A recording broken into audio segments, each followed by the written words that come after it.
Спать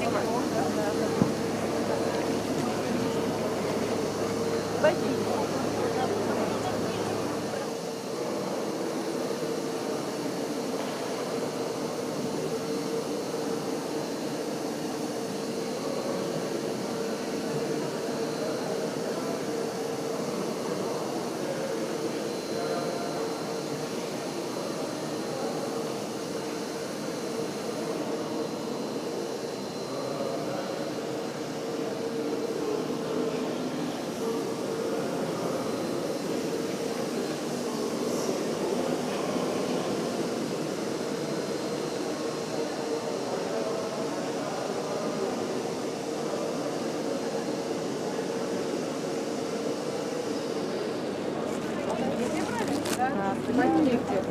Куда поедем? Спать.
всех сущих в скорбях и болезнях.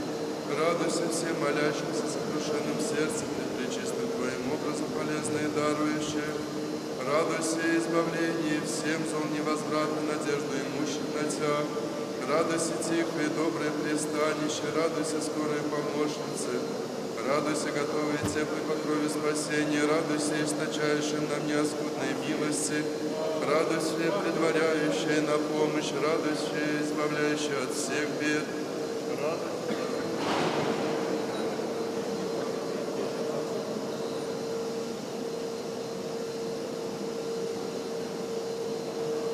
Видев царь Петр, яко от святые иконы Богоматери, благодатью Божию содеваются многие чудеса. Приемлю путеводительницу воинству своему в день брани на свет. Щит и покров, и победив до конца врага помощи Богоматерь, не тем камень, совершенный во основании нового царствующего града, положи икону Твою чудную.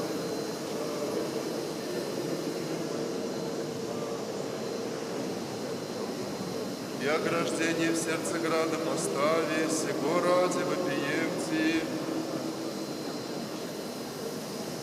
Радуйся, жилище и доме Христа, Бога нашего, радуйся, вместилище неизреченной Его славы, радуйся, граде одушевленный, пресно царствующий, радуйся, палата приукрашенная, радуйся, радости городов и весей, радуйся, непобедимые христиан в бедах хранилище и преградие, радуйся, церкви православной похвалу, радуйся, скиптра царей утверждение, радуйся, христолюбивого воинства помощница, радуйся, врагов одоление, радуйся, от бед избавления, радуйся, матерями Твоими щедротами, всех посещающей, радуйся, заступница усердная, рода христианского, предстоящих пред пречистым Твоим образом архиереев сословия, цари и князи, все люди, монаси, мирстей проповедуют Госпоже Богородительнице. Великие Твои милости, яко города ограждаешь, обители покрываешь, веси защищаешь, ведущий Тебя воинству, помощницу сильную и непобедимую со слезами приносит Те молитвы. Да простреши к Сыну Твоему богоносные руки за люди Твоя, Твое же избавите нас от всех бед и напастей. Да благодарнее вопием Богу, аллилуйя. Воссиявший просвещение истины, отгнавший древле лесь Агаринскую, новое просвещение в стране Казанской, в новом царствующем граде, светишь светом чудес и милости, притекающих вас верою, ко Твоей иконе цельбоносней, скорбей, избавления, недугов, исцеления, и радости всякие исполнения приемлют вопиющие Тебе усердно. Радуйся, истощимый источниче святые, не радуйся, многотекущей реко божественной благодати, радуйся, грешных с Богом примирении, радуйся, грехов наших очищении, радуйся, благочестие наставницы, радуйся, в добрых делах утверждении и помощи, радуйся, добрые обеты приемлющие, радуйся, благим намерением способствующая, радуйся, злые начинания разрушающие, радуйся, вражие козни расторгающая, радуйся, скорая человеком помощница, радуйся, милость сугубо нам подающая, радуйся, заступница усердная, рода христианского, хотящую благословенному царю исповедать милости преблагословенные царицы неба и земли, и по силе благодарственные принести избавление царства Его от нашественно племенных, дивному храму, созданному в честь пречудной иконы, победные в дар принеси. И да все памятующие милость Богоматери, спасшие грации царство выно воспевают Богу, благодарными усты, аллилуйя. Новому царствующему граду, святая икона Твоя Богоматери, воистину явися благая Дигитрия, як уже древле в Цареграде к Тебе поприбегают цари, помощи Твоей на начало пути дел своих просящих, да благодарственные приносящие моления, пред пречестной иконой Твое избавление от скорбей и напасти, Тебе помощницу и заступницу крепкую ведаю, тем же благодарственно вопием Ти. Радуйся, российские страны по крови, Радуйся, православие в неограждении и утверждении. Радуйся, несокрушимый щите царей наших. Радуйся, броне их неуязвимая. Радуйся, козни врагов обличающая. Радуйся, яко паучины их растерзающая. Радуйся, нечестие обличение. Радуйся, крамолы разрушение. Радуйся, юных от заблуждения и исправления. Радуйся, старцев утешение. Радуйся, душевредных учений низложение. Радуйся, душеполезных знаний дарование. Радуйся, заступница усердная рода христианского. Странно и сомнительно неверующим слышите, как и от иконы Твоей токи благодати истекают. Воня животные благоухает, мы же верующие словом уреченному Тобою, Владычице. Первонаписание иконе с Тобою моя благодать и сила. Уповаем, яко еси икону и благодать Твоя вынутем. Благовейно предстоящий лобызаем и поклоняемся я, яко Тебе самей сущий. Честь бы иконы на первообразной восходит, и Твоя благодать сей икону и знамени и чудеса содевает всем с верою притекающим к Тебе и вопиющим к Богу. Аллилуйя.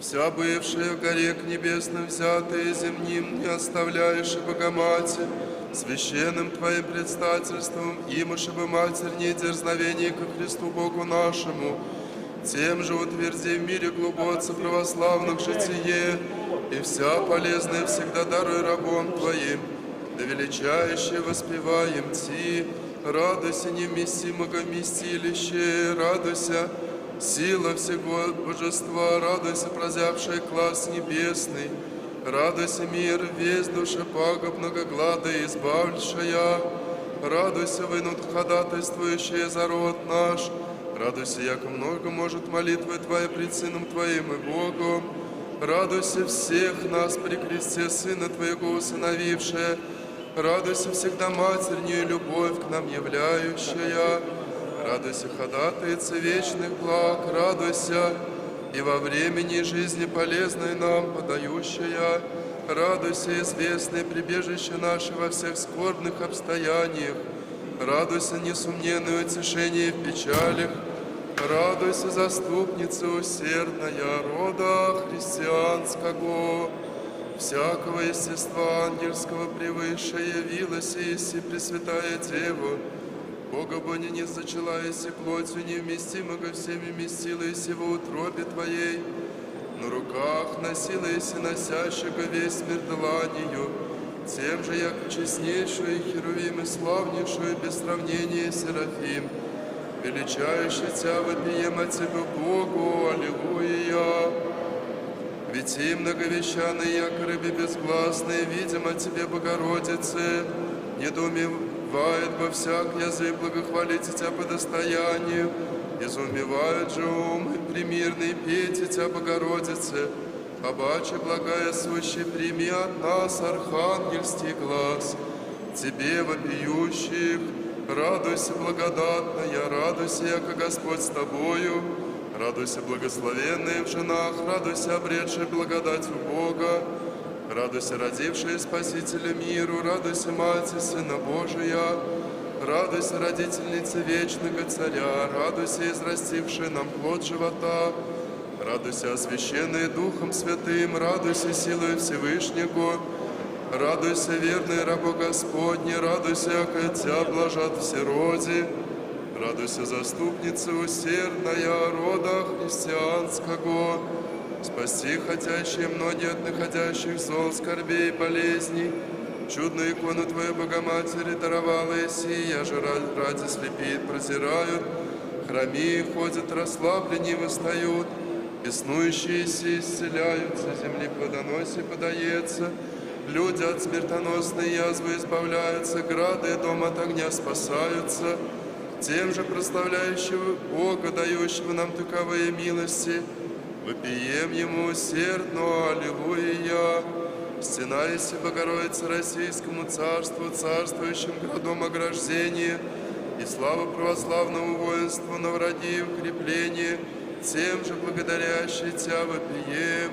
Радуйся, прославляющих Тя, прославляющие, радуйся, нечтущих Тя, посрамляющие, радуйся, врагов устрашение, радуйся от нашествий племенных избавления, радуйся, царей слава, радуйся, воинов крепости, радуйся в дни брани забрала и ограждение, радуйся в дни мира живоносни сади, повеселяющий сердца верных, радуйся, оружие его же трепещут демони, радуйся, спасительный елей, мощающий греховные раны кающихся, радуйся, теплое наше упование, радуйся, несомненная наша надежда, радуйся, заступница усердная рода христианского, пение хвалебное и благодарственное приносит тебе, владычице, припадающие к иконе Твоей, любезно лобызающую, девлица под державным покровом Твоим тихое, мирное, иноческое житие провождающее, и возложивши на Тебя все упование, радостно вопиет Богу, аллилуйя.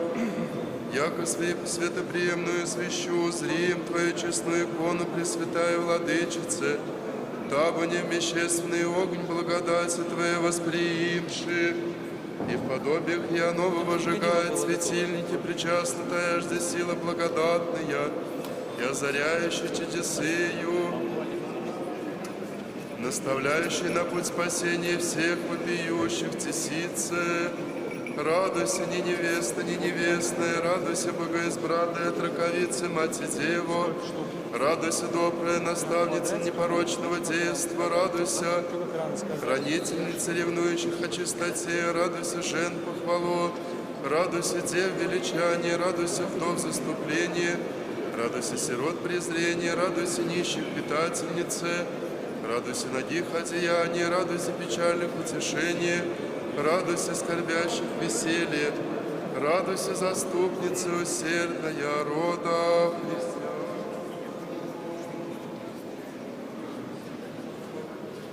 Благодать дать восхотевшим, почитающим Тебя любовью, Богородительнице, присущую Тебе силу благодатную, оставила еси во святых Твоих иконах и по божественной благодати, с пребывающей тем знамени чудеса вынос одевает, душевных и телесных недугов исцеления всем с верой приходящим подает, Твоими богоматерными непрестанными к Богу молитвами и вопиющих Ему, аллилуйя. Поющие Твоя чудеса, бывшие древние, настоящие времена, хвалим Тя, яко живоносный источник благодати, яко неистощимую реку чудес, яко бездну милости и щедрот, и все упование по Бозе возлагающий на Тя, и все в будущей жизни прославляющие Тя вопием. Радуйся, христиан, непостыдное упование, радуйся, верных спасительное прибежище, радуйся, ненадежных надеяние, радуйся, отчаянных спасение, радуйся, баня, омывающая совесть, радуйся, росу, оживляющая души, радуйся, болезни и врачество скорое и безместное, радуйся от всех бед быстрое избавление, радуйся, утешительница во всякой скорби, радуйся из глубины погибели спасающая, радуйся отрадно в день смерти, радуйся, единая надежда, и по смерти, радуйся, заступница усердная, рода христианского, о всепетая Матерь, родшая всех святых, святейшее Слово, прими ныне малое все моления и величие ради благости Твоя, и бездны щедрот Твоих, не помяни множество грехов наших, но исполни во благих прошения наши, подавающие телу здравие, души спасения, избавляющие от всякие нужды и печали, и Царствие Небесного наследники сотворяющие, всех верного пьющих Богу. Аллилуйя! О всепетая Матерь, родшая всех святых, святейшее Слово, прими ныне малое сие моление, и величие ради благости Твоей, бездны щедрот Твоих, не помяни множество грехов наших, но исполни во благих прошения наши, подавающие телу здравие, души спасения, избавляющие от всякие нужды и печали, и Царствие Небесного наследники сотворяющих, всех верно вопиющих Богу. Аллилуйя, аллилуйя, аллилуйя. О всепетая Матерь, родшая всех святых, святейшее Слово, прими ныне малое сей моление величие ради благости Твоей, и бежность щедрот Твоих не помяни множество грехов наших, но исполни во благих прошений наших, подавающие тело здравие, души спасение избавляющее, не так мешает очи для всех. Под всякие нужды и печали Царствия Небесного наследники сотворяющих, всех верно вопиющих Богу. Аллилуйя, аллилуйя, аллилуйя. Ангел-предстатель послан бы, и срещи Богородице, радуйся, егда Бог Слово воплощавшийся в утробе Ия, и мы грешние прославляющие явления чудные иконы, и божественного младенца Спаса Христа с умилением вопием благодатней. Радуйся, богоизбранная Троковице, радуйся, Матерь Божия, радуйся, Царица небесей и земли, радуйся, светлая Церковь небесные земные украшения, радуйся, ангелы чтимая, радуйся, певаемая Серафим. Радуйся, певаемая Серафим, радуйся, светлое пророческое избытие, радуйся, апостолов похвалу, радуйся, мученическое исповедание, радуйся, преподобных венче, радуйся, праведных веселье, радуйся, грешных упование, радуйся, заступница усердная, рода христианского. Избрание от всех родов, заступница рода христианского, покровом своей благости покрывающая страну нашу православную, благодарственное пение приносим Тебе, Богородице, о явлении чудной Твоей иконы, Ты же, яко всемилостивая всех притекающих к Тебе помощнице, заступай нас во всех скорбях и нуждах, бедах и напасти, да зовем Ти, радуйся, заступница усердная, рода христианского.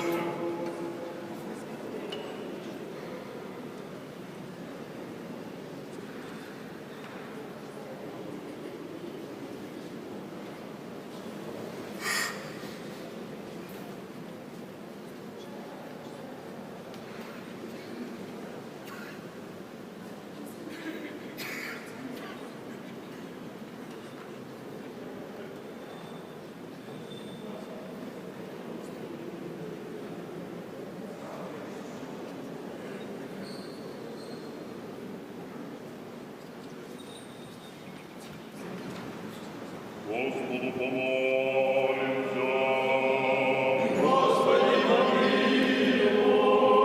Господи Боже, Спасителю наш, вся Твоя Твое спасение рода человеческого, прими молитву нас, недостойных раб Твоих, и удавли нас в настоящий час, воеже неосужденно освящение совершите храма сего, ко Твоему славословию созданного, во имя Пресвятые, Преблагословенные, славные Владычицы нашей Богородицы и Присно Девы Марии, образы я казанские, и воздвижение в нем сотворите трапезы. Яко подобает Тебе всякая слава, честь и поклонение Отцу и Сыну и Святому Духу, ныне и присно и во веки веков.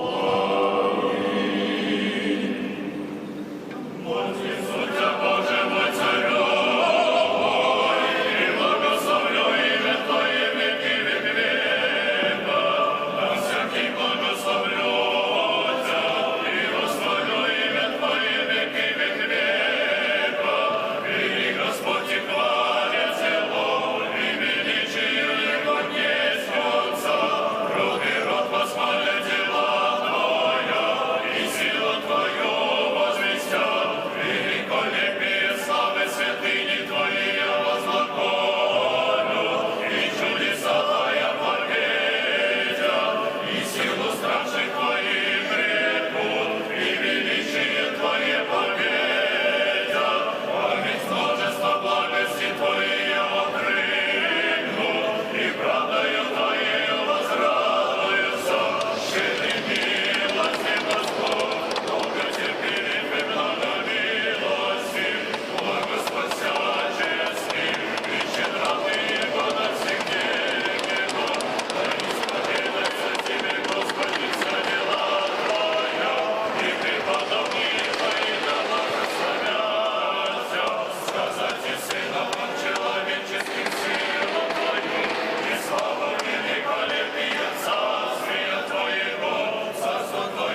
на Тя уповаю, и Ты даешь им пищу во благовремени, отверзаешь и Ты руку Твою, и исполняешь всякое животное благоволение. Праведен Господь во всех путях своих, и преподобен во всех делах своих. Близ Господь всем призывающим Его, всем призывающим Его во истине, волю боящихся Его. Преклонши колено, Господу помолимся.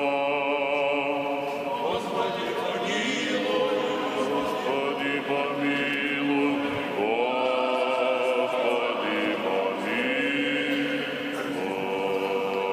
Боже безначальный, пресносущный, и же от несущих бытие вся приведы, и же во свете живы неприступными престол имея небо, землю же подножие. И же Моисеево повеление дав и начертание, весь Ильил уже дух премудрости вложивый, и удовлих их к совершению сведения скинии, в ней же служение, оправдание бяху истины, образа и предначертания. И же Соломону широту и пространство сердца даровавый, и тем древний храм восставивый. Святым же всехвальным апостолам в дусе службу и скинии истины обновивы благодать. И теми святые Твоя церкви и жертвенники Твоя, Господи, сил во всей земли насадивой, воеже приноситесь Тебе священным и бескровным жертвам.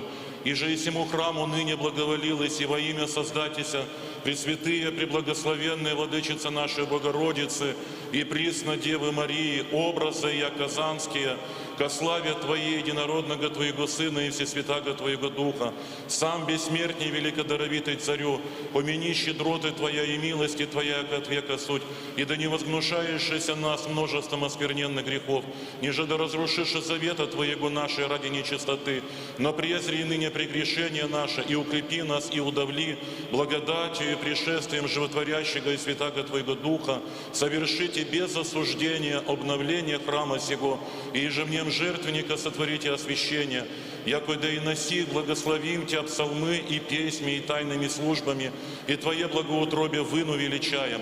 Ей, Владыка Господи Боже наш, упование всех концев земли, услыши нас, грешных, молящихся Тебе, и не спасли Пресвятаго Твоего и поклоняемого и всесильного Духа, и освети храм сей, и жертвенники сия, исполни их света пресносущного, избери их в жилище Твое, сотвори их место селения славы Твоя, украси их божественными Твоими и примирными дарованиями, устави их пристанище обуреваемых, врачество страстей, прибежище немощных, бесов прогонения, воеже бытие часам Твоим отверстым на день и ночь, и уж и сам Твоим внемлющим молитву, со страхом Твоим и благоговейством, в Него приходящих и призывающих, всечестное и поклоняемое имя Твое.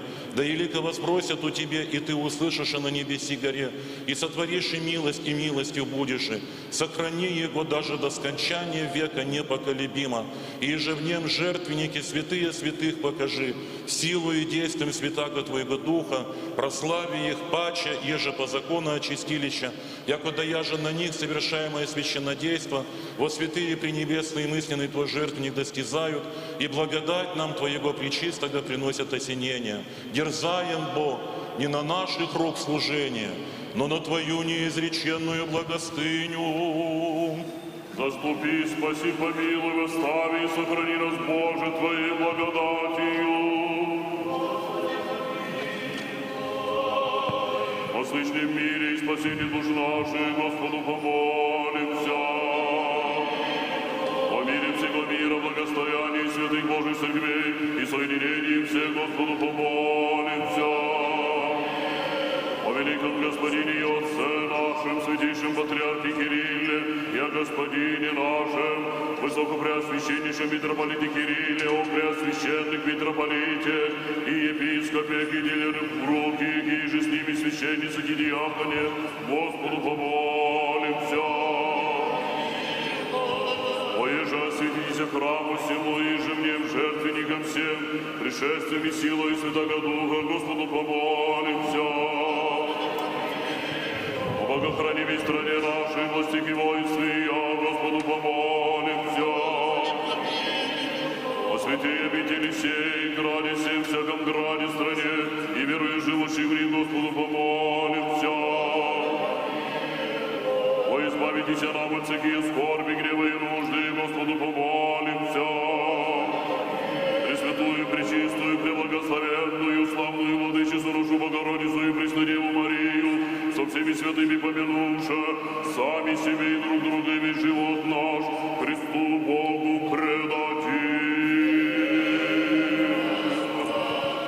яко свят еси Боже наш, и же на пострадавших по Тебе, честных мученицах почиваешь, и Тебе славу высылаем, Отцу и Сыну и Святому Духу, ныне и присно, и во веки веков.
Слава Богу нашему во веки веков.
Благословен Бог наш, всегда, ныне и присно, и во веки веков.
Боже наш, во веки веков.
Сохранение своя, он глаза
Святому Духу, ныне и присно и во веки веков. Господу помолимся. Господи, небесе и земли, и же святую Твою церковь, неизреченную премудростью основавой, и во образ ангельского на небеси служения священничества чинно земли составивай. Ты, владыка великодарня, прими ныне молящихся нас, не яко достойных сущих католиких просите, но до превосходства покажется Твоя благости. Не вопристалось человеческому роду многообразнее благодея, главизну же нам даровалось и благодеяний, еже во плоти единородного Твоего Сына пришествия, и же на земле явься и воссия сущим от мир свет спасения, принеси себя о нас жертву, ибо из мировой всему очистилище, общники на своего воскресения сотворив, и вознесися на небеса, облича своя ученики и апостолы, яко же обещася силою свыше, я же есть Дух Святый, поклоняемый и всесильный, и же от Тебе, Бога и Отца исходящ, им же бывший сильней делом и словом, крещение предаша Сына положения, церкви воздвигоша, утвердиша жертвенники, священство положиша правила и законы, и жены грешне держаще предания, припадаем Ти вечному Богу и молимся Ти благоутробне, ко Твоему песнопению созданный сей храм, божественная Твоя исполни славы, и в нем воздвиженные жертвенники святые святых покажи, яко нам, предстоящим им, яко страшному царствию Твоего престолу, неосужденно служите Тебе, мольбы о нас и людях всех воспосылающим, и бескровную жертву Твоей приносящим благости, о вольных и невольных грехах, прощение в управлении жития, во исправление благожительства, во исполнение всякие правды. Яко благословися Твое Пресвятое имя, Отца и Сына и Святого Духа, ныне и присно и во веки веков. Мир всем! Главы ваша, Господи, преклоните. И дашь на нас грешных непотребных раб законных простреть, и молимся Тебе, вот это многомилостивый. Исполни славу и святыни благодати жертвам все чистое тело, чистое кровь и народ. Ты быйте, Бог наш, Бог миловать и спасати, и Тебе славу высылаем, Отцу и Сыну и Святому Духу, ныне и присно и во веки веков.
мы грешные, прославляющие явление чудные иконы Ее и божественного младенца Спаса Христа, с умилением вопием благодатней. Радуйся, Богу, избранная от раковицы,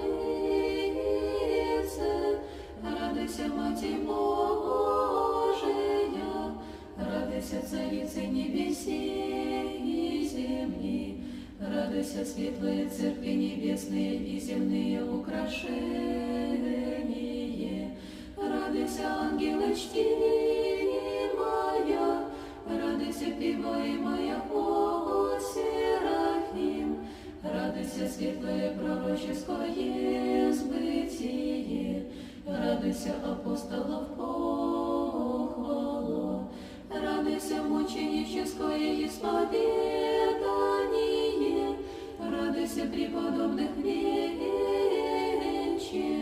радуйся, праведных веселье, радуйся, грешных упование, радуйся, заступница усердная, рода христианского. Видящее все непорочное, с высоты небесного жилища своего, и держа с Сыном Твоим в славе пребываешь, скорбь рабов Твоих на вопросвященном граде, яко гневно ради Божия посещения, вера Христова поругаема бывает галицким зловерием, благоволилась явите икону свою, чудесы ее прославляющие, да утверждаемые знаменами Твоей благодати, христолюбивые люди верно вопиют Богу. Аллилуйя! Аллилуйя, аллилуйя, аллилуйя. Разумение трикратного явления Богоматери, мудрая траковица ищущая, тече ко властям, поведающим дивные явления и грозное прещение, мы же девящиеся свыше данному от раковицы вразумлению, благоговейно вопием при благословении. Радуйся с нами, детей, хвалу Богови совершающая, радуйся тайны благодати Божией юным открывающая, радуйся неверных сомнительное слышание, радуйся верных известная похвалу, радуйся молнии неверных устрашающая, радуйся славою чудес Твоих верных смыслов озаряющая, радуйся агаринского зловерия увлечение, радуйся гордыни их низложение, радуйся веры христианские утверждения, радуйся почитание святых икон освящения, радуйся скорбь нашу радость претворяющая, радуйся несомненною надеждою нас увеселяющая, радуйся заступница усердная, рода христианского. Сила Вышнего, благодатью Богоматерью мудри, и укрепи отраковицу к исканию многоценного Божия дара, и та с верою дерзающая Господи, приступи к труду, и скрытые в земле обретши сокровища святые иконы Богоматери, радостно возопи к Богу. Аллилуйя! Аллилуйя, аллилуйя, аллилуйя. Имеющие благоутробное промышление о новопросвященных людях града Казани, от причестные Твои иконы токи чудес источилась и владычицы, слепым телесными очима зрение подавающие, омраченных же душевно, светом богопознания благочестия озаряющие, девствующим под осенением Твоей иконы пристанище небурное дарующие, сего ради зовемте. Радуйся явлением иконы Твоей, тьму лютых обстояний отгоняющая, радуйся лучами чудес чудес всех просвещающая, радуйся слепых прозрение, радуйся омраченных смыслом просвещение, радуйся слава православия, радуйся тихое пристанище ищущих спасения, радуйся Мати целомудрия, радуйся покрове и ограждении детства, радуйся ею же ликуствует все множество верных, радуйся ее же ради рыдает демонское полчище, радуйся всех христиан, вожделенная помощница, радуйся всех скорбящих радости, радуйся заступница милосердная, рода христианского. Бурю смятений и крамолы врага, воздвигнутую в стране нашей, утолите чащейся, блаженный Эрмоген, списатель чудес Твоей, о Богомате иконы, слезно пред нею молящийся, и видев, яко воинству православному, в щит и победное знамение Твоя икона даровася, верою укрепляемой, до конца живота своего, вопияши Богу, аллилуйя. Аллилуйя, аллилуйя, аллилуйя.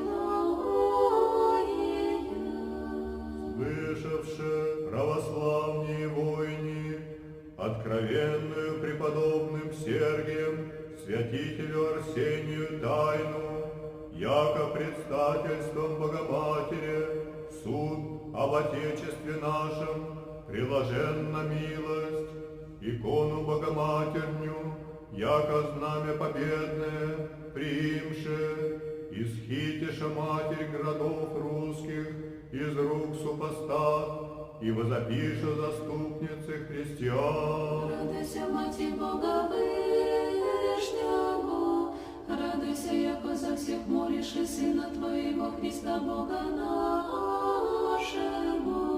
Радуйся, яко всем творишь и спастися в державный Твой покров прибегающим. Радуйся, заступница всех сущих скорбях и болезнях. Радуйся всем молящимся сокрушенным сердцем пред пречистым Твоим образом полезная дарующая. Радуйся, избавление зол всем невозвратно надежду и мощим натя.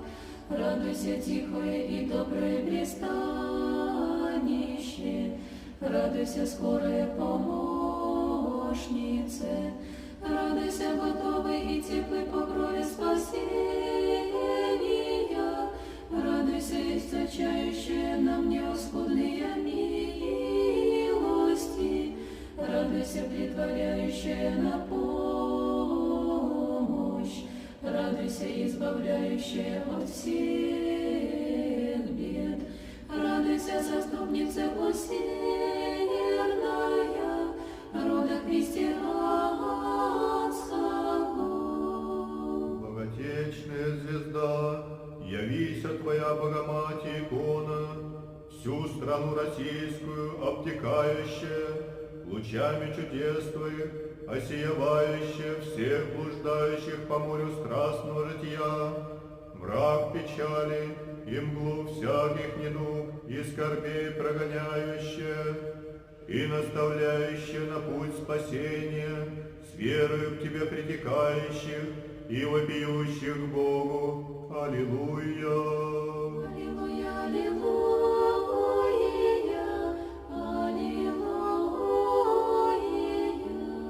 Видев царь Петр, яко от святой иконы Богоматерни, благодатью Божию содеваются многие чудеса, приемлет ее в путеводительницу воинству своему, и в день брани, насвеев, в щит и покров, и победив до конца врага помощью Богоматери, тем камень совершенный, в основании нового царствующего града положи, икону же твою чудную, яко освящение, яко щит и ограждение, в сердце града постави, сего ради вопием причисти.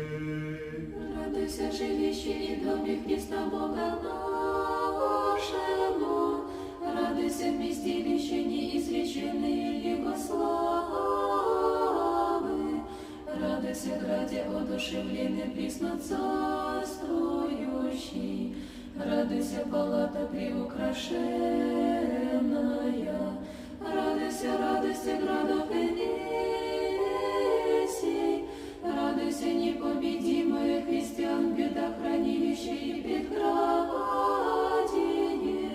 радуйся, церкви православная похвалу, радуйся, русской земли утверждение, радуйся, Христолюбивого воинства помощнице, радуйся, врагов одоление, радуйся, от бед избавление, радуйся, матернями твоими щедротами всех посещающая, радуйся, заступница усердная, рода христианского. Предстоящее пред пречистым твоим образом, архиереев сословие и вселюдие, монаси же и мирсти проповедуют Госпоже Богородительнице, великие Твоя милости, яко грады ограждаешь, обители покрываешь, вести защищаешь, и ведущая Тя воистину помощницу сильную и непобедимую, со слезами приносят Ти мольбы, да прострешь их Сыну Твоему богоносные руки за люди Твоя, воеже избавите нас от всех бед и напастей, да благодарнее вопием Богу. Аллилуйя. Аллилуйя, аллилуйя, аллилуйя. Воссиявшее просвещение истинное и отгнавшее древле лесть агаринскую, в новопросвященней стране Казанской, ныне во всех градах российских, светише светом чудес и милостей, притекающие с верою к Твоей иконе, цельбоносней, скорбей избавления, недугов исцеления и радости всякие исполнения приемлют, вопиющие Тебе усердно. Радуйся, неистощимый источниче святыни, радуйся, многотекущая реко божественные благодати, радуйся, грешным с Богом примирение, радуйся, грехов наших очищение, радуйся, благочестие наставнице, радуйся в добрых делах утверждении и помощи, радуйся, добрые обеты приемлющая, радуйся, благим намерением способствующая, радуйся, злые начинания разрушающая, радуйся, вражие козни расторгающая, радуйся, скорая человеком помощнице, радуйся, милость сугубо нам подающая, радуйся, заступница усердная, рода христианского. Хотящу народу православному исповедайте милости преблагословенные Царицы неба и земли, и по силе благодарственное принести о избавлении Его от нашествий иноплеменных к дивному храму, созданному в честь причудной иконы, победное в дар принесе, да все памятующие милость Богоматери, спасшие град сей и страну, выну воспевают Богу благодарными усты. Аллилуйя. Аллилуйя, аллилуйя, аллилуйя. Стольному граду России, святая икона Твоя Богоматерь, воистину явися благая Дигитрия, яко же древле Цареграду, к Тебе прибегают люди, помощи Твоя, на начало пути дел своих просяще и благодарственное приносяще моления пред пречистую икону Твоею, за избавление от скорбей напастей, Тебе помощницу и заступницу крепкую ведают, тем же благодарственно вопиемте. Радуйся, российские страны покрове, радуйся, православие в ней ограждениях и утверждение, радуйся, несокрушимый щите воинов наших, радуйся, броне их неуязвимая, радуйся, козни врагов обличающая, радуйся, яко паучину их растерзающая, радуйся, нечестие обличение, радуйся, крамолы разрушение, радуйся, юных от заблуждений исправление, радуйся, старцев утешение, радуйся, души вредных учений низложение, радуйся, души полезных знаний дарование, радуйся, заступница усердная, рода христианского. Странно и сомнительно неверующим слышите, как от иконы Твоя токи благодати истекают, воня животное благоухает. Мы же, верующие слову реченному Тобою, Владычице, к первописанной иконе, с Тобою моя благодать и сила, уповаем, яко сею иконную благодать Твоя выну, тем же благоговейно предстоящего лобызаемью, поклоняемся ей, яко Тебе самей сущей, честь по иконы на первообразное восходит, и Твоя благодать сей иконою знамения и чудеса содевает всем, с верою притекающим к Тебе и вопиющим Богу. Аллилуйя. Аллилуйя, аллилуйя, аллилуйя. Вся бывшая горе к небесным взята, и земных не оставляешь, Богоматерь, священным Твоим предстательством, ибо ж ему матернее дерзновение ко Христу Богу нашему, тем же утвердив в мире глубоце православных житие, и вся полезная всегда даруй рабом Твоим, да величающе воспеваем Ти. Радуйся, невместимого вместилище, радуйся, осененной силою Вышнего, радуйся, прозябшая глаз небесный, радуйся, мир весь души пагубного глада избавшая, радуйся, выну ходатайствующая за род наш, радуйся, яко много может молитва Твоя пред Сыном Твоим и Богом,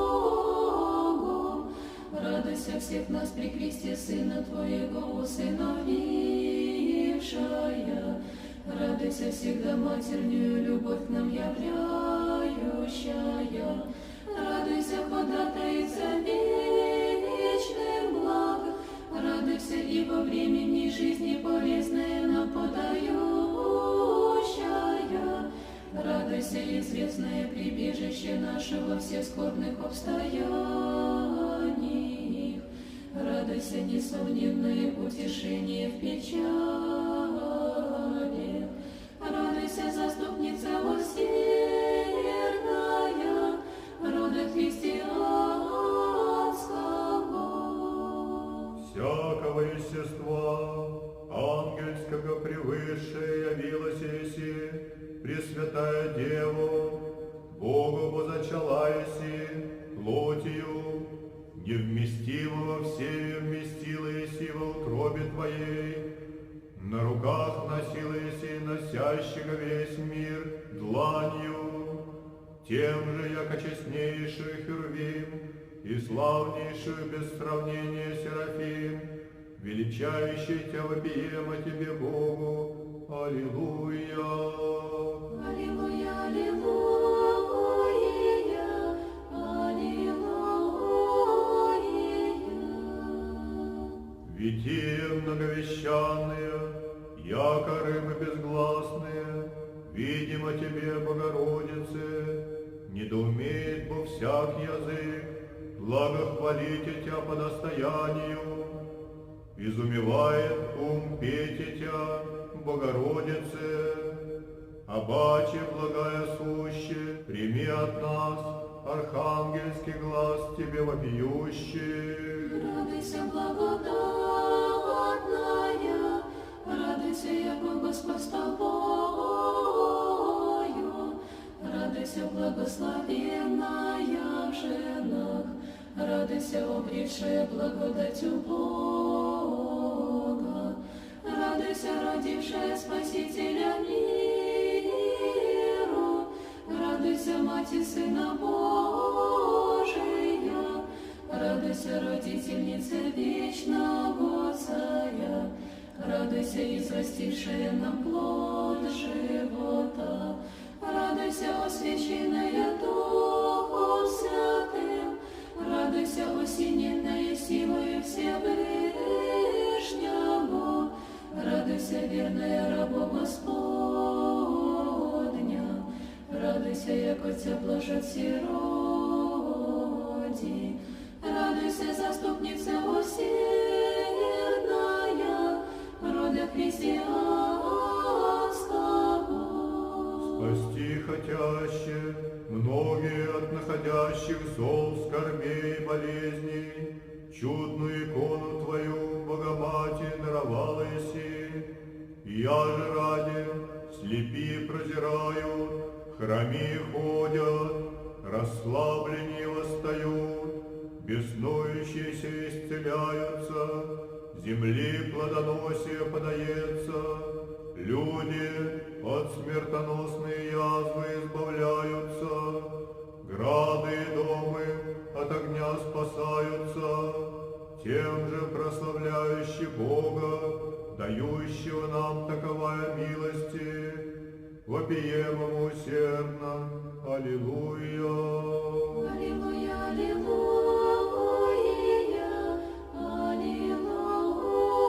аллилуйя. Стена еси, Богородице, стране российской, градом ограждение и слава, православному воинству на враги укрепление, тем же благодаряще Тебя вопием. Радуйся, прославляющих Тебя, прославляющая, радуйся, ничтожих Тебя, поздравляющая, радуйся, врагов устрашение, радуйся от нашествия иноплеменных избавление, радуйся, воинов крепости, радуйся, в дни брани забрало и ограждение, радуйся, в дни мира живоносной саде, увеселяющий сердца верных, радуйся, оружие его же трепещут демони, радуйся, спасительный елей, умощающий греховные раны кающихся, радуйся, теплое наше упование, радуйся, несомненная наша надежда, радуйся, тихое и доброе пристанище, Радуйся, заступница усердная, рода христианского. Пение хвалебное и благодарственное приносят тебе, владычице, припадающие к иконе Твоей, и любезно лобызающую дев лицы под державным покровом Твоим, тихое и мирное иноческое житие провождающие, и возложивши на Тебя все упование, радостно вопиют Богу. Аллилуйя! Аллилуйя, аллилуйя, аллилуйя.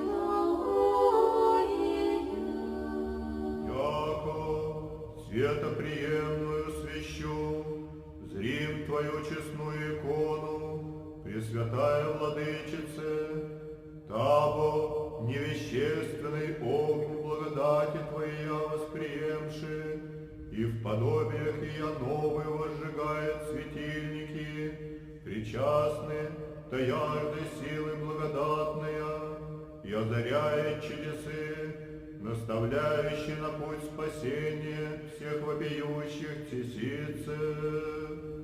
Радуйся, невеста небесная, радуйся Богу избранную от руковицы Мати Деву, радуйся, добрая наставница непорочного детства,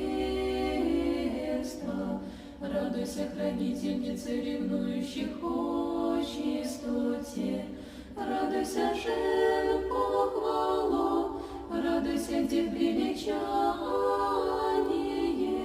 радуйся, вдов заступление, радуйся, сирот презрение, радуйся, нищих питательнице, радуйся, нагих одеяние, радуйся, печальных утешение, радуйся, скорбящих веселье, радуйся, заступница усердная, рода христианского. Благодать дате, восхотевше, почитающим Тя с любовью, Богородительнице, присущую Ти силу благодатную, оставилась и во святых Твоих иконах, ибо божественная благодать с пребывающей тем иконам знамения и чудеса вынос одевает, и душевных и телесных недуг, исцеление всем с верою приходящим подает, Твоими богоматернями, непрестанными к Богу молитвами, а вопиющих Ему. Аллилуйя! Аллилуйя, аллилуйя,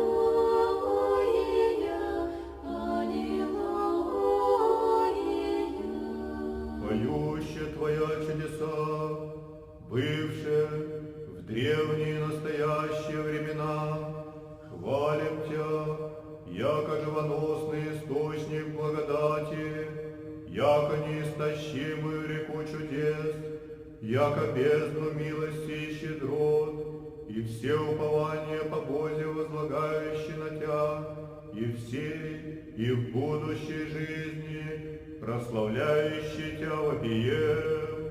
Радуйся, христиан, непостыдное упование, радуйся, верных, спасительное прибежище, радуйся, ненадежных надеяние, радуйся, в отчаянных спасение, радуйся, бани омывающая совесть, радуйся, росо оживляющая души, радуйся, болезни, врачество скорое и безмездное, радуйся от всех бед быстрое избавление, радуйся, утешительница во всякой скорби, радуйся, из глубины погибели спасающая, радуйся, отрада в день смерти, Радуйся, единая надежда и по смерти. Радуйся, заступница усердная,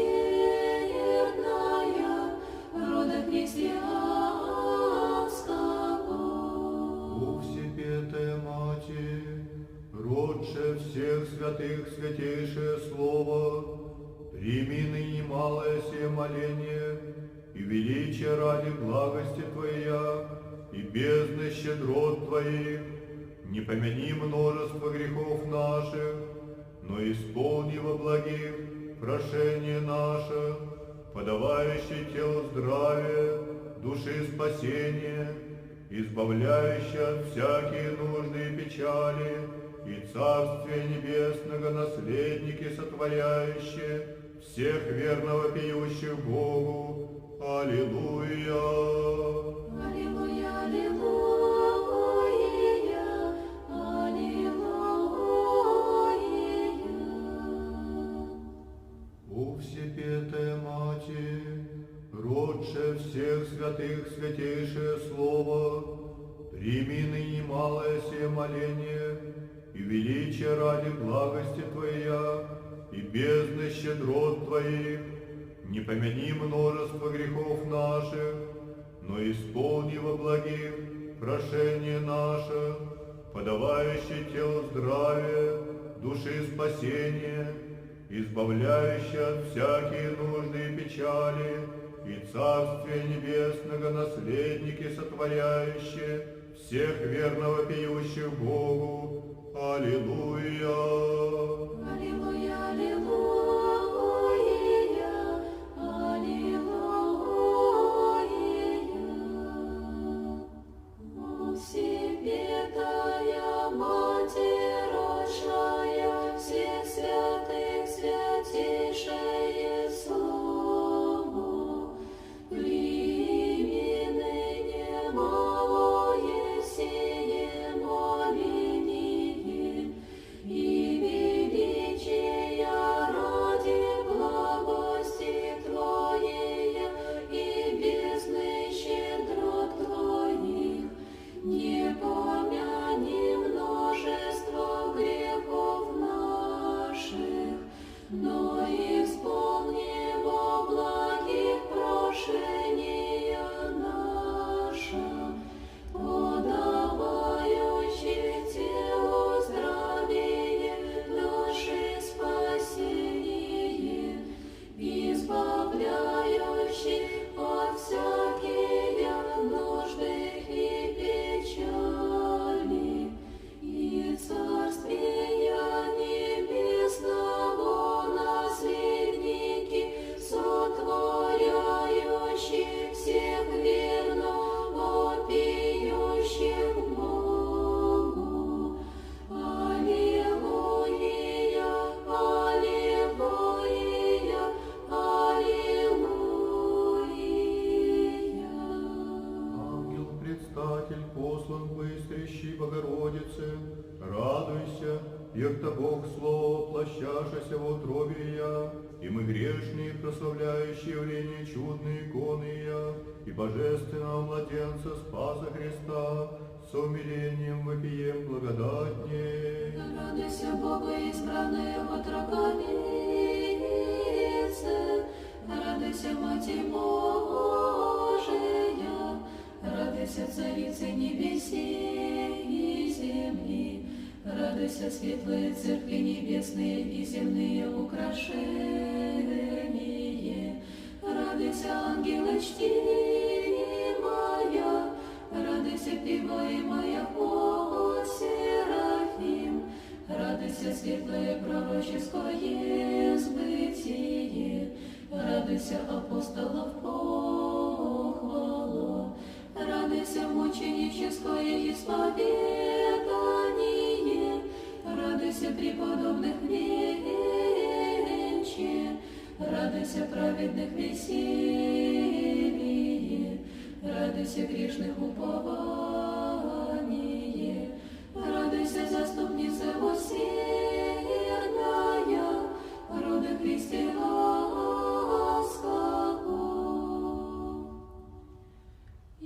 Избрани от всех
сопротивных, во истреблении многих моих согрешений.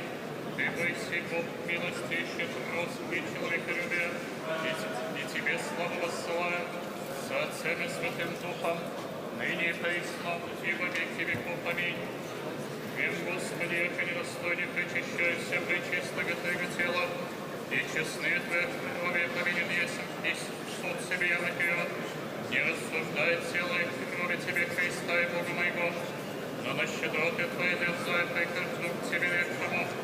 Еды мою плоть и пей мою кровь, во мне пребывает разгнев, умилосердись, Господи, и не обличи меня грешного, но сотвори со мною по милости Твоей, и да будут мне святая сила, исцеление, очищение, и просвещение, сохранение, спасение, и во освящение души и тела, во знание всякого мечтания, и лукавого деяния действия дьявольского, мысли неволны всех моих действий могу, где знамение любовь мирных к Тебе, во исправление жития и утверждение, возвращение добродетели совершенства, во исполнение заповедей, Духа Святого общения на пути живота вечного, и в ответ благоприятен на страшном судище Твоем, не в суд или в осуждение,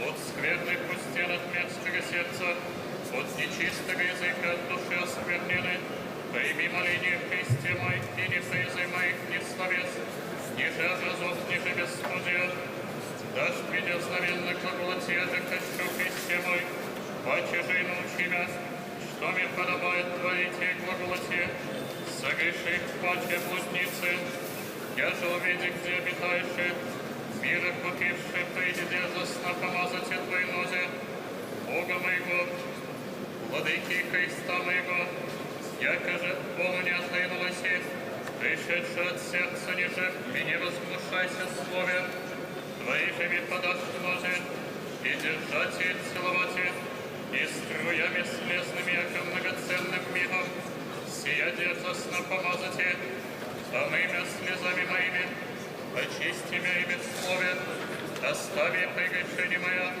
и прощениями подашь, весь зол множество, весь струха моя, и язвы заиха моя, но и веру веси, и произволение заиха, и воздыхание слышишь, не таится Тебе, Боже мой, Творче мой,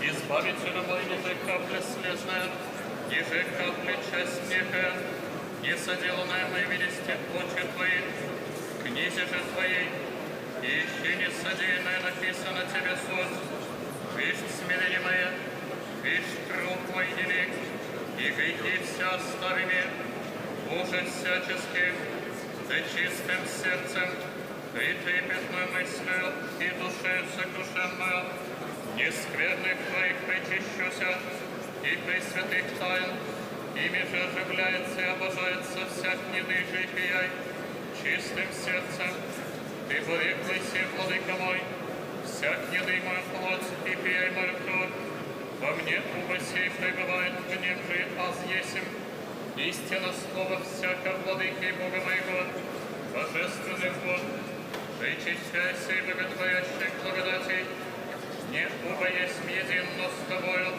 Христе мой, светом Ты солнечным просвещающим мир, да уба не един прибудут в храме Тебе, Жизнодавца, дыхание моего, спасение моего, радование моего, спасение мира, сего ради к Тебе приступи, яко заише со слезами, и душею сокрушенную избавление моих прегрешений, прошу ми приятиями Твоих живодательных и непорочных таинств, причастились неосужденно, да прибудешь и яко же яклыси, со мною Твоим окаянным, да не кроме обоятня Твоя благодати прелестник восхитит пельсти мне, и пельсти подведет боготворящих Твоих словес, сего ради к Тебе припадают, и терпливо пьют, яко же плотного приялыси, и блудницу пришедшую, тако прими имя блудного и скверного, щедрой души сокрушенную, ныне Бог, к Тебе приходя тем, спаси якойный, яко же пас, не прегреши Тебе, ниже содея деяния, я же вас суди, но сие покивем, яко не величество прегрешений, ни грехов множество, и восходят Бога моего, многое долготерпение, и человеколюбие крайне, но милостью со страстью теплекающийся, и чистейший и светлейший, и света Твоиши причастники, общники божества Твоего соделывай, независные, странные и ангелов, и человеческим мыслям, беседующий многожды якоже другом Твоим, истинным все дерзостно Твоя правда, сия вселяющая Христе мой, и дерзая Твоим богатым к нам благодеянием. Радуйся в попе Ты теща, о гневе причащаешься правосы, и странное чудо, орошай мне опально, яко же в упоке надоевле, и опальни горящие, ныне благодатную мыслью, благодатным же сердцем, благодатными удесы моими. Души и тело моего поклоняюсь и величаю, и славословлю Тебя, Боже мой, яко благословенно суща, ныне же и во веки. Боже, славя оставит прости мне согрешение моя, и ликоти согреши, паще словом, паще делом, паще помышлением, волею или неволею, разумом или неразумием, всями прости, яко благ и человека любят, и молитвами пречистая Твоя Матери, умных Твоих служителей святых сил, и всех святых по Тебе благоугодивших, неосужденно благоволи, приятиями святое и пречистое Твое тело, и честную кровь, во исцеление души же и тела, и в очищении лукавых моих помышлений, яко Твое есть царство, и сила, и слава, с Отцем и Святым Духом, ныне и присно, и во веки веков. Аминь. Есмь доволен владыка Господи, да внидишь подков души моя, но понеже хочешь и Ты, яко человека любят, жить во мне, дерзая, приступая, повелеваешь, да отверзу двери, я же Ты един создал иси, и внидишь со человеколюбием, яко же иси, внидишь и просвещаешь, помраченный мой помысл, верую, яко сие сотворишь, небо блудницу, со слезами пришедших к Тебе отгнал иси, ниже мытая отверглась и покаявшися, ниже разбойника, познавши царство Твое, отгнал иси, ниже гонителя покаявшися, оставил иси ежебе, но от покаяния Тебе пришедшееся, в лице Твоих другом чинил иси, един Сын, благословенный всегда, ныне и в бесконечные веки. Аминь.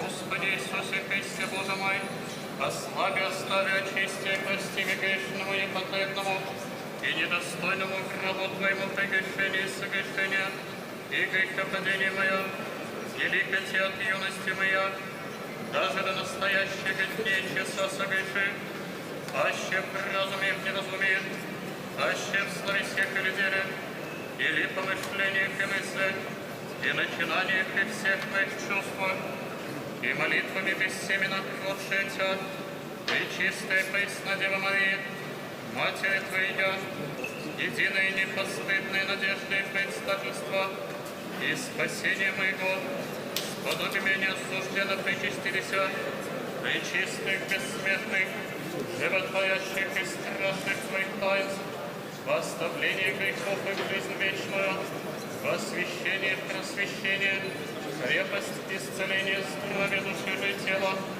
и в потребление, и все совершенное погубление лукавых моих помыслов и помышлений предприятий, и ночных мечтаний, темных и лукавых духов, яко Твое есть царство и сила и слава, и честь и поклонение, с Отцем и Святым Твоим Духом, ныне и присно, и во веки веков. Аминь. Пред дверьми храма Твоего предстает, и лютых помышлений не отступаю, но Ты, Христе Боже, святая правдивый, и канонию помиловый, и разбойник на края двери отверзи, отверзи мертвый человека любит Твоего, и прими меня приходящие, прикасающиеся Тебе, яко блудницу и кровоточивую, оба из-за Твоя коснувшися, удоб исцеления Твоя, оба же причистие Твоей ложью державши, разрешение грехов понесе, аж окаянный, все Твое тело держа и восприятие, да не опален буду, но прими меня, яко полное, и просвети мое душевное чувство, попаляемое греховные вины, молитвами бессеменно пророчествуя и небесных сил, яко благословен еси во веки веков. Аминь.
души наши. Святый Боже, святый крепкий, святый бессмертный, помилуй нас. Святый Боже, святый крепкий, святый бессмертный, помилуй нас. Святый Боже, святый крепкий, святый бессмертный, помилуй нас. Слава Отцу и Сыну и Святому Духу, и ныне присно и во веки веков. Аминь. Пресвятая Троица, помилуй нас, Господи, очисти грехи наши, Владыка, прости беззаконие наши. Святый, посети исцели немощи наши, имени Твоего ради. Господи, помилуй, Господи, помилуй, Господи, помилуй. Слава Отцу и Сыну и Святому Духу, и ныне присно и во веки веков. Аминь. Отче наш, и же еси на небесе, да светится имя Твое, да придет царствие Твое, да будет воля Твоя, как на небеси на земли. Хлеб наш насущный дашь нам днесь, и остави нам долги наши, как же поставляем должником нашим, и не веди нас в свои искушения, но избави нас от лукавого. Аминь, помилуй нас, Господи, помилуй нас, всякого ответа, и на убежище. Все эти молитвы, я голодный и грешный, приноси, помилуй нас. Слава Отцу и Сыну и Святому Духу, Господи, помилуй нас, одел поваху. Не прогревайся, но и село, ниже ко мне беззаконие наше. Но презри на нее, как мы крови, не избавим Твой наших, и Бог наш. И мы, люди Твои, все дела руку Твоими Твои призываем. И ныне присно и во веки веков. Аминь. Милосердие дверь отверзи нам, благословенна Богородица. Надеющиеся на Тебя, да не погибнем, но да избавимся от бед. Ты выяси спасение рода христианского.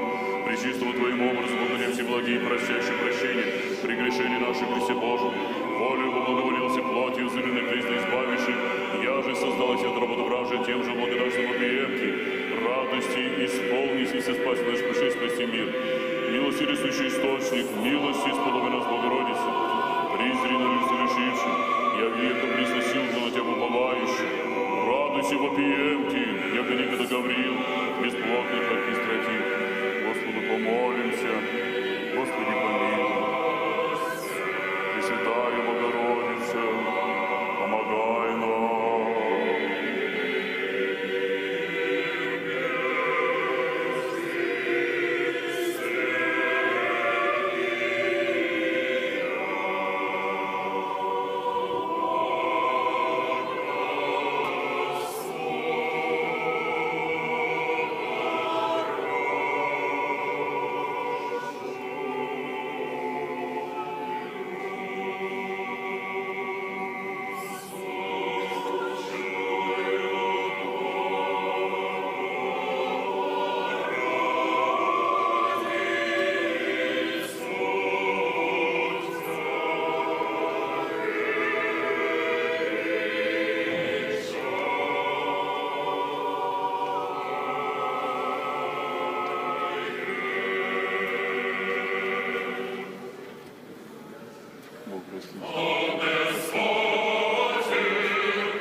Да возрадуется душа Твоя, Господи, облечи во темнину спасения, и одежды веселья одетя, яко жениху возложен не венец, яко небесную, возвратите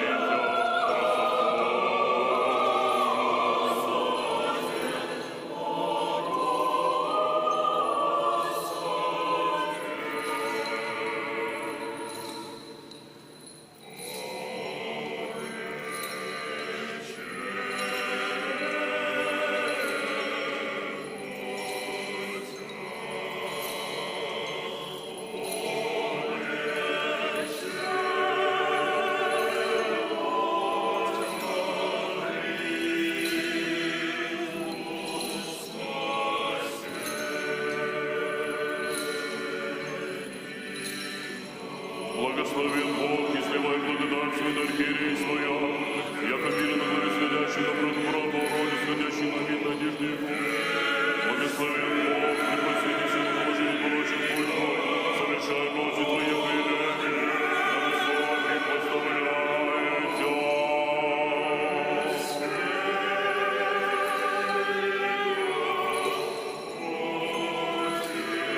Припасися оружием твоим, по бедре твоим, сильной красотой твоей, и добротным твоим лицу смевай, и царство и ради кротости и правды, и наставь ты дивно неснися твоя, всегда ныне и присно и во веки веков. Аминь. Неснися твоя, Господи, прославься крепости, и знай только, Господи, сокруши враги множество славы, но и стену за состава. Пусть Господи сотворись детей, создашь детям разумите, и научишься все заповеди бегов.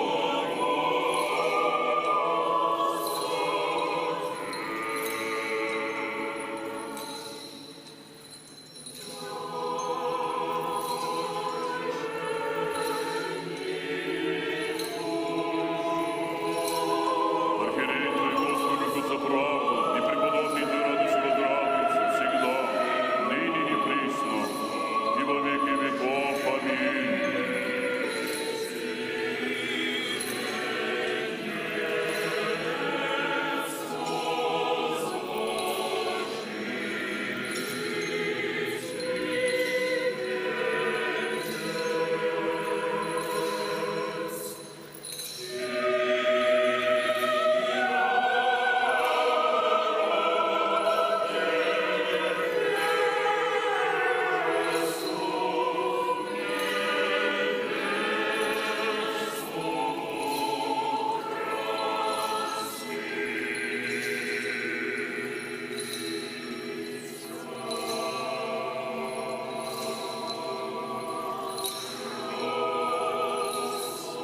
Рабе кресте зовущимся весисто возделся, и Богу и Отцу привелоси, всегда, ныне и присно, и во веки веков. Аминь.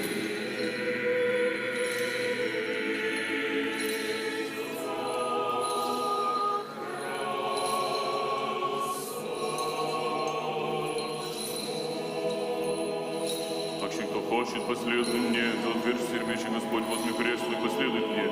Всегда, ныне и присно, и во веки веков. Аминь. Сердце чисто созижь тебе Бог, и дух раб, обнови то утробе твоей, всегда, ныне и присно, и во веки веков. Аминь.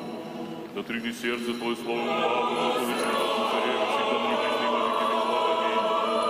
Боже Господь, на благословение за камень, дорогих живота, проси всегда, ныне и присно, и во веки веков. Аминь.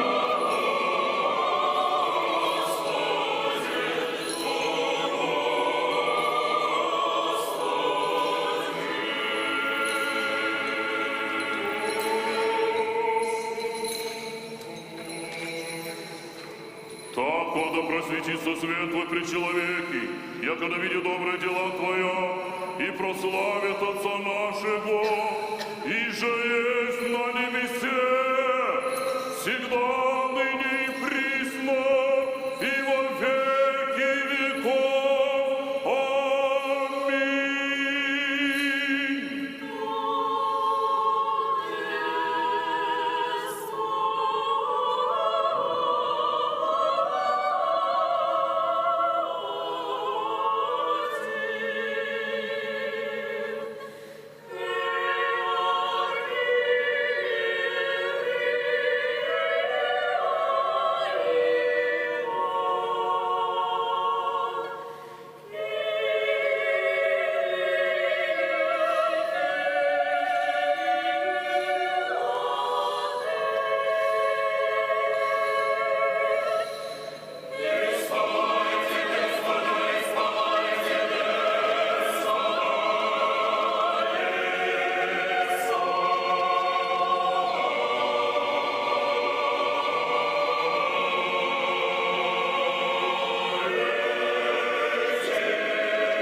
С миром изыдем.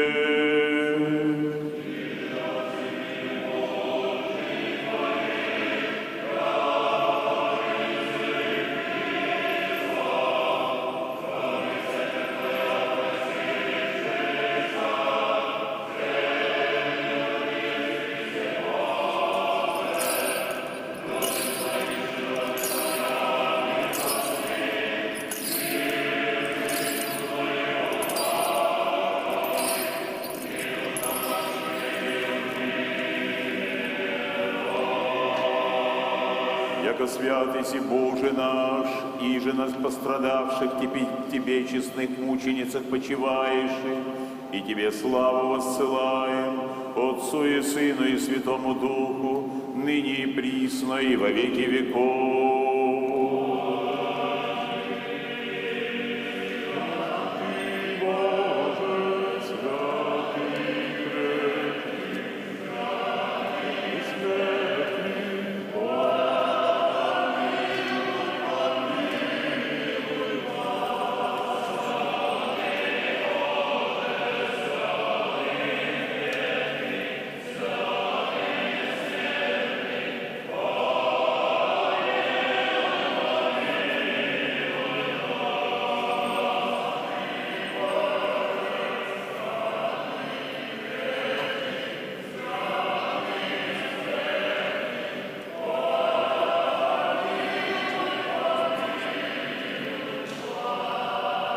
Господу помолимся.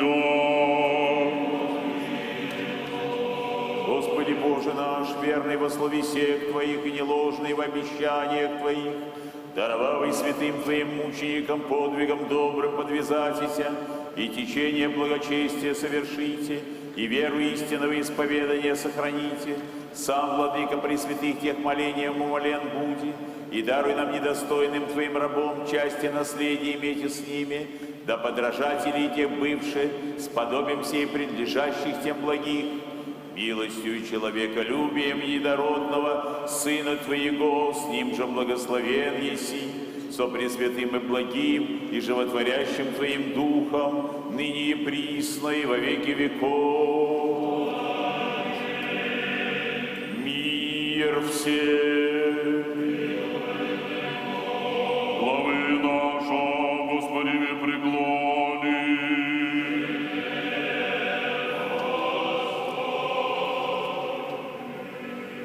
Буди держава Царствия Твоего, благословенна и препрославленна, Отца и Сына и Святаго Духа, ныне и присно и во веки веков.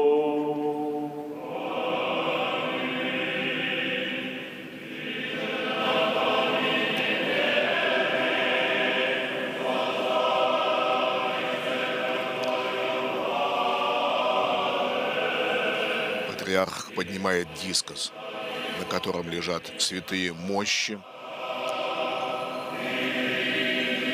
и направляется к входу, главному входу в храм Казанской иконы Божией Матери.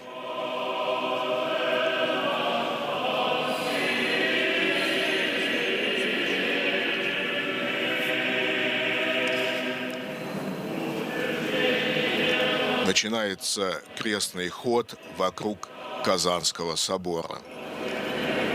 Священнослужители исходят из западной части храма. А в это время хор исполняет песнопение, прославляющее подвиг мучеников.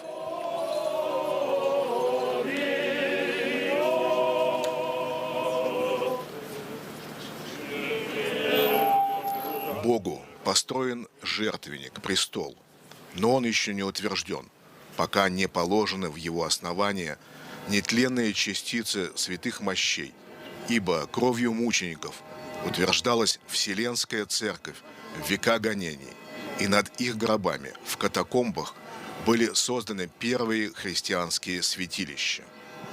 Церковь не забывает бедствий, которые постигли ее на протяжении всей истории, и как воин украшается своими ранами. Она внемлет откровению святого Иоанна Богослова, видевшего в духе на небесах перед лицом Божиим алтарь и под ним души убиенных за Слово Божие и исповедание веры, и хочет подражать на земле этому небесному видению.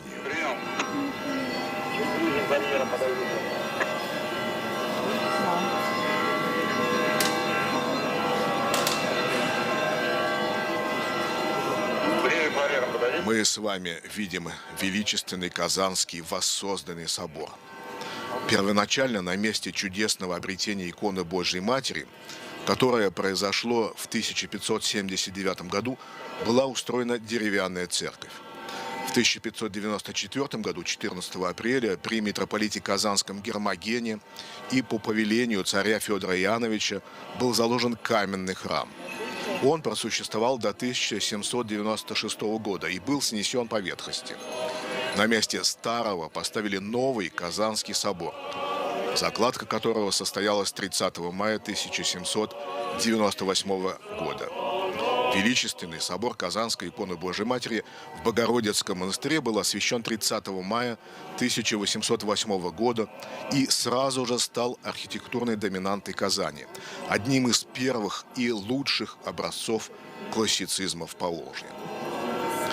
Трагично сложилась судьба монастыря с приходом советской власти. Собор был уничтожен для строительства на этом месте киностудии. И лишь в наше время комплекс монастыря начали восстанавливать. 4 ноября 2015 года президент Республики Татарстан Рустам Нургалиевич Минниханов подписал указ о создании Болгарской исламской академии и воссоздании Казанского собора иконы Божьей Матери. Правительством республики был разработан комплекс мер по содействию организации сбора добровольных пожертвований, отчисления юридических и физических лиц, общественных и религиозных организаций для возрождения главной православной святыни Казани. Большой вклад в это общее благое дело внесли многие люди, среди которых особо следует отметить труды Ментимира Шариповича Шаймиева, первого президента Республики Татарстан, государственного советника Республики Татарстан, председателя попечительского совета Республиканского фонда возрождения памятников истории и культуры Республики Татарстан. 21 июля 2016 года, ровно 5 лет тому назад, святейший патриарх Кирилл совершил чин закладки собора на месте обретения Казанской иконы Божией Матери. Начались работы. Проект восстановления Казанского собора разрабатывался большим коллективом государственного унитарного предприятия ТАТ Инвест Граждан Проект под руководством генерального директора Аделя Хуснуддинова при содействии многих подрядных организаций.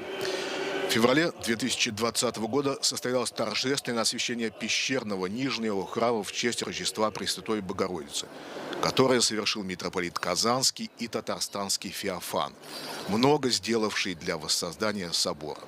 Его земная жизнь закончилась в прошлом году, и он обрел место упокоения рядом с этим величественным храмом. Мы с вами видим, как патриарх совершил кождение мощей. Ваши возьмитесь врата вечные, и внидет Царь славы.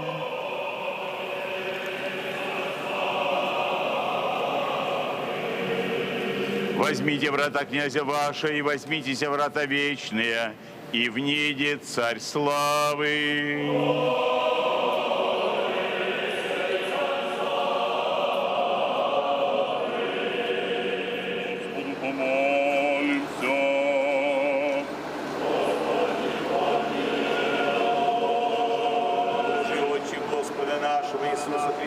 Сын благословен вовеки, и же завесую плоти его обновил и синам в первородных церковь на небесех писанных, вход и держа жительство празднующих, и глаз радования, сам человеколюбче, владыка, презренный грешный, недостойные рабы Твоя, обновление празднующей честного храма Пресвятые Богородицы ради честные иконы Ия Казанские и святаго благоверного и великого князя Александра Невского, во образ святейшей Твоей Церкви, сирич самого телесе нашего, и жуба храм Твой, Иуда Христа Твоего, всехвальным апостолом Павлом и Миномати сподобил еси.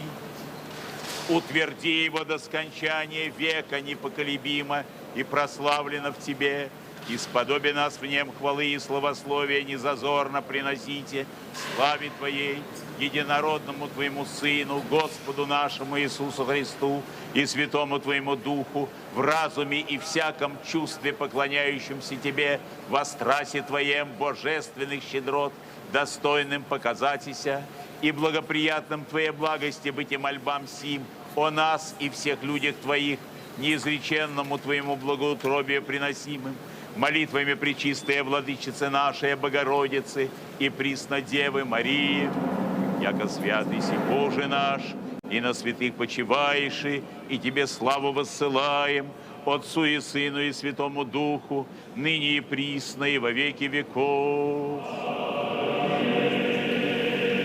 Мир всем.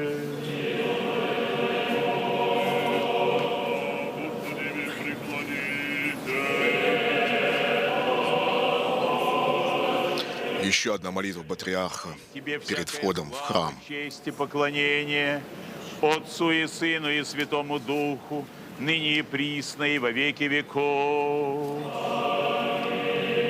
Господь сил, Той есть сей Царь славы.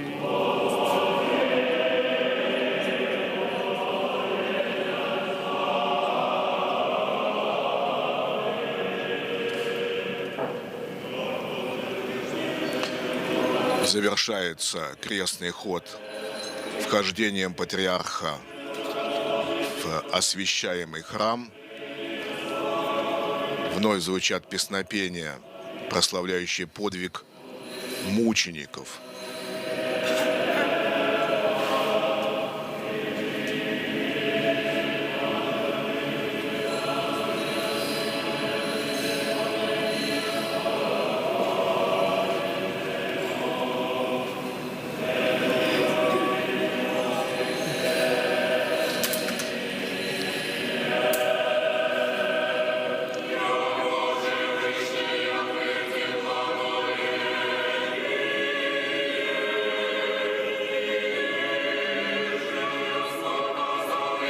Мы с вами видим, как патриарх со святыми мощами входит в алтарь и поставляет их на престол.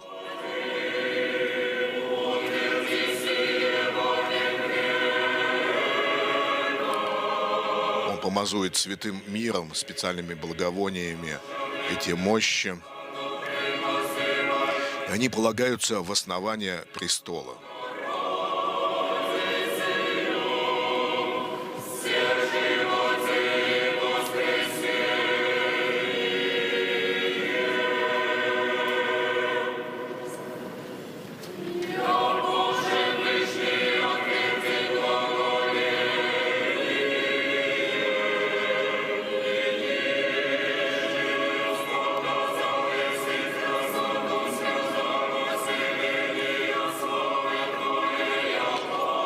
Вновь звучит тропарь, яко вышняя тверди благолепия, то есть благолепие небес, и нижнюю показалась и красоту святого селения слава Твоя, Господи. То есть и здесь на земле Господь показал красоту своего селения, ибо каждый храм – это дом Божий, место особого присутствия Божия.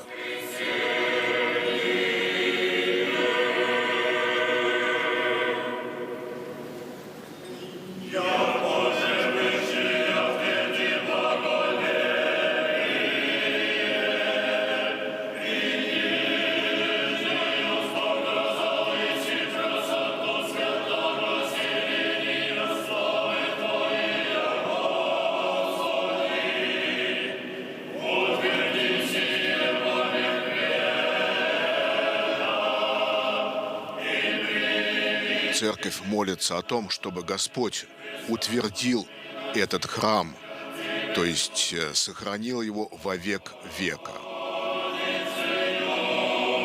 чтобы всегда здесь возносилась молитва о живых и умерших, о всех и за вся.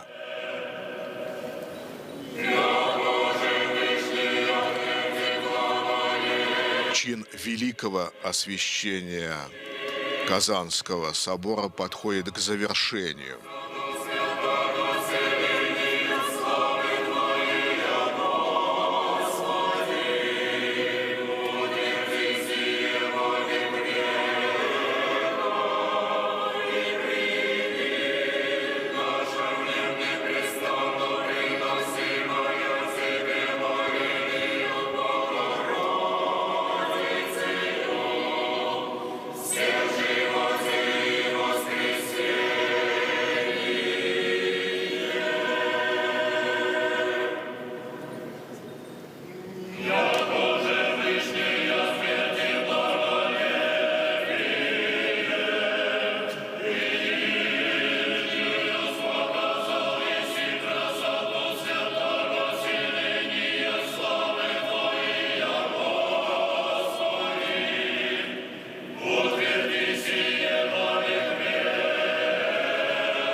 Патриарх прибыл сегодня в Казань для того, чтобы совершить чин великого освящения воссозданного Казанского собора и совершить здесь первую божественную литургию.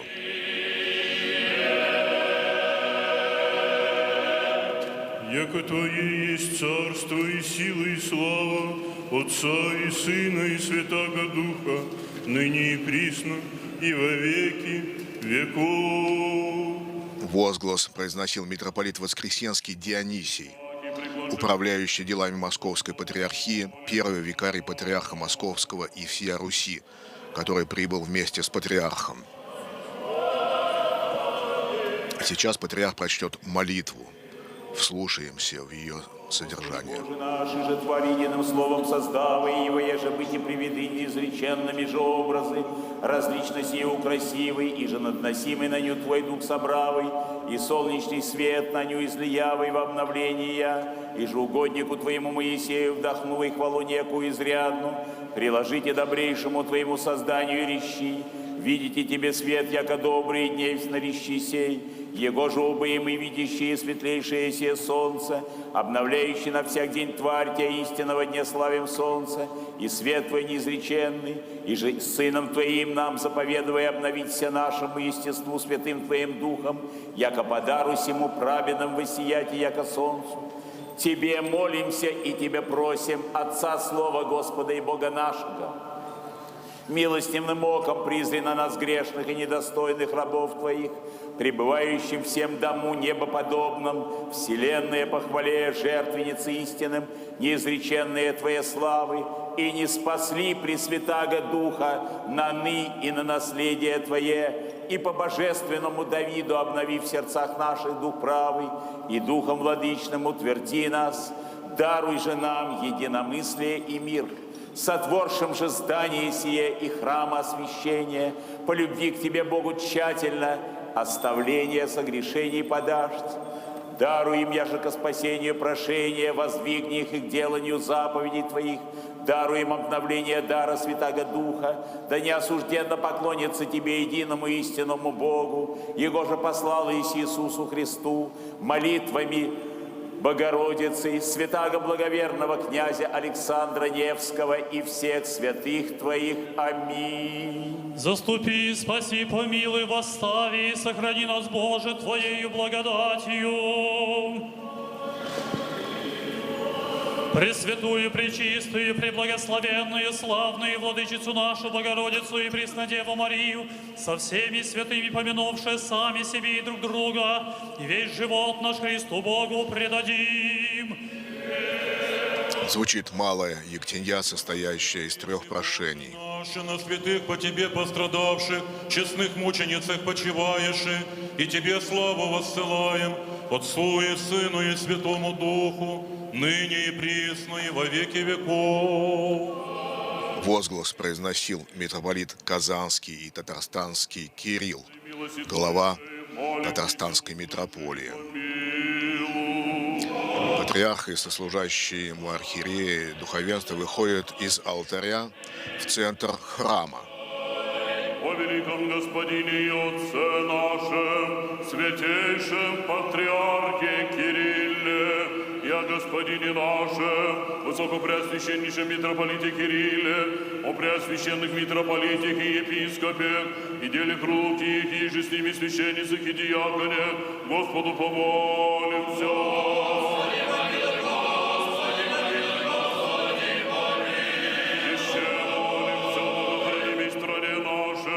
Властях и воинстве, и ада тихое безмолвное житие поживем во всяком благочестии и чистоте. Еще молимся о блаженных и преснопамятных создателях святого храма сего. Особое прошение о создателях, о строителях этого храма. Их церковь с благодарностью будет вспоминать за каждым богослужением.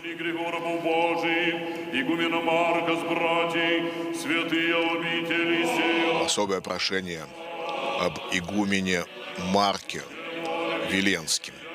Это наместник Богородицкого мужского монастыря. Труждающихся, поющих и предстоящих людях, ожидающих от Тебя великие и богатые милости.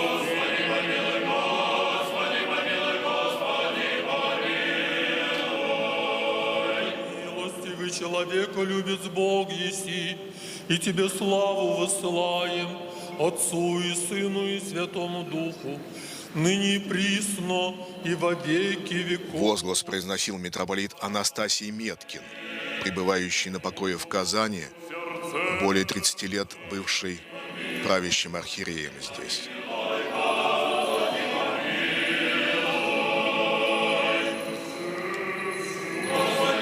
Патриарх, стоя на кафедре, окропляет всех святой водой и осеняет святым крестом. Протодиакон произносит возглас: «Господу помолимся рцем все», то есть скажем все, а хор поет: «Господи, помилуй» трижды. Господи, помилуй, Господи, помилуй, Господи, помилуй. Пресвятая Богородице, спаси нас. Итак, звучат заключительные молитвословия чина великого освящения. Слава Тебе, Христе Боже, упование наше, слава Тебе. Господи, помилуй, Господи, помилуй, Господи, помилуй. Святейший Владыко, благослови.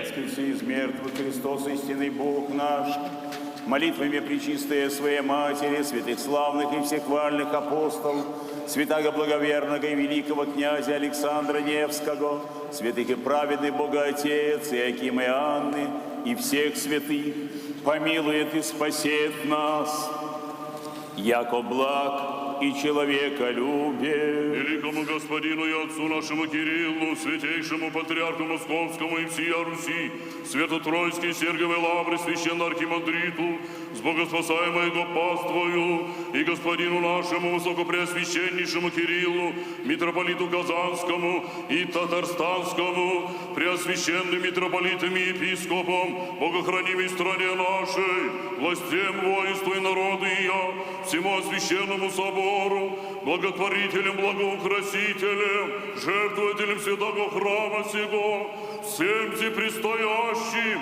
и молящимся многое лето.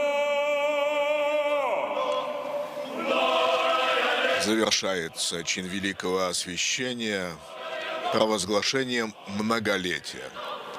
Патриарх, стоя на солие, возвышение перед царскими вратами, осеняет всех святым крестом, знамением победы Христа над смертью. По окончании Великого Освящения совершается первая божественная литургия в новоосвященном храме. Именно литургия занимает особое место среди всех богослужений суточного круга, ибо во время литургии совершается величайшее таинство Евхаристии, по-русски таинство благодарения. Слава Вышних Богу и на земле мир, человеца благоволение. Патриарх, воздев руки, молится перед началом совершения богослужения. Господи, усне наши отверзиши, и уста наша возвестят хвалу Твою. Благословен Бог навсегда, ныне присно и во веки веков. Да исправит Господь стопы ваши, да помнет вас Господь Бог во царстве Своем, всегда, ныне и присно и во веки веков.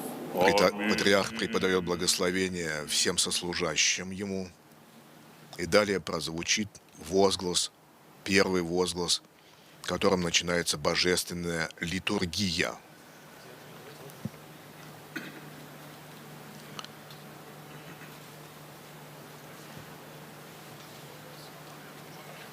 Благослови, Владыко! Благословенно Царство Отца и Сына и Святаго Духа, ныне и присно и во веки веков.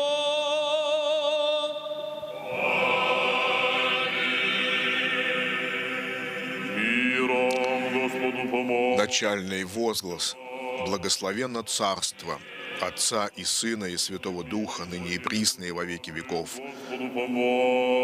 означает, что богослужение будет совершаться во славу Пресвятой Живоначальной Троицы, в воспоминание крестных страданий и всей земной жизни Спасителя, которая описана в Евангелии.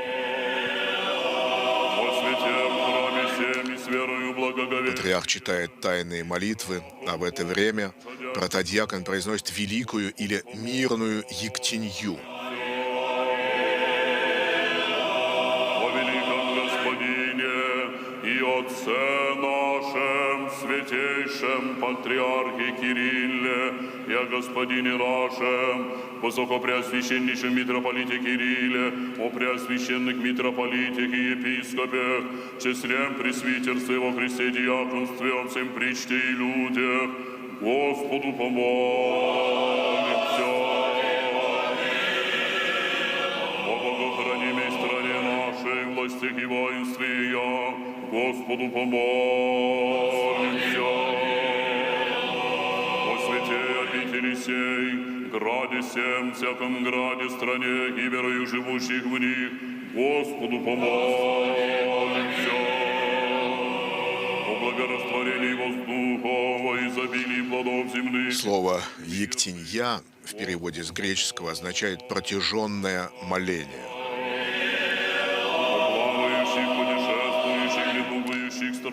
Прошения мирной ектеньи, произносимые протодиаконом от имени всех молящихся в храме, обнимают собой все насущные нужды человека. О, избавитесь нам от всякие скорби, гнева и нужды, Господу помолимся.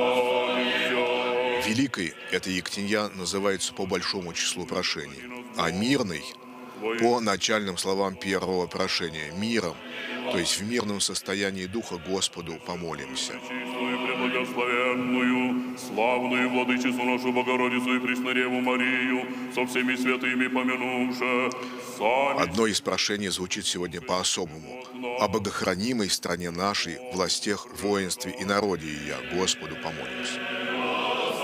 Мы просим подателя всех благ Бога, чтобы Он ниспослал нам все благое и потребное для жизни и трудов на пользу Отечества, Церкви и ближних. И во веки веков.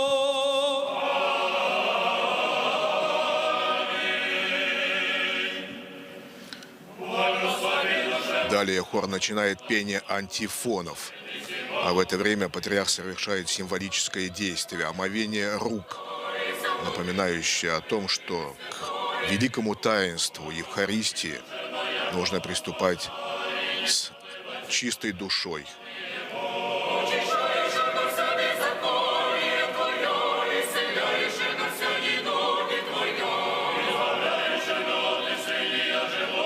Слово «антифон» греческое в переводе на русский язык означает «противогласие». Антифоны – это значит попеременное пение, символизирующее собой неумолкающее пение ангелов, прославляющих благость и всемогущество Бога Творца и Вседержителя.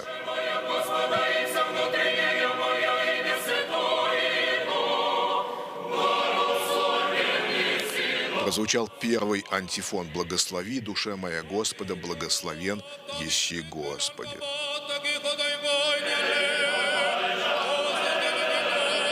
Далее звучит малое, состоящее из 3 прошений Ектинья. Обратите внимание, что звучит она на кряшенском языке.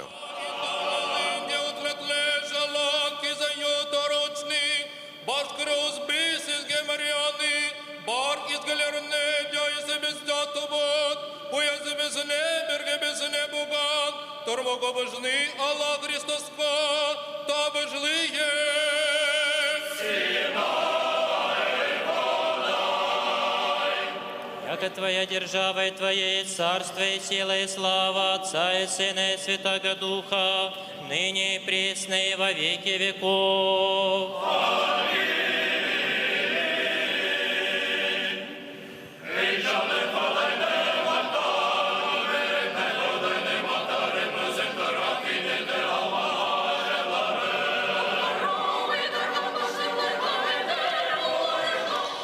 Второй антифон звучит на кряшенском языке. Это псалом «Хвали, душе моя, Господа, восхвалю Господа в животе, то есть в жизни моей, пою Богу моему, донде же есмь», то есть до тех пор, пока я жив.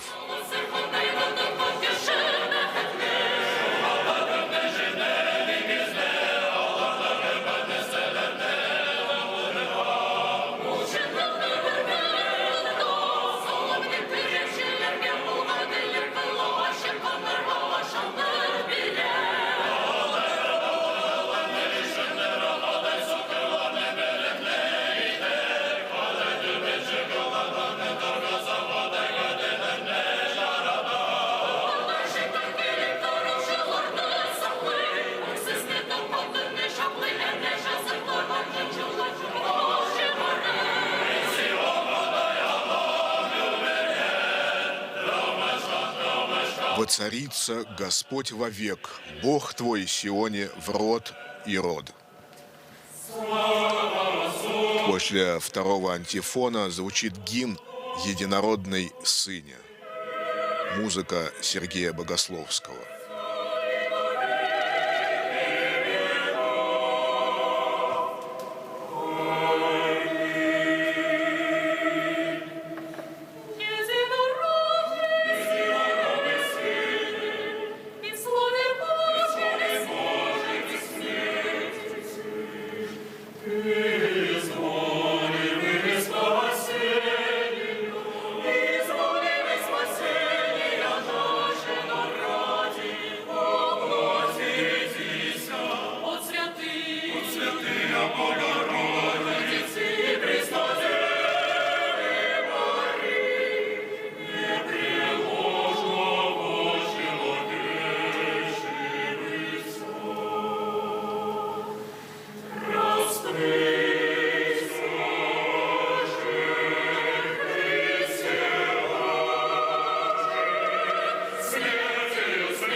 Гимн «Единородной Сыне» напоминает о том, что главное благодеяние Бога роду человеческому заключалось в ниспослании на землю Сына Божия, воплотившегося от Пресвятой Богородицы и Своею смертью победившего смерть.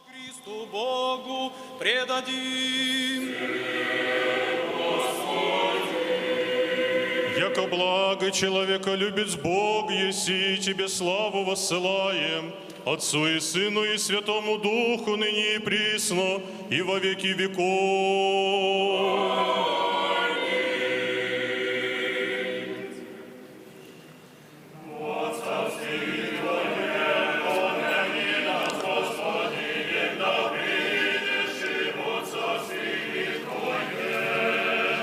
Далее хор исполняет третий антифон.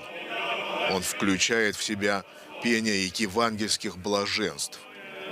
И церковь напоминает нам о том, что, согласно Евангелию, человек, просящий милости у Бога, сам должен стать смиренным духом, плачущим о своих грехах, кротким, поступающим по правде, чистым сердцем, милосердным к ближним, терпеливым во всех испытаниях, готовым отдать жизнь за Христа.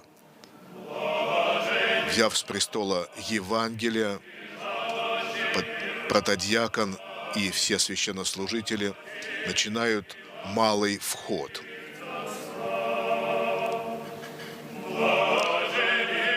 Этот вход священнослужителей из алтаря с Евангелием символизирует шествие Спасителя на проповедь Евангелия, то есть на возвещение благой вести о спасении.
«Премудрость прости» прозвучали слова, произнесенные протодиаконом.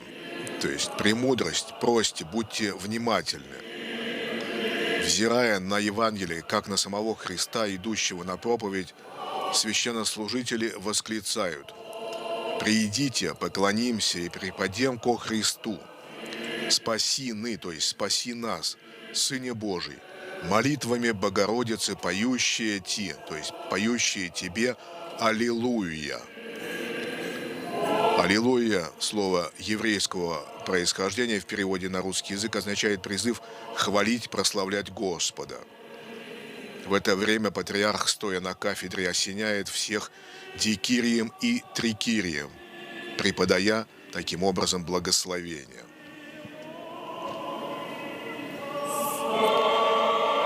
Сойдя с кафедры, патриарх направляется в сторону алтаря.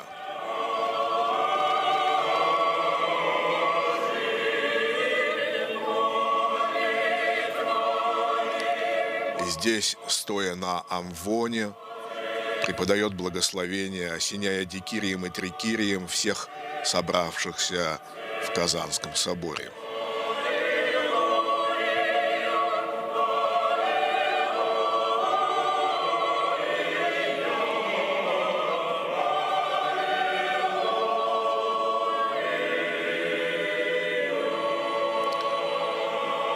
Приложившись к иконам Спасителя и Божией Матери на царских вратах, патриарх входит в алтарь.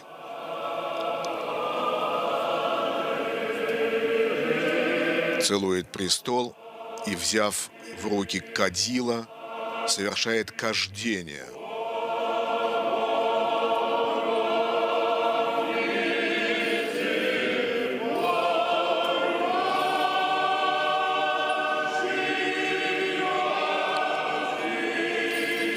Дым кадильный символизирует нашу общую соборную молитву, возносящуюся от земли к небу, к к престолу Вседержителя. Патриарх совершает кождение престола, жертвенника, который здесь же находится в алтаре слева от престола, и всего алтаря.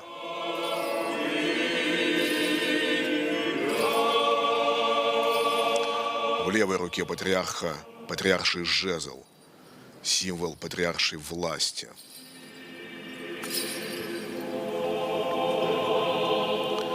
Кождение продолжается под пение «Испала эти деспота». Песнопение на греческом языке в переводе на русский язык означает «на многие лета владыка».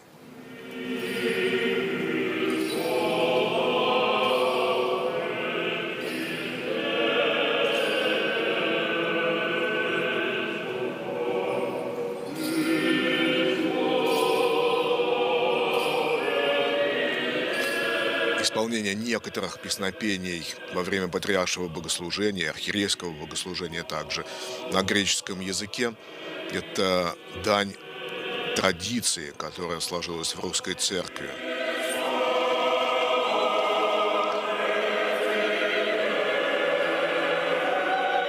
Приняв христианство в 988 году, Русь стала частью церкви греческой, Византии. И лишь в 1448 году она получила самостоятельность или автокефалию, самостоятельное управление.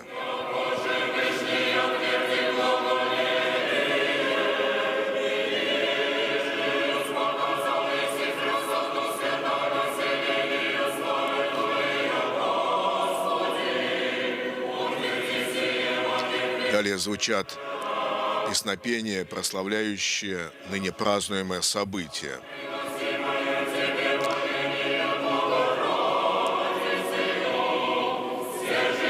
Тропарь, который звучал во время великого освящения этого храма, а также тропарь, посвященный празднику явления Богородицы, иконы Богородицы в ограде Казани,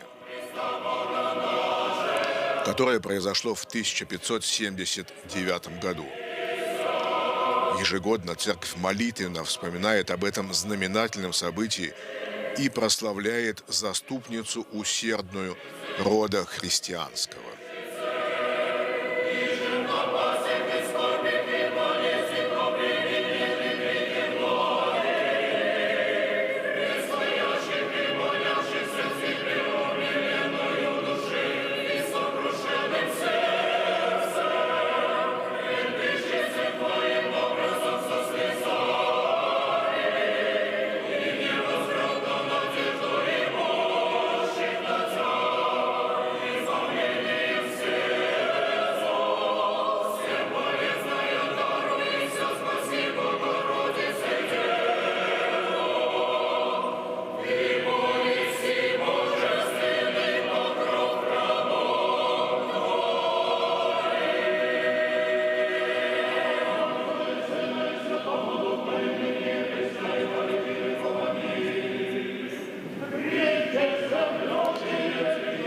Далее священнослужители в алтаре исполняют кандак Божией Матери.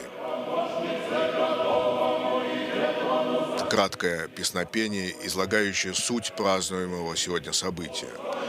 «Притецем люди к тихому сему и доброму пристанищу», то есть «придем люди к этому тихому и доброму пристанищу, скорой помощнице, к самой Деве Богородице».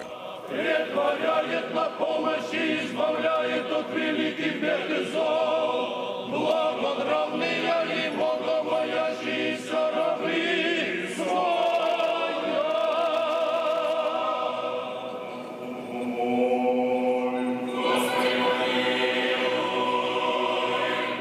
Яко свят еси Боже наш, и Тебе славу воссылаем, Отцу и Сыну и Святому Духу, ныне и присно. Господи, спаси,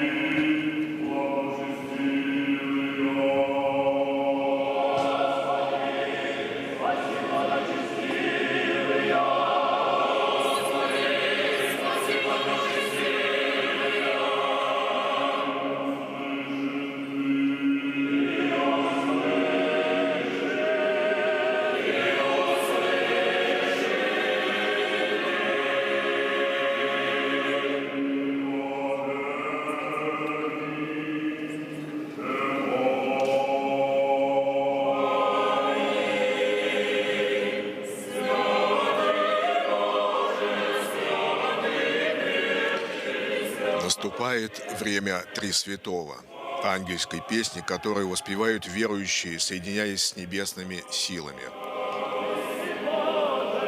Взяв дикирий, светильник с двумя свечами, символизирующим две природы, божественную и человеческую в Иисусе Христе, совершив крестное знамение над лежащим на престоле Евангелием, патриарх выходит из алтаря, чтобы произнести молитву: «Призри с небесе Божий и вишь, и посети виноград сей».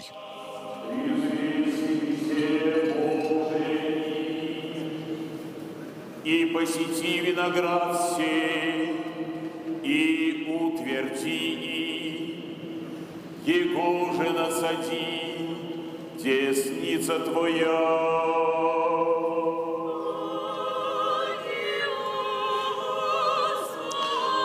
Виноградником Христовым именуется Церковь, основанная Спасителем.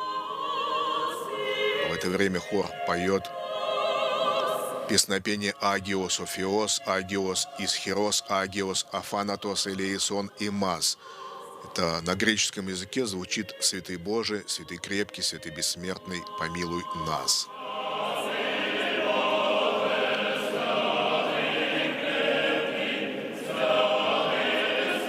Благослови всех молящихся и приложившись к Евангелию, патриарх с дикирием и идет в сторону горнего места. Это место за престолом, где находится трон патриарший.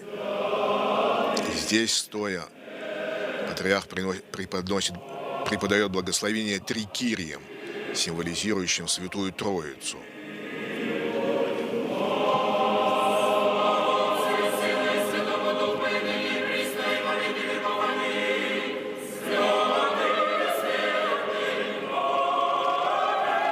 Наступает время чтения Слова Божия.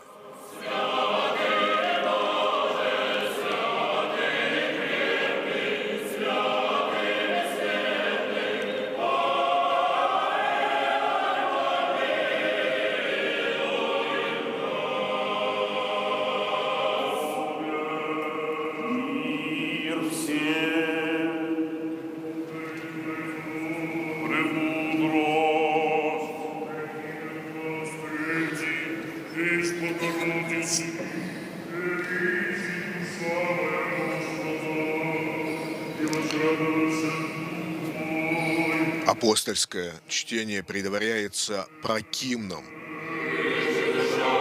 Слово греческое в переводе на русский язык означает «предшествующий». Прокимен глаз 3, песнь Богородицы. «Величит душа моя Господа, и возрадовался дух мой о Бозе спасе моем».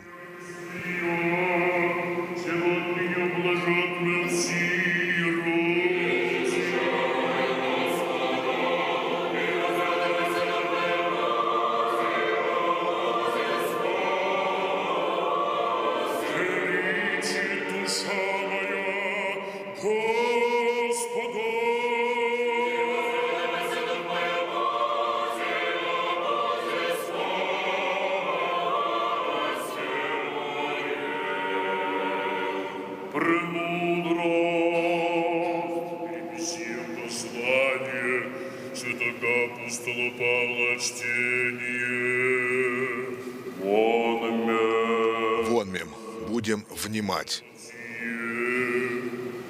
Сие да мудрствуется в вас, еже во Христе Иисусе, и же во образе Божий Сын, не восхищением, не пчела быть и равен Богу, но себе умалил, за рак раба приим, подобие человечестем был, и образом обретися, яко же человек. Смирил себе, послушлив был даже до смерти, смерти же крестную. Тем же и Бог его превознесе, и даровай ему имя еже паче всякого имени. да имени Иисусове всяко колено поклонится небесных и земных и преисподних, и всяк язык исповесть, яко Господь Иисус Христос, славу Бога Отца.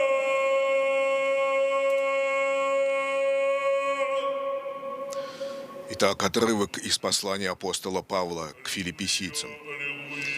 Прочту по-русски. «Братья, у вас должны быть те же чувствования, какие во Христе Иисусе.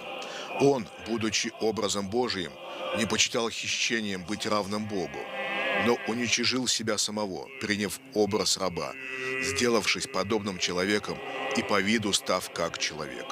Смирил себя, быв послушным даже до смерти и смерти крестной. Посему и Бог превознес его и дал ему имя выше всякого имени, дабы пред именем Иисуса преклонилось всякое колено небесных, земных и преисподних, и всякий язык исповедовал, что Господь Иисус Христос в славу Бога Отца».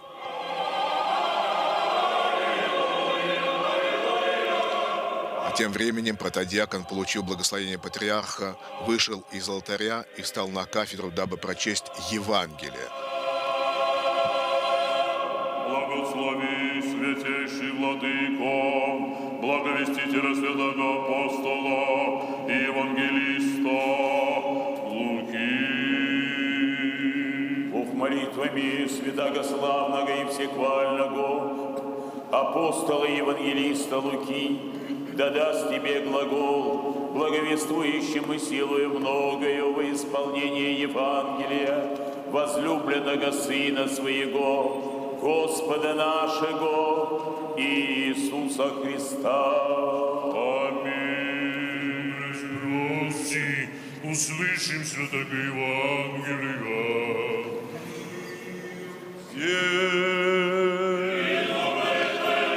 Прозвучал возглас «Мир всем». Это пожелание мира напоминает молящимся о необходимости иметь мир душевный при слушании Слова Божия. Внемлем этим глаголом вечной жизни.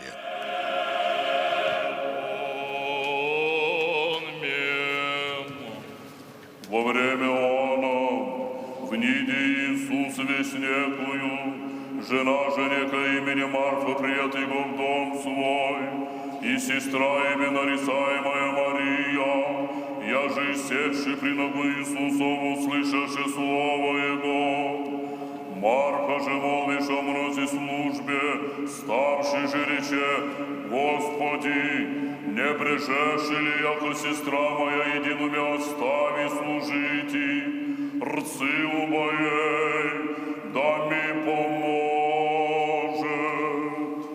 Отвечав же Иисус рече ей, Марфа, Марфа, печешися и молвишь о мнозе, едино же есть на потребу. Мария же благую часть избра, я же не отымется от нея.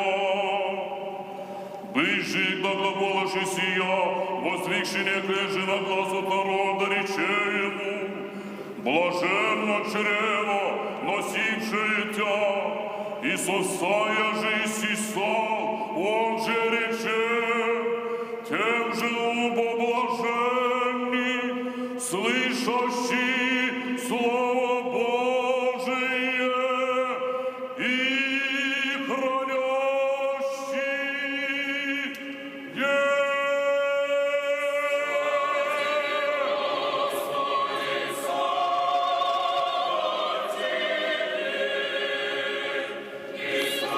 Перед чтением Евангелия после него поется «Слава Тебе, Господи, слава Тебе», в знак благодарности Богу, даровавшего нам евангельское учение. Прочту Евангелие от Луки, глава 10, по-русски. В то время пришел Иисус в одно селение. Здесь женщина именем Марфа приняла его в дом свой. У нее была сестра именем Мария, которая села у ног Иисуса и слушала слово его. Марфа же заботилась о большом угощении и, подойдя, сказала: «Господи, или тебе нужды нет, что сестра моя одну меня оставила служить? Скажи ей, чтобы помогла мне». Иисус же сказал ей в ответ: «Марфа, Марфа, ты заботишься и суетишься о многом, а одно только нужно.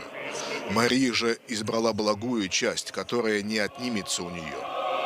Тогда же он говорил это, одна женщина, возвысив голос из народа, сказала ему: «Блаженно чрево, носившее тебя, и сосцы тебя питавшие». А он сказал: «Блаженные, слышащие Слово Божие и соблюдающие его».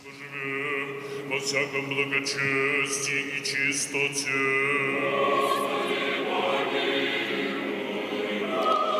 После чтения Евангелия возглашается сугубая ектенья. Сугубая означает усиленная. На каждое ее прошение хор отвечает троекратным: «Господи, помилуй». И всему Христе, братстве нашем. Еще молимся о блаженных и преснопамятных. Начальные слова сугубой ектени призывают всех собравшихся в храме от всей души и от всего сердца вознести молитвы о нашей стране, властях и воинстве, о святейшем патриархе Кирилле, о священнослужителях, о всех наших ближних. Есть прошение о тех, кто своим трудом, инициативой, пожертвованиями, творческими усилиями созидал сей святой храм, нашу общенациональную святыню.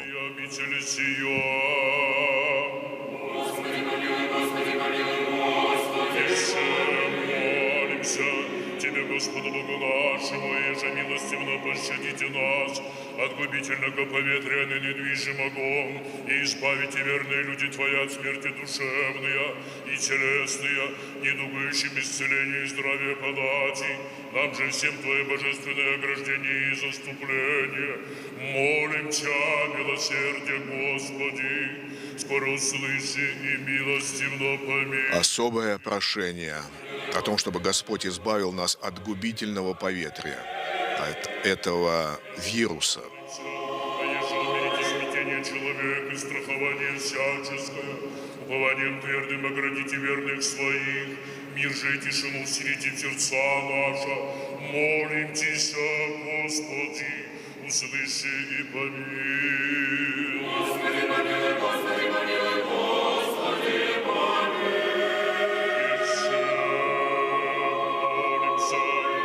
Плодоносящих и добродеющих во свете месячесне в храме всем, труждающихся, поющих и предстоящих людях, ожидающих от Тебя великие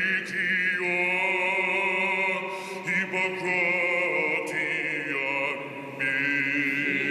милости.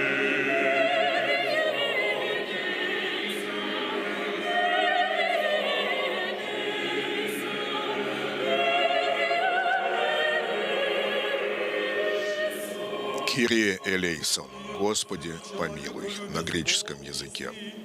И Тебе славу высылаем, Отцу и Сыну и Святому Духу, ныне и присно, и во веки веков.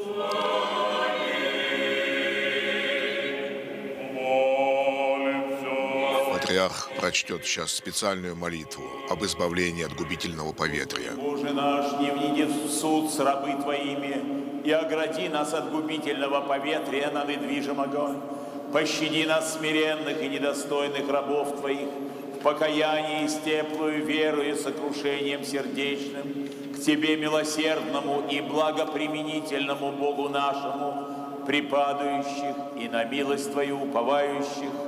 Твое бы есть ежемиловать и спасательный Боже наш, и Тебе славу воссылаем, Отцу и Сыну и Святому Духу, ныне и присно, и во веки веков. Помолитесь прошении, Господи, ви. Господи, помилуй. Блаженно помолимся, да Господь помилует и огласит их словом истины, открытым Евангелием правды, соединит. Далее звучит Ектенья об оглашенных. Оглашенными в церкви называются люди, которые готовятся к принятию таинства крещения. Оглашении главы ваша, Господи, вы преклоните.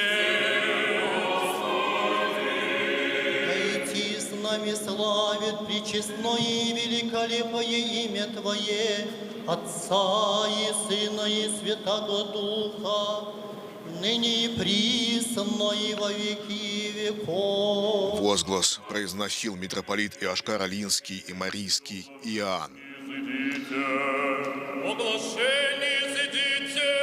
Церковь молится о том, чтобы Господь во благовремение сподобил оглашенных принять таинство крещения и войти в церковь, стать членами Церкви Христовой.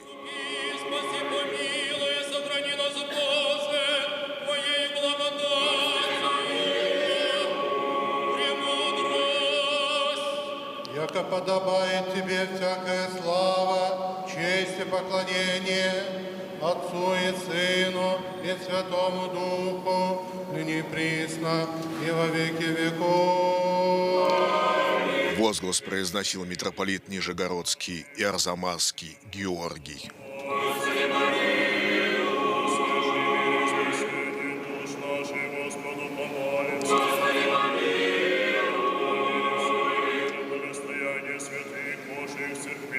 И соединение всех Господу помолимся. О святе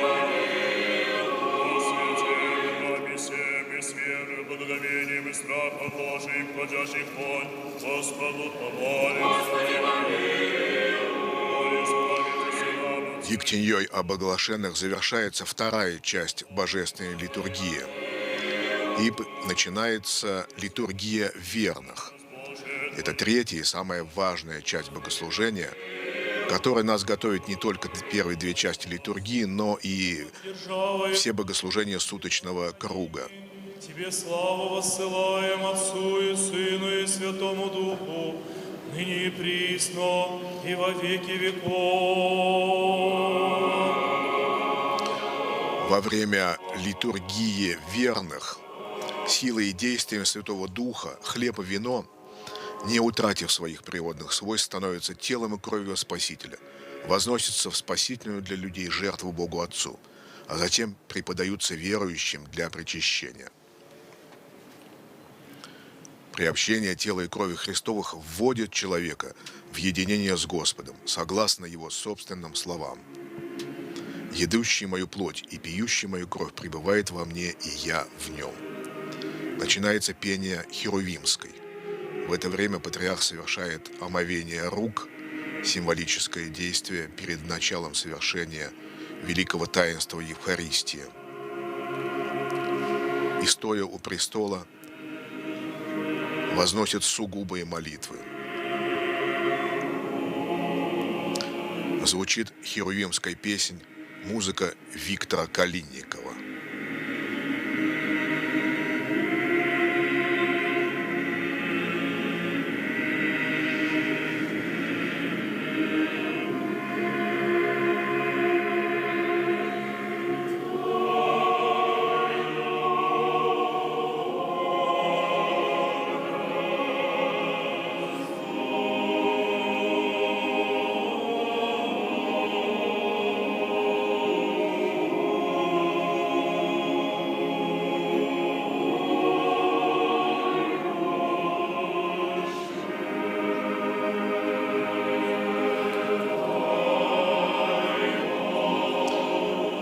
Приложившись к престолу и молитвенно вспомнив всех сослужащих, преподав им благословение, патриарх направляется от престола к жертвеннику. На жертвеннике в данный момент находятся чаша с вином и дискос, блюдо с хлебом, приготовленные для совершения великого таинства Евхаристии. Совершив кождение, патриарх вынимает частицы из просфор, Просфора, слово греческое, в переводе на русский язык означает принесение. Это принесенный хлеб для совершения Евхаристии. Вынимая частицы, патриарх поминает всех о здравии, а также из второй просфоры о упокоении, о всех скончавшихся.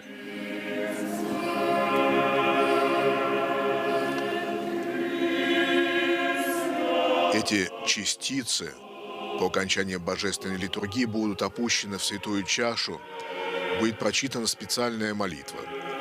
«Отмый, Господи, грехи поминавшихся здесь, кровью Твоей честною и молитвами святых Твоих». Во время богослужения происходит единение церкви земной, странствующей, и небесной, торжествующей,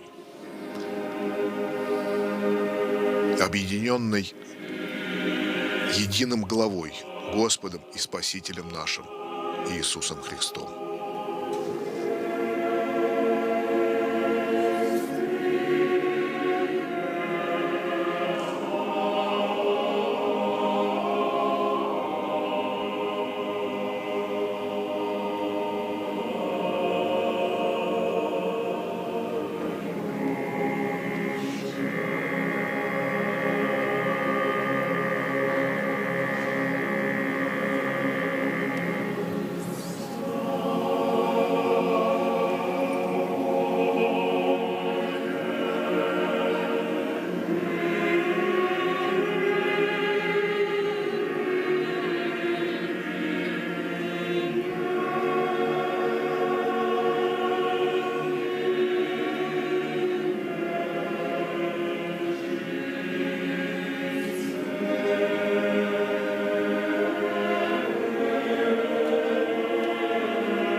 С литургии верных соединяются следующие воспоминания. Страдания и крестная смерть Спасителя, Его погребение, воскресение и вознесение на небо, пребывание вместе с Богом Отцом на престоле славы и грядущее, второе, славное пришествие на землю.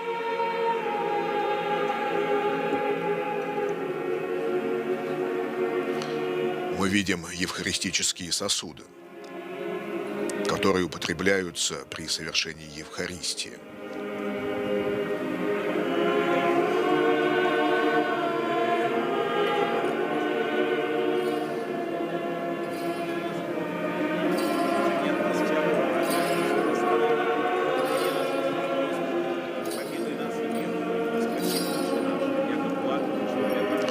Совершив кождение, патриарх передает дискос с хлебом и чашу с вином священнослужителям. Начинается Великий Вход.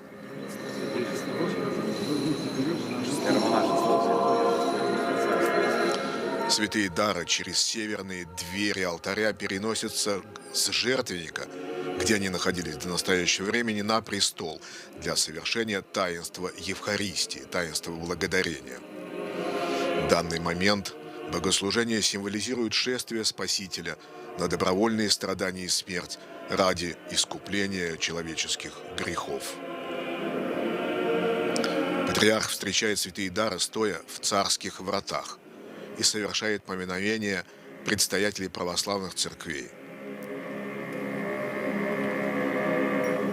Святейшие патриархи православные, блаженнейшие архиепископы и митрополиты, преосвященные митрополиты, архиепископы и епископы, и господина высокопреосвященнейшего Кирилла, митрополита Казанского и Татарстанского, да поменет Господь Бог во Царствии Своем, всегда, ныне и присно, и во веки веков.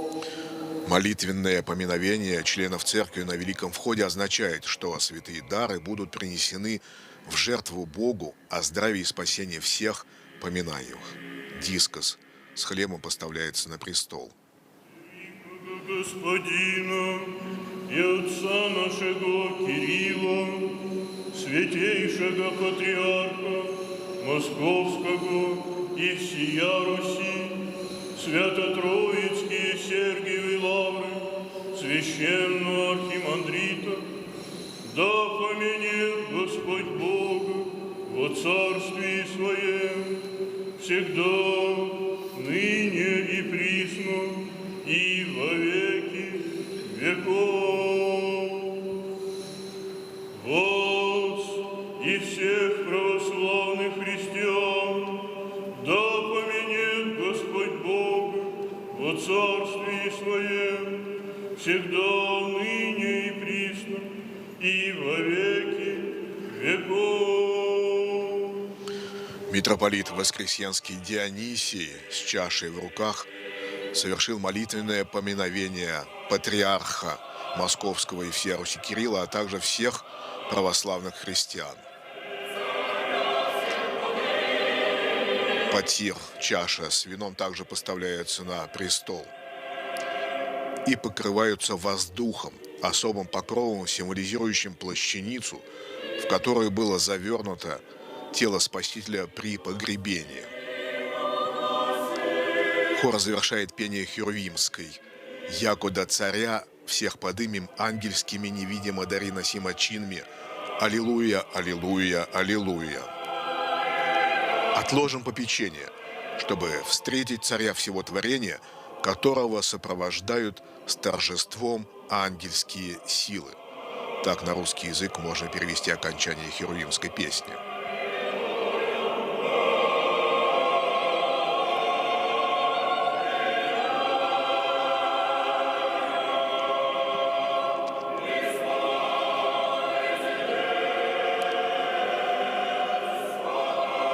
Завершается великий вход пением «Испола эти деспота». Патриарх читает тайные молитвы. В это время звучит просительная ектенья. Господу помолимся, а избавитесь нам от всякие скорби, гнева и нужды. Господу помолимся.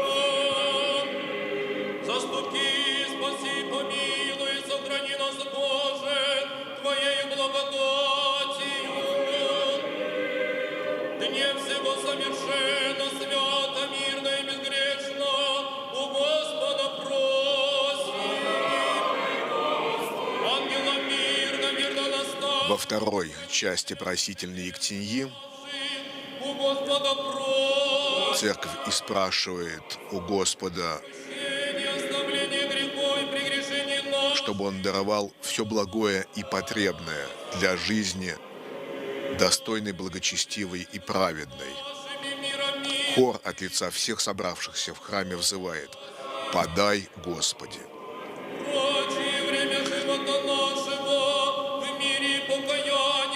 А патриарх только что закончил чтение молитвы, в которой просил о том, чтобы Господь сподобил его принести святые дары в жертву духовную и ниспослал на них, а также на всех верующих, благодать Святого Духа.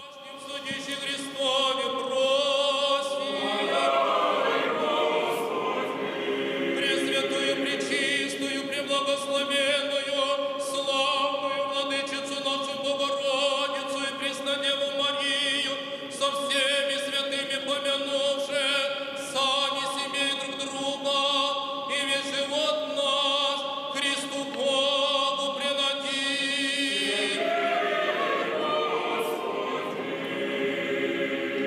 Щедротами единородного Сына Твоего, с Ним же благословен еси, со пресвятым и благим и животворящим Твоим Духом, ныне и присно и во веки веков.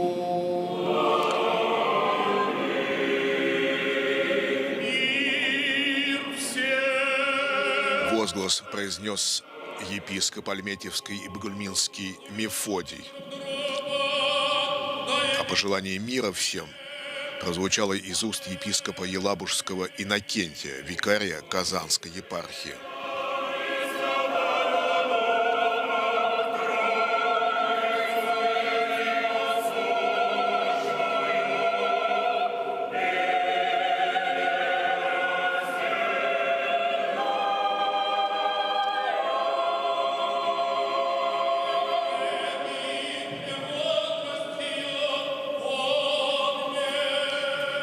Начинается пение символа веры, посредством которого собравшиеся в храме исповедуют свою веру в истины христианского учения.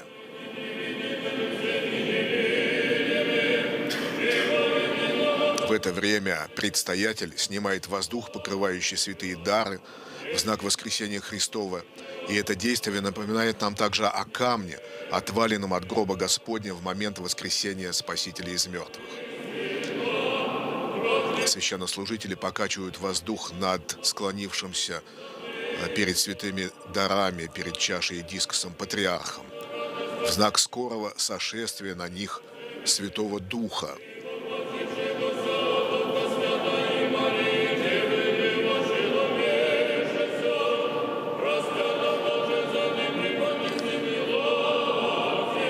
Все собравшиеся в храме поют едиными усты, единым сердцем символ веры, исповедуя свою веру во единого Бога Отца Вседержителя.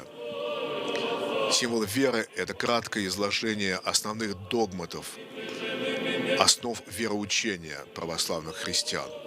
Составлен он был святыми отцами на Первом и Втором Вселенских соборах.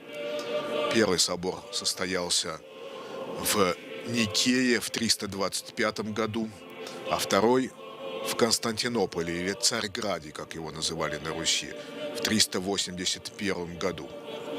По месту проведения этих двух соборов символ веры называется Никео-Царьградским.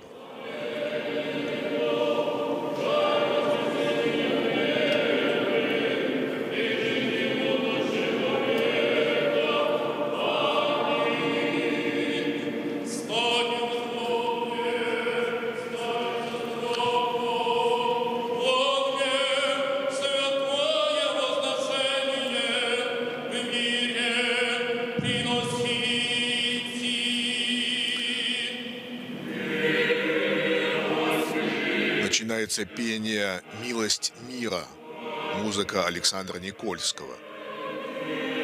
Важнейшая часть богослужения. Благодать Господа нашего Иисуса Христа и любви Бога и Отца и причастие Святаго Духа будет со всеми вами. Начинается евхаристический канон. Горе имеем сердца.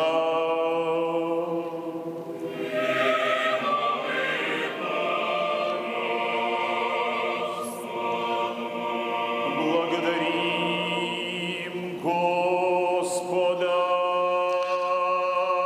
Патриарх призывает всех отрешиться от земного и вознести ум и сердце в горний небесный мир, вознести благодарение Господу.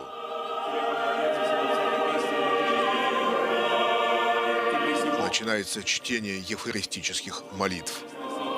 Вслушаемся в них и будем молиться вместе с патриархом. И отпадший восставил Сипаки, и не отступилась, и вся от Париадонти, жена на небо возгрелась. И царство Твое даровалось и будущее, и всех благодарим Тебя, единородного Твоего Сына, и Духа Твоего Святаго, о всех их же вем, их же невем, и явленных, и неявленных благодеяниях, бывших на нас. Благодарим Тебя о службе сей уже от рук наших приятий изволилости. Аще предстоят Тебе тысячи архангелов и ангелов, херувими и серафими, шестокрылатие, многочитие, возвышающиеся пернатие. Победная песнь, поющая, вопиющая, взывающая и глаголющая.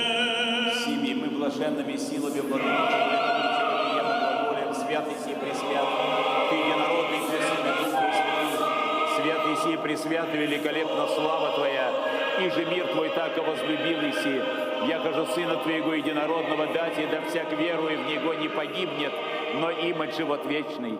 И же пришед, и вся я жена смотрение исполнив, в ночью же предаяшися, паче же сам себе предаяша за мирский живот. Прем хлеб во святые свои пречистые непорочные руки, благодарив и благословив, осветив, преломив, даде святым своим ученикам и апостолам рек.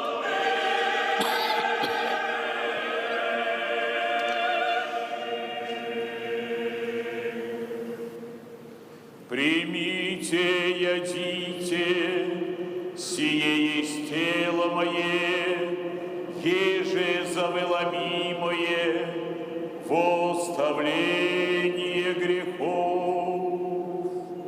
Подобнее чаша повечерия. Пейте от нее все, сия есть кровь моя Нового Завета, я же за вы и за многие изливаемая во оставление грехов. Поминающего спасительную сию заповедь и все же нас быша, крест, гроб, тридневное воскресенье, на небеса восхождение, десную сидение, второе славное паки пришествие. Твоя от твоих, тебе приносящие о всех и за вся. После слов Спасителя, произнесенных при установлении таинства Евхаристии на Тайной вечере, совершается возношение святых даров, жертву Богу Отцу от всех верующих. Оно происходит при возгласе патриарха: «Твоя от твоих, тебе приносящая о всех и за вся». Скромную службу и просим, и молим, и милосердеем. Не спасли Духа Твоего Святаго на ны и на предлежащие дары сия. Господи, же Пресвятаго Твоего Духа в третий час апостолам Твоим неспославый, того благий не отыми от нас, но обнови нас, молящихся. Владыка.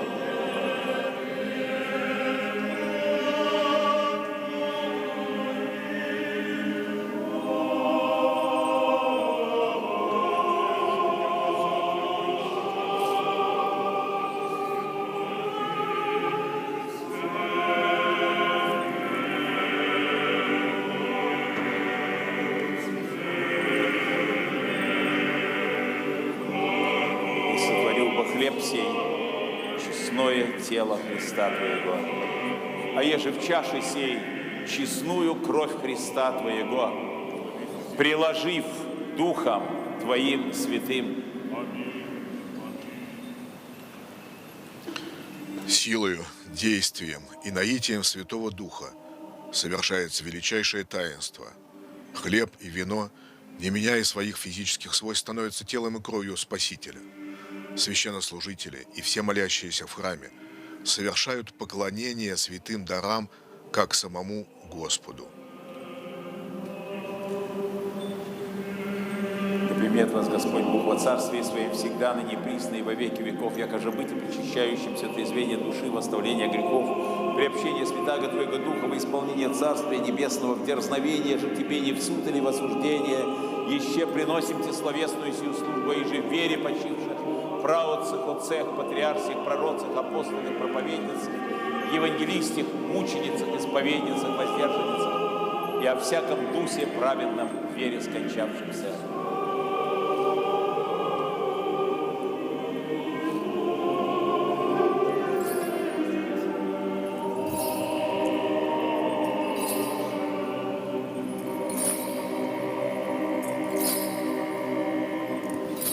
Изрядно, о Пресвятей, пречистей, преблагословенней, славней Владычице нашей Богородице и Преснодеве Марии. О святем Иоанне пророцах. Хор исполняет песнопение в честь Божией Матери, достойно есть яко воистину, блажите Тя Богородицу. Музыка Петра Денева. Всех святых их же молитвами посети нас, Боже, и помяни всех усопших о надежде воскресения жизни вечной. Помяни, Господи, святейшие преснопамятные патриархи Сергия, Алексия, Пимена Алексия, преснопамятных рабов Твоих, митрополита Никодима, Валерия Михаила Раису, Илия Василия Пороскеву и всех сильных нами поминаемых. И упокой их, и те же пресвящает светлица Твоего. Еще молим Тебя, помяни, Господи, всякое епископство православное, правоправящее слово Твоей истины, всякое пресвитерство, бестрепятство, и святительство, еще приносим Тебе словесную службу во вселенной и апостольской церкви, и уже в чистотеческом жительстве пребывает, об охранении стране нашей, областях и воинстве. Дашь им, Господи, мирное правление, да и мы в тишине их тихо и безмолвное житие приведем во всяком благочестии и чистоте.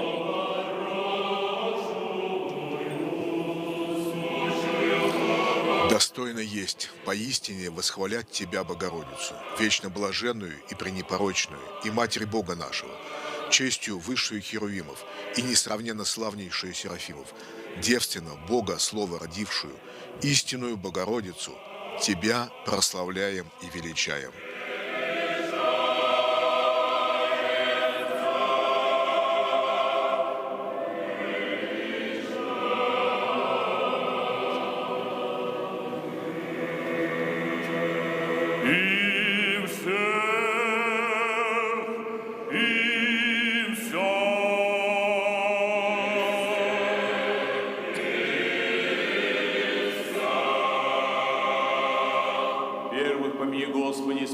Патриархи православные, блаженнейшие архиепископы и митрополиты, преосвященные митрополиты, архиепископы и епископы, их же даруй святым Твоим церквам в мире целых, честных, здравых, долгоденствующих, правоправящих Слово Твоей истины.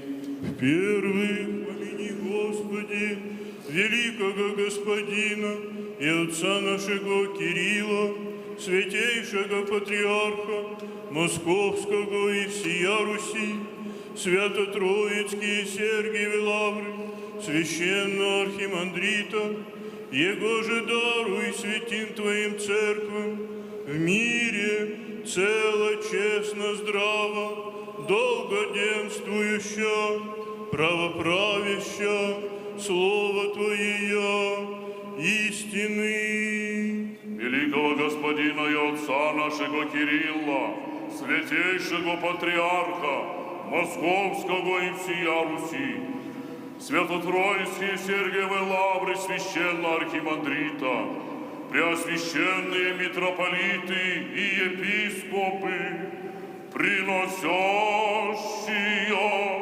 святые дары сия, Господеви Богу нашему. О преосвященных митрополитах, архиепископах и епископах, и о всем священничестве и иночестве чине, о богохранимой стране нашей, о властях воинстве и народия, о мире всего мира, о благостоянии святых Божьих церквей, о спасении, помощи, с отчаянием и страхом Божиим, труждающихся и служащих, о исцелении, в немощах лежащих, о успении, о славе, блаженней памяти и оставлении грехов всех прежде почивших православных, о спасении людей, предстоящих, и о их же киждо в помышлении.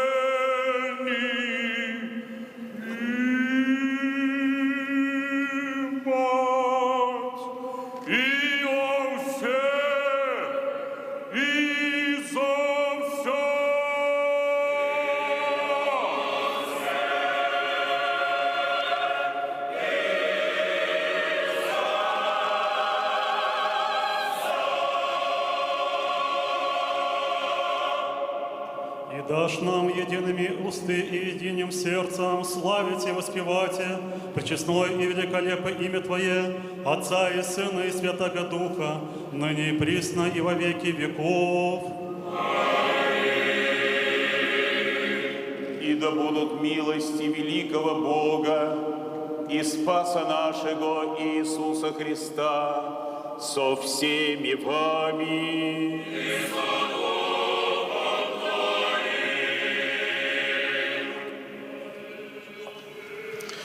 Божественная литургия продолжается приготовлением молящихся к причащению. храме звучит просительная ектинья, во время которой предстоятель в тайной молитве просит о том, чтобы Господь сподобил верующих в Него достойно причаститься святых тайн во оставление грехов и в наследие Царства Небесного. Всякие скорби, гневы, нужды, Господу помолимся. Заступи, спаси, помилуй, сохрани нас, Боже, Твоей благодатью. И всего совершенно, свято, мирно и безгрешно, Господа просим. Ангела мирно, верно наставника, хранителя души телес наших, у Господа просим. Прощения и оставления грехов и прегрешений наших, у Господа просим. О, полезу душам нашим, и мира у Господа. По окончании этой просительной ектиньи все собравшиеся в храме будут петь молитву Господню «Отче наш». Называется она молитвой Господней, поскольку сам Господь в ответ на просьбу его учеников научить их молиться сказал им, как нужно молиться. Об этом мы находим повествование в Святом Евангелии. Соединение веры и причастия Святого Духа, и спросившие сами себе и друг друга, и весь живот наш Христу Богу предадим.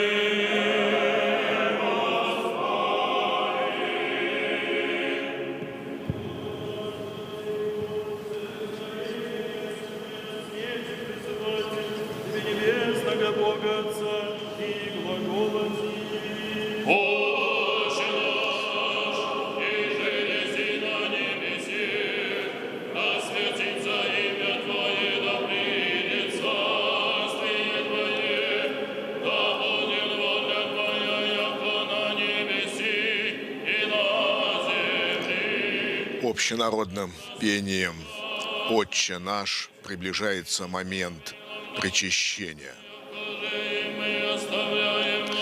Предстоятель в алтаре молится о том, чтобы все приступающие сегодня к святой чаше сподобились достойно причаститься тела и крови Христовых.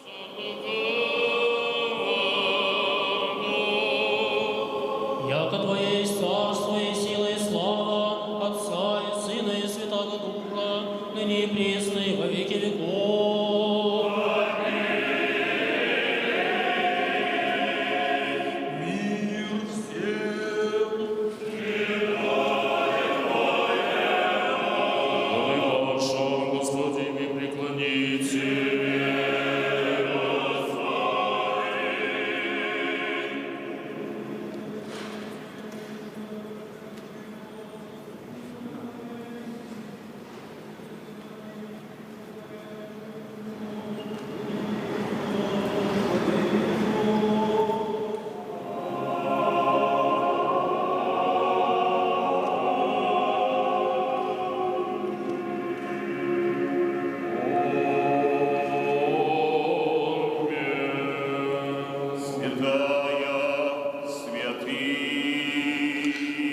Подняв над дискосом святой агнец, тело Христова, от которого будут причащаться верующие, патриарх возгласил «Святая святым».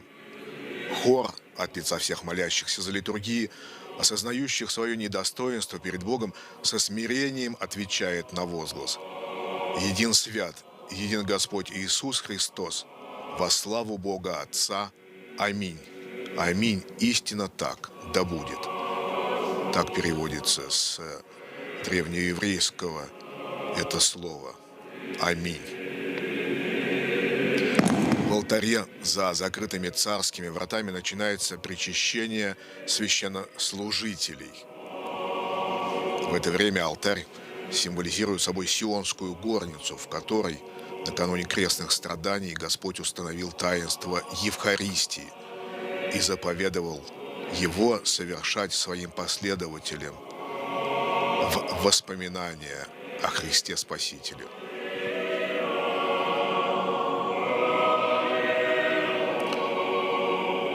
Хор поет причастен песнопение, которое также называют запричастным стихом.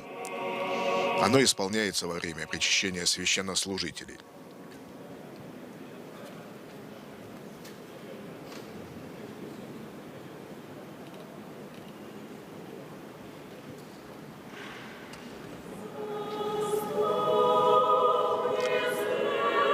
Звучит песнопение в честь Божией Матери, заступница усердная. Музыка Павла Чеснокова.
Заступница усердная, Мать Господа Вышнего, Ты за всех молишь Сына Твоего Христа, Бога нашего, и всем помогаешь спасаться. В державный Твой покров прибегающим всех нас заступи, будь нашей заступницей, о Госпожа, Царица и Владычица. Всех нас в напастях и скорбях, в болезнях, обремененных грехами многими, предстоящих и молящихся Тебе с умиленную душею и с сокрушенным сердцем, пред пречистым Твоим образом со слезами, имеющим невозвратную надежду на Тебя, на избавление от всех зол, всем даруй полезное, и всех спаси, Богородица Дева, ибо Ты – божественный покров рабам Твоим. Так переводится тропарь Божьей Матери Казанской, праздник которого ныне торжественно Церковь отмечает. Сегодня, возлюбленные братья и сестры, мы с вами... Проповедь произносит благочинный первого Казанского округа протоиерей Алексей Чубаков. В светлом и святом торжестве. Сегодня день освящения Дома Божия, нового дома Царицы Небесной, на месте явления ее пречистого образа. Как отрадно, как утешительно бывает человеку после многих и долгих трудов войти в новый, уютный и поместительный дом. А ведь храм – это есть Дом Божий, в котором невидимо обитает хозяином сам Господь.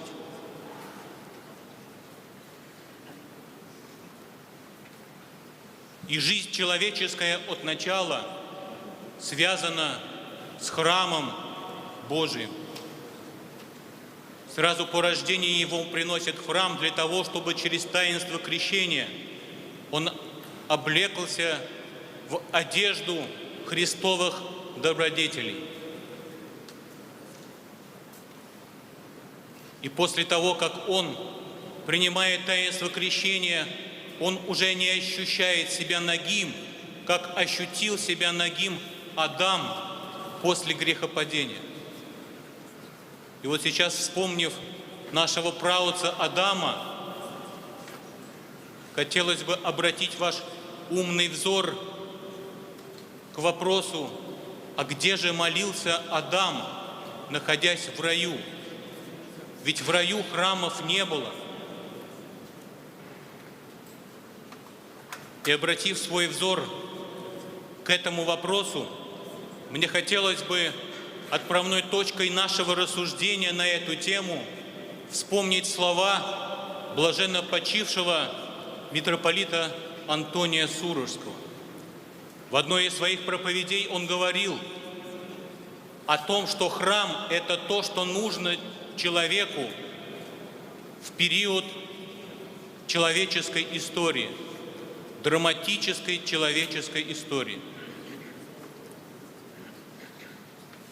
От его изгнания из рая и до вхождения человека вновь в рай. А когда Адам находился в раю, то весь мир, сотворенный Богом, был для него храмом. Земля была святая, и Адам лицом к лицу общался с Богом, и храм ему был не нужен.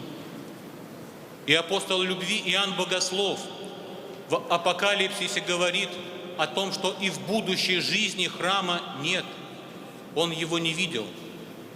Имея особую благодать прозревать будущее, Иоанн Богослов говорит, что он видел горний Иерусалим, и там храма нет, потому что весь небесный Иерусалим, райская обитель, является храмом, где Бог живет с людьми, а люди живут в Боге.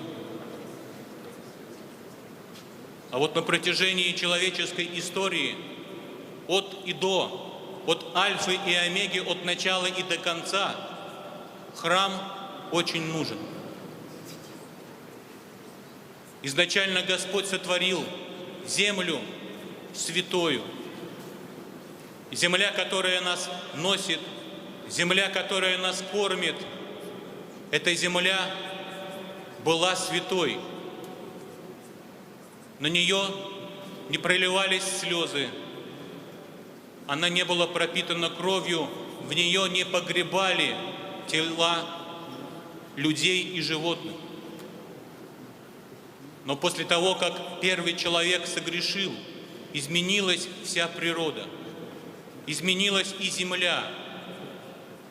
Она стала политая слезами, кровью и потом трудящегося человека. И поэтому появилась необходимость в храмах, потому что храм – это есть кусочек земли, отвоеванный у греха. Это есть у греха отвоеванная территория. Когда не было греха, тогда не нужны были храмы. А когда греха стало много, появилась необходимость в храмах Божиих, потому что душа человеческая, как олень стремится на источник воды, стремится в храм, где может выплакать свои слезы, стремится в храм, потому что храм есть место, где человек находит успокоение и утешение. И вся наша культура, все наше искусство, да и просто пейзаж, который мы видим нашей родной земли, картина нашей родной земли невозможно представить без храма или колоколенки. И куда ты не бросишь взгляд свой, ты всюду видишь эти знаки божественного присутствия. И наши предки каким-то тонким чувством своей необразованной, но облагодатствованной души строили храмы, потому что ощущали в них необходимость. Они заставляли петь камень, и в руках наших зодчих пел и камень, и металл, и дерево. Они изливали любовь своей поющей души в архитектуру. Да так, что до сих пор эти камни поют. А храм, кроме того, является и лечебницей, и училищем. А еще храм является и указателем на небо, потому что Родина, жительство наше на небесах и указующая стрелка туда, на небо, крест православного храма. Когда-то потом, когда Господь благословит, наступит конец человеческой истории, и умершие услышат глас Сына Божия, и, услышавшие Его, оживут. И тогда в будущей жизни отпадет необходимость в храмах, потому что сам человек будет храмом, вместилищем Бога. А пока мне очень нужен храм, потому что храм – это место, где я могу получить то, что дает мне церковь в местах божественного присутствия, что я сам себе дать никак не могу. Поэтому, возлюбленные братья и сестры, потихонечку будем превращаться в храмы. Ведь смысл жизни человеческой в том, чтобы стать чашей, в которой налиты святые тайны Христовы. Смысл жизни человеческой в том, чтобы стать сосудом, в котором есть святыня. Сердце человеческое – престол Божий. Ум человеческий – святилище. Давайте потихонечку освобождаться от греха, грязи и порока, потому что Богу желательно жить не просто рядом с нами. Богу желательно жить не просто над нами. Богу желательно жить в нас. Да будем же мы все молитвами Богородицы превращаться в храмы живого Бога. Аминь.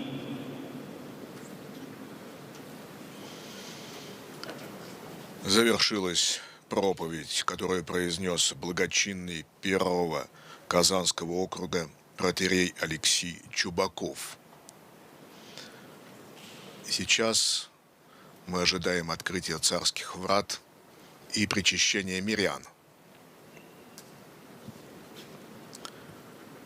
Служение божественной литургии подходит к концу, и в конце происходит то, ради чего, собственно, и совершается богослужение, божественная литургия, святая Евхаристия. Верующие причащаются тела и крови Христовых в оставление грехов и в жизнь вечную. Открытие царских врат означает открытие гроба Спасителя в момент его воскресения, а выход священнослужителей со святыми дарами – явление Иисуса Христа после воскресения. И верою приступите. Приступите к святой чаше, осознавая свое недостоинство и веря, что в ней пребывает истинное тело и истинная кровь Христова.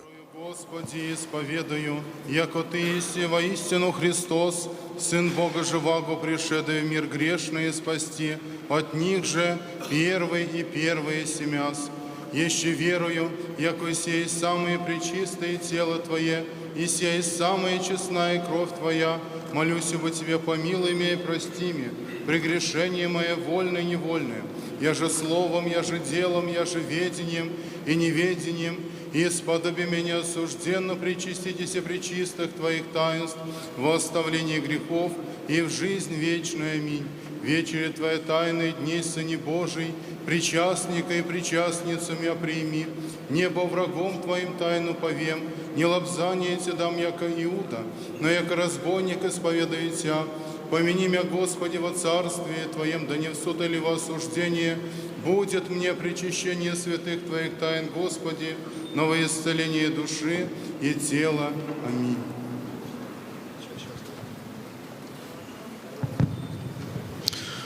Молитву перед причащением произнес епископ Альметьевский и Бугульминский Мефодий. Мы с вами видим, как происходит причащение мирян не только в храме, поскольку не все могли сегодня попасть в храм, а многие люди стоят на улице, и здесь также совершается их причащение. Они могли соучаствовать в богослужении посредством прямой трансляции. Здесь на площади перед Казанским собором установлены два больших экрана. И верующие могли и видеть все, и слышать, и молиться вместе с патриархом. Так же, как и вы, уважаемые телезрители. Звучит песнопение. «Тело Христово приимите, источника бессмертного вкусите».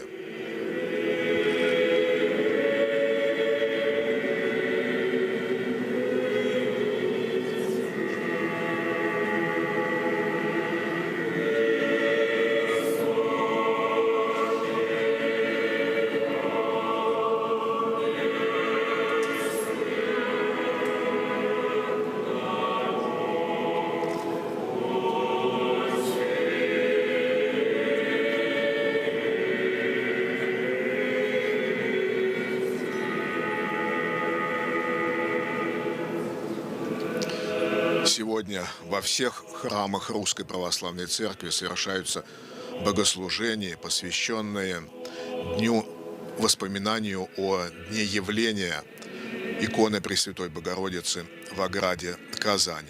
Но особые торжества сегодня, конечно же, здесь, в Казани, на месте явления этого чудотворного образа.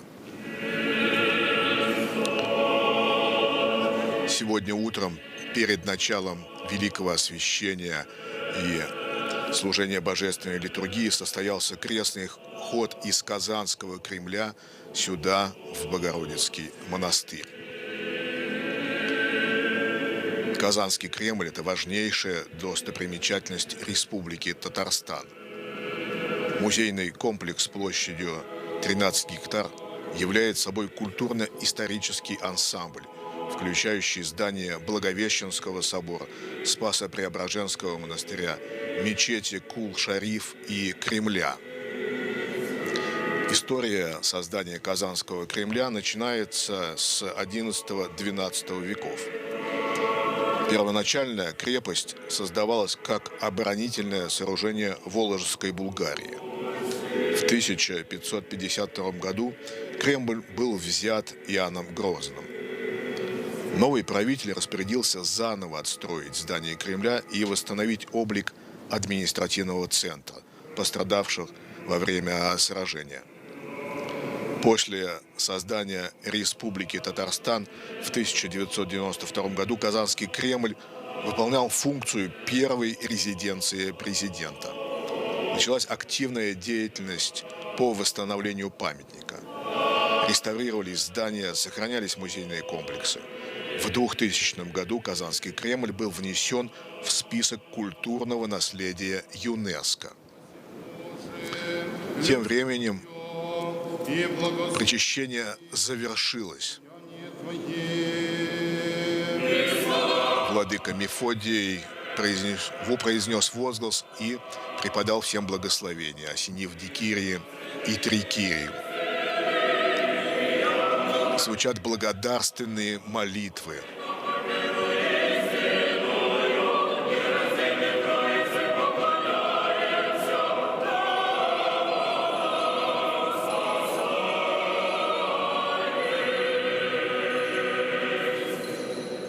Всегда, ныне и присно, и во веки веков. Наместник Казанского Богородицкого мужского монастыря игумен Марк произнес возглас, и чаша была перенесена с престола на жертвенник. Этот момент символически напоминает момент вознесения Христова, которое состоялось на 40-й день после воскресения.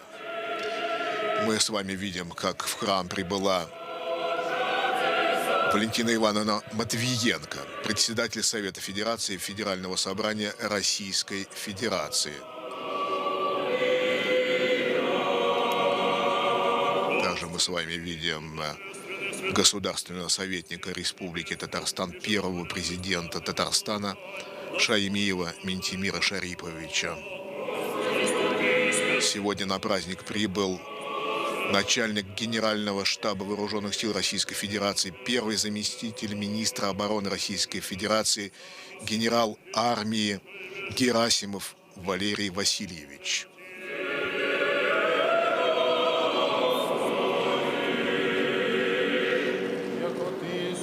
Священне нашей, Тебе славу высылаем, Отцу и Сыну и Святому Духу, ныне и присно и во веки веков.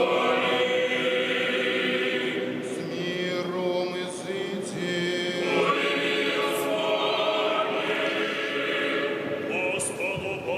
Звучат заключительные песнопения и молитвы Божественной литургии.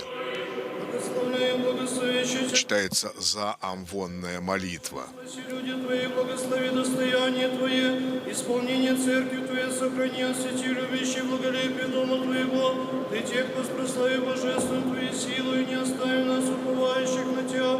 Мир миру Твоему дару, Церковь Твоим, священнику, воинству всем людям Твоим. Яко всякое даяние благо, всякое разрушен свыше есть. Сводя Тебе, Отца Свету, Тебе славу и благодарение и поклонение отсылаем. Отцу и Сыну и Святому Духу, ныне и присно и во веки веков.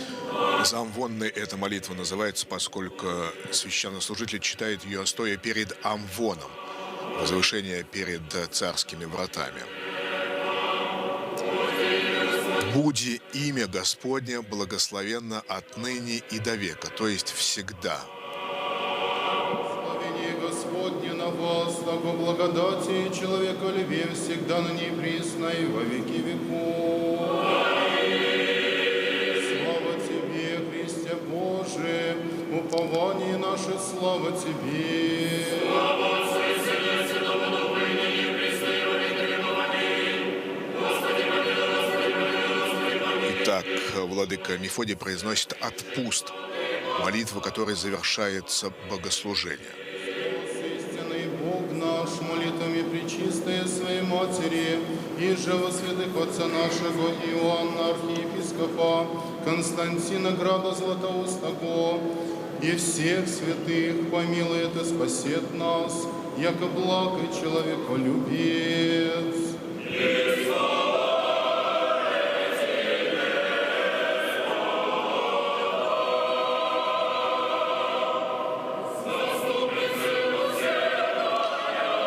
Вновь звучит тропарь, краткое песнопение, прославляющее ныне празднуемое событие. Заступница усердная, Мати Господа Вышнего.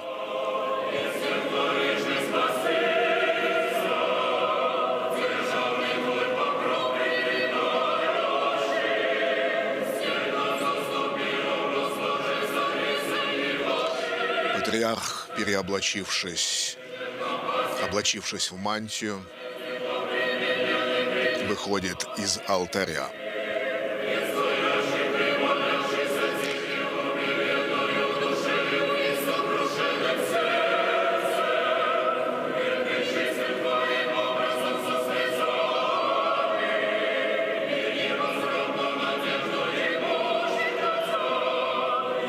Здесь, перед иконой Божией Матери Казанской, будет прочитана специальная молитва. Помолимся вместе с патриархом и всеми собравшимися сегодня в Казанском соборе на торжественное богослужение.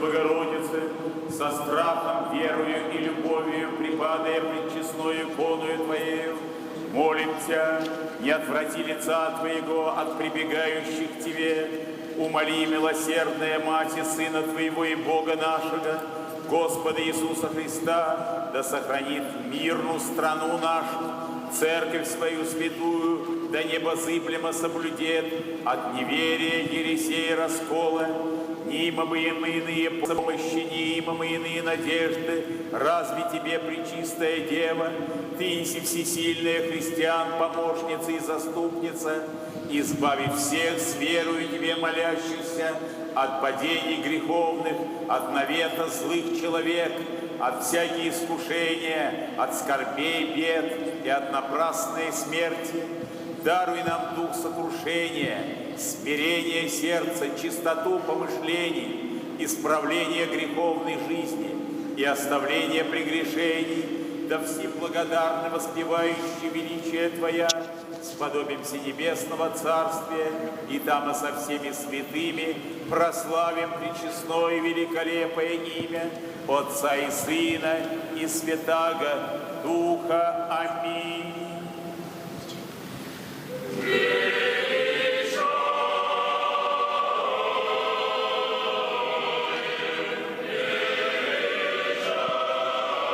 Далее хор поет величание Пресвятой Деве.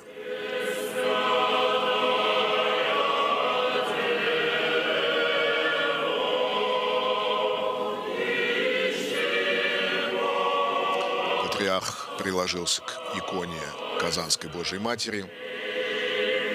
Далее направляется к алтарю, и там будет произнесено первосвятительское слово.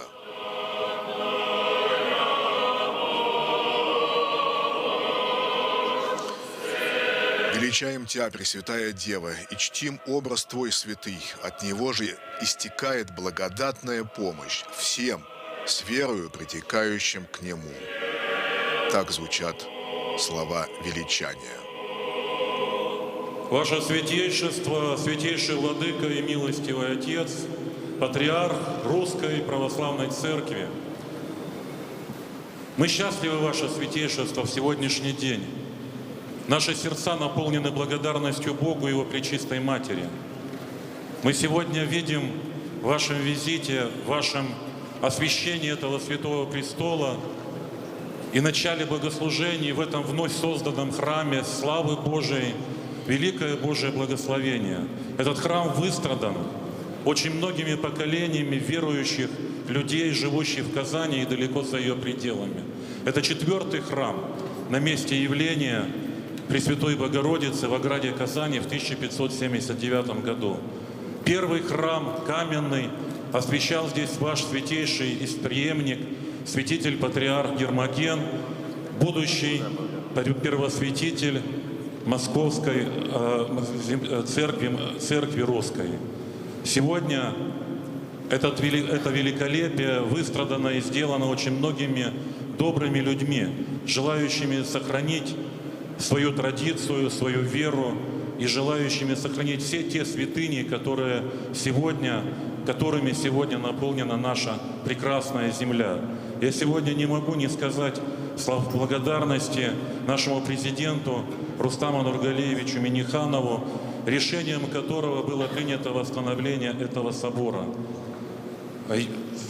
Первый президент республики Ментимир Шарипович Шаймиев все эти 5 лет каждодневно, очень скрупулезно, постоянно смотрел за ходом строительства этого собора. Здесь все дышит любовью тех людей, кого собрали наши президенты для того, чтобы вернуть эту святыню народу Божию. В этот святой день я не могу, конечно, и не вспомнить человека, кто зажег огнем своей энергии, своей любви к Богу очень многих и многих людей. Это владыка Феофан наш, который за алтарем этого храма погребен сегодня, и Духом невидимо сегодня вместе с нами здесь за этим богослужением. Ваше Святейшество, 5 лет назад ровно тому, в этот день Казанское явление Казанской иконы Божией Матери, вы здесь совершили освящение, заложили этот святой храм. Мы с благодарностью, Ваше Святейшество, сегодня восхищаемся этими трудами, этим благословением и очень радуемся тому, что в этот день именно вы сегодня совершили великое освящение храма Казанской иконы Божией Матери. Дай вам Бог всего самого доброго, радостного, счастливого, благословенного, чтобы дни вашего первосвятительства были всегда наполнены отдачей любящих сердец паствы вашей, которая собралась в этом святом храме, и где мы здесь все вместе, воедино, живущие в нашем городе, исповедующие религию по-разному, но любящие Бога и ценящие и хранящие свои ценности, свои национальные традиции и хранящие эту любовь, которую принесли наши святые предки и оставили нам для нашего назидания. Некогда девица Матрона нашла здесь маленькую икону, которая стала называться Казанской. Вот, Ваше Святейшество, за несколько дней до вашего приезда мы тоже обрели одну икону. Она написана сестрами Казанского монастыря по образу и подобию первописанной иконы. Это икона вот буквально из стен этой святой обители. Просим, как дар наших любящих сердец, принять ее в свою вашу патриаршую келью. Исполаете, Дестот. Патриарха приветствовал митрополит Казанский и татарстанский Кирилл. Уважаемые высокие представители государственной власти, дорогие братья, православные, мусульмане, которых я здесь вижу, дорогие братья и сестры. Сегодня великий значительный день. Сегодня мы осветили кафедральный собор, вновь построенный на том месте, где была обретена икона чудотворная, ставшая во всем мире известная как Казанская икона Божией Матери.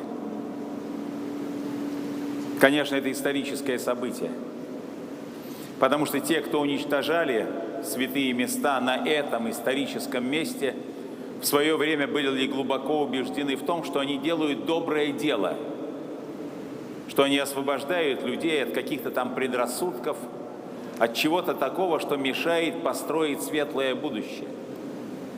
И у этих людей был не только личный энтузиазм и, несомненно, глубокие убеждения в правоте того дела, которое они совершали, но была огромная поддержка государства, всех государственных сил.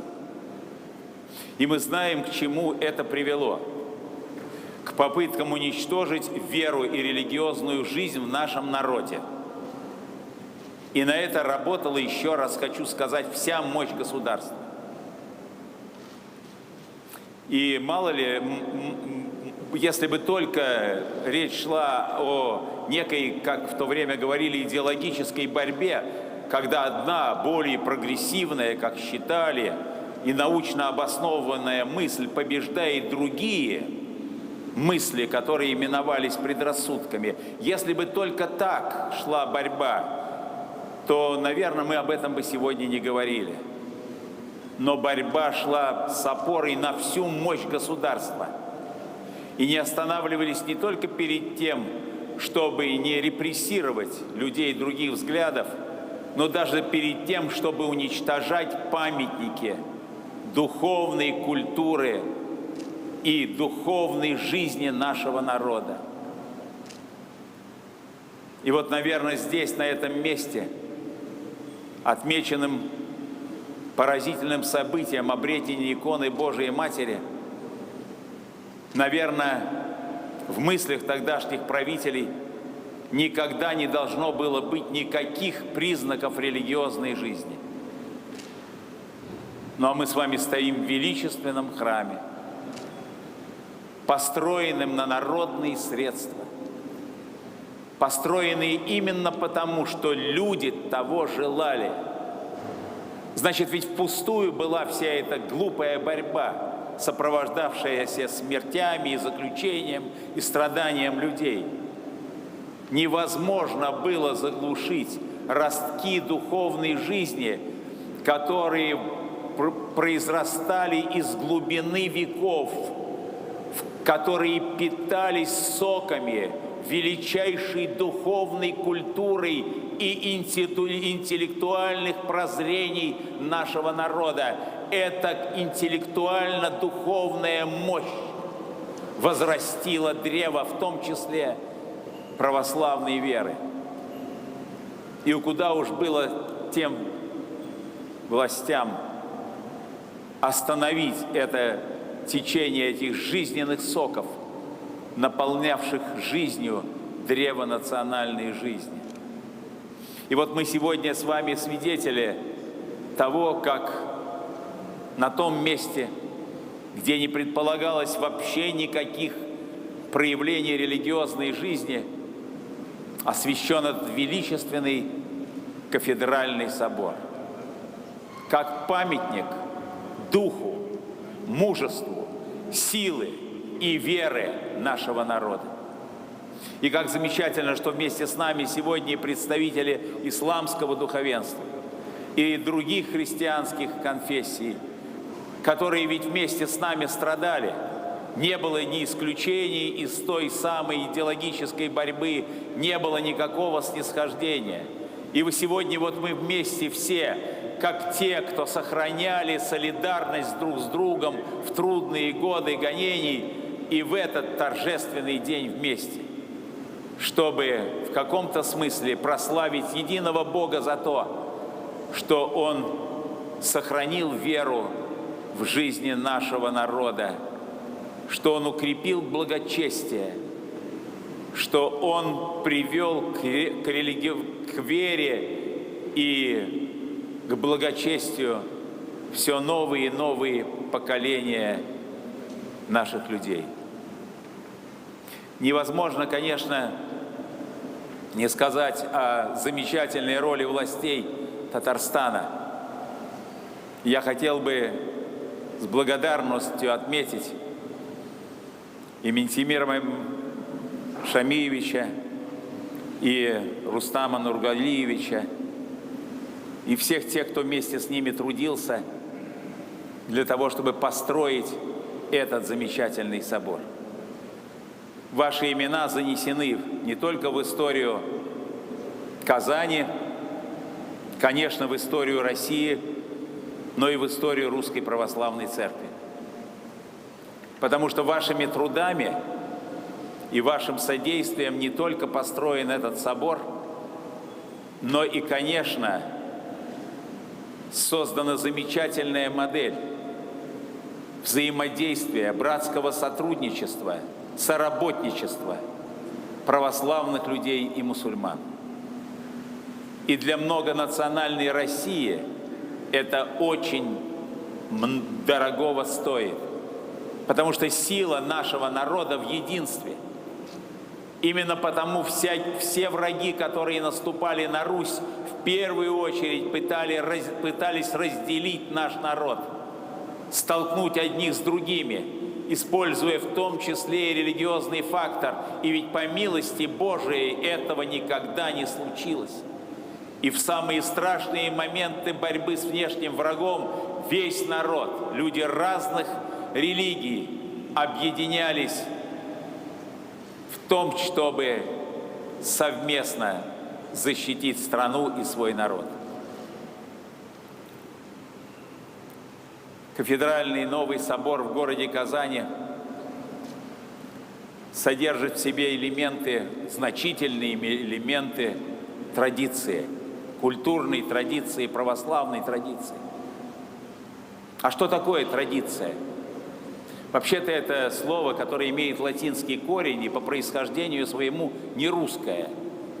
А в русском языке есть синоним «предание». И каждому русскому человеку ясно, что такое предание. Это то, что передается из поколения в поколение, от отцам к детям. И вот нашему с вами общему преданию более 1000 лет. И это предание не передает, традиция подлинная не передает временных, приходящих, быстро меняющихся элементов человеческой жизни. Оно в первую очередь передает то, без чего народ жить не может, без чего народ перестает быть народом. Оно передает веру, нравственные ценности и культурный код нации. И вот результатом этого предания, то есть передачи из поколения в поколение ценностей веры, культуры, и является в том числе этот замечательный собор, который построен в наше время современными техническими средствами, который является очень современным зданием, но посмотрите вокруг, даже стены несут в себе эту печать предания, то есть передачи духовных, культурных и нравственных ценностей народа. И в иконах, и в самой архитектуре, и в церковном пении, и в совершении богослужений. В наше современное бытие сталкивается с огромным количеством вызовов. Сегодня мир стал очень тесным, очень взаимозависимым. Появляется огромное количество линий взаимного влияния и одновременно линий очень сильного напряжения. И мы знаем, что в некоторых местах мира это приводит к кровопролитию, к междоусобной брани, к разобщению. И вот в каком-то смысле страна наша, и я бы хотел особенно подчеркнуть эту землю, землю Татарстана, несет в себе замечательный пример того, как общие ценности, духовные и культурные ценности многонационального народа могут объединять людей, снимать напряжения, которые так или иначе в человеческом общежитии возникают, и созидать прочный фундамент для общегосударственного, национального, духовного и религиозного развития. Говоря все это, я хотел бы тем самым выразить свое благодарение, благодарность и уважение. Еще раз хочу сказать государственному руководству Татарстана, к священнослужителям православным и мусульманским, ко всем нашим братьям и сестрам, как православным, так и мусульманам, которые на бытовом уровне, на уровне человеческого общения поддерживают эти добрые отношения и помогают, несомненно, тем самым укреплять единство нашего Отечества, опирающегося на жизнь многих народов, многих культур и многих национальностей. Пусть Господь хранит Россию, уникальную страну, которая обеспечивает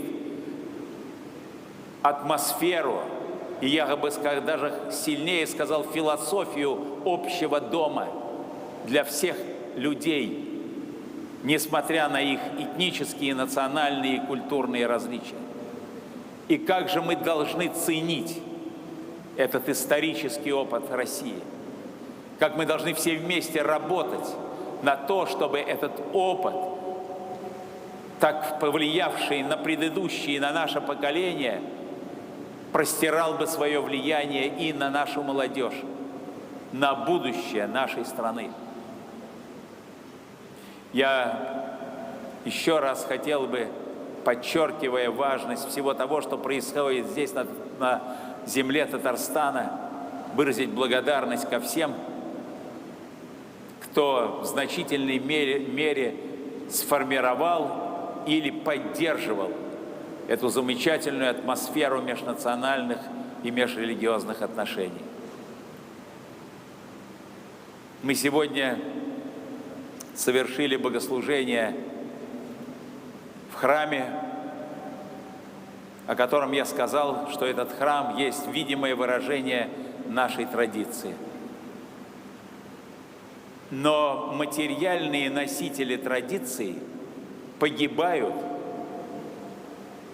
если они не оплодотворяют собой жизнь последующих поколений. Взгляните на египетские пирамиды, на множество других памятников, к которым с любопытством приезжают туристы, фотографируют их, но кто же с египетскими пирамидами связывает свои идеалы? Кто питается от них духовно и морально? Никто. Памятник, некто очень важный памятник, в том числе и религиозной жизни людей, стал абсолютно не жизнеспособным, за исключением лишь только его вклада в понимание культурного развития человечества. Мы не можем допустить, и верю, никогда не допустим, чтобы наши храмы стали только архитектурными памятниками. А для того, чтобы этого не произошло, мы все должны хранить веру в Бога в сердцах наших. И православные, и мусульмане. Мы никогда не должны забыть о том, что это высочайшая ценность. Уже по одному тому, что она нас связывает с Богом, Творцом мира, Промыслителем, в руках которого жизнь всей Вселенной и каждого из нас. И покуда будем хранить эту веру, многое из того, что мы желаем преодолеть в качестве трудностей или решить в качестве задач, будет Богом спешествоваться всем нам на том пути, по которому мы идем. И моя молитва сегодня о том, чтобы путь России, благословенной, многонациональной страны, был мирным и спокойным и созидательным. И чтобы каждый человек, вне зависимости от его религиозного или национального фактора, чувствовал себя дома в этой большой и гостеприимной стране.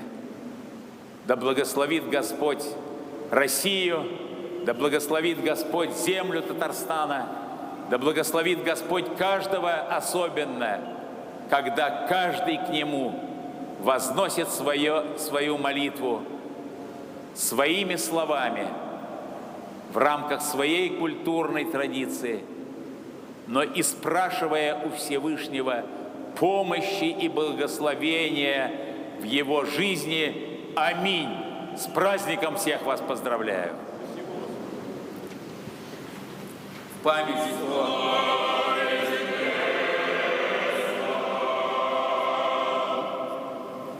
память о посещении сего святого храма, в день его освящения, я бы хотел передать вот эту старинную икону знамения Пресвятой Богородицы, чтобы она была установлена в этом храме. Может быть, даже стоит какую-то табличка маленькая есть. Табличка мне нужна очень. Не для того, чтобы кто-то сказал, вот какой у нас патриарх, дорогую икону подарил, а для того, чтобы каждый, кто подходил к этому образу, вспоминал меня в своих молитвах, потому что вашими молитвами Господь и дает мне силы нести патриарший крест. Хотел бы также выразить благодарность вам, владыка митрополит, за ваши труды и передать вам вот эту святую панагию в знак моей благодарности и с пожеланиями помощи Божией в дальнейшем управлении Казанской митрополии. Спаси Господи. Вот я знаю, что в епархии есть детский сад. Я очень придаю большое значение, как вы знаете, по крайней мере, многие из вас знают, работы с детьми, молодежью. Я бы просил передать вот этот образ, изображающий царя, страстотерпца Николая, его благочестивую супругу и его детей в этот детский сад, чтобы даже взирая на подвиги, духовные подвиги предыдущих поколений, дети могли впитывать в себя ту самую энергию православной традиции, о которой сегодня было сказано. Пусть благословение Божие пребывает и с нашими детьми. Спасибо, Господи. Руководитель детского сада. А для епархии хотел бы передать вот так 27 напрестольных Евангелий. Конечно, это гораздо меньше, чем количество приходов, но если на общее количество приходов, надо было бы большой грузовик привезти с собой, что довольно затруднительно. Поэтому я символически передаю 27 Евангелий напрестольных для приходов, новых приходов епархии. Ну а всем, кто сегодня присутствует, хотел бы передать вот такое небольшое изображение Казанской иконы Божией Матери с патриаршим благословением. Попросил бы духовенство сразу после окончания нашего богослужения передать верующим эти иконочки. Еще раз с праздником всех вас поздравляю. Ваше Святейшество, уважаемая Валентина Ивановна, уважаемый Рустам Нургалиевич, Ментимир Шарипович, уважаемые гости, позвольте выполнить поручение президента Российской Федерации и зачитать его поздравления. Поздравляю вас с открытием собора Казанской иконы Божией Матери Богородицкого монастыря. Восстановление собора на месте обретения одной из самых почитаемых православных святынь, чудотворной Казанской иконы Божией Матери, это большое и долгожданное событие для верующих прихожан и паломников. Для всех, кто глубоко чтит завещанные предками духовные и нравственные идеалы, кому дорого бесценное историческое наследие нашего народа. Сегодня забота о сбережении и воссоздании памятников национальной культуры в числе наших важнейших приоритетов. Отрадно, что эта масштабная, востребованная работа находит всемирную поддержку Русской Православной Церкви, представителей других религий и конфессий России, граждан самых разных национальностей и вероисповеданий. Служит объединяющей основой для укрепления согласия в обществе, продвижения идеалов взаимоуважения, добрососедства и совместного созидательного труда на благо Отечества. Яркий пример этому – собор Казанской иконы, который возводили усилиями ученых, реставраторов, сотрудников музеев и библиотек, священников, благотворителей, волонтеров. Буквально строили всем миром. Уверен, что собор станет одним из духовных центров Казани, послужит делу возрождения религиозных святынь и вековых традиций на древней земле Татарстана. Желаю всем доброго здоровья, вдохновения, силы и энергии для добрых свершений. Президент Российской Федерации Владимир Владимирович Путин.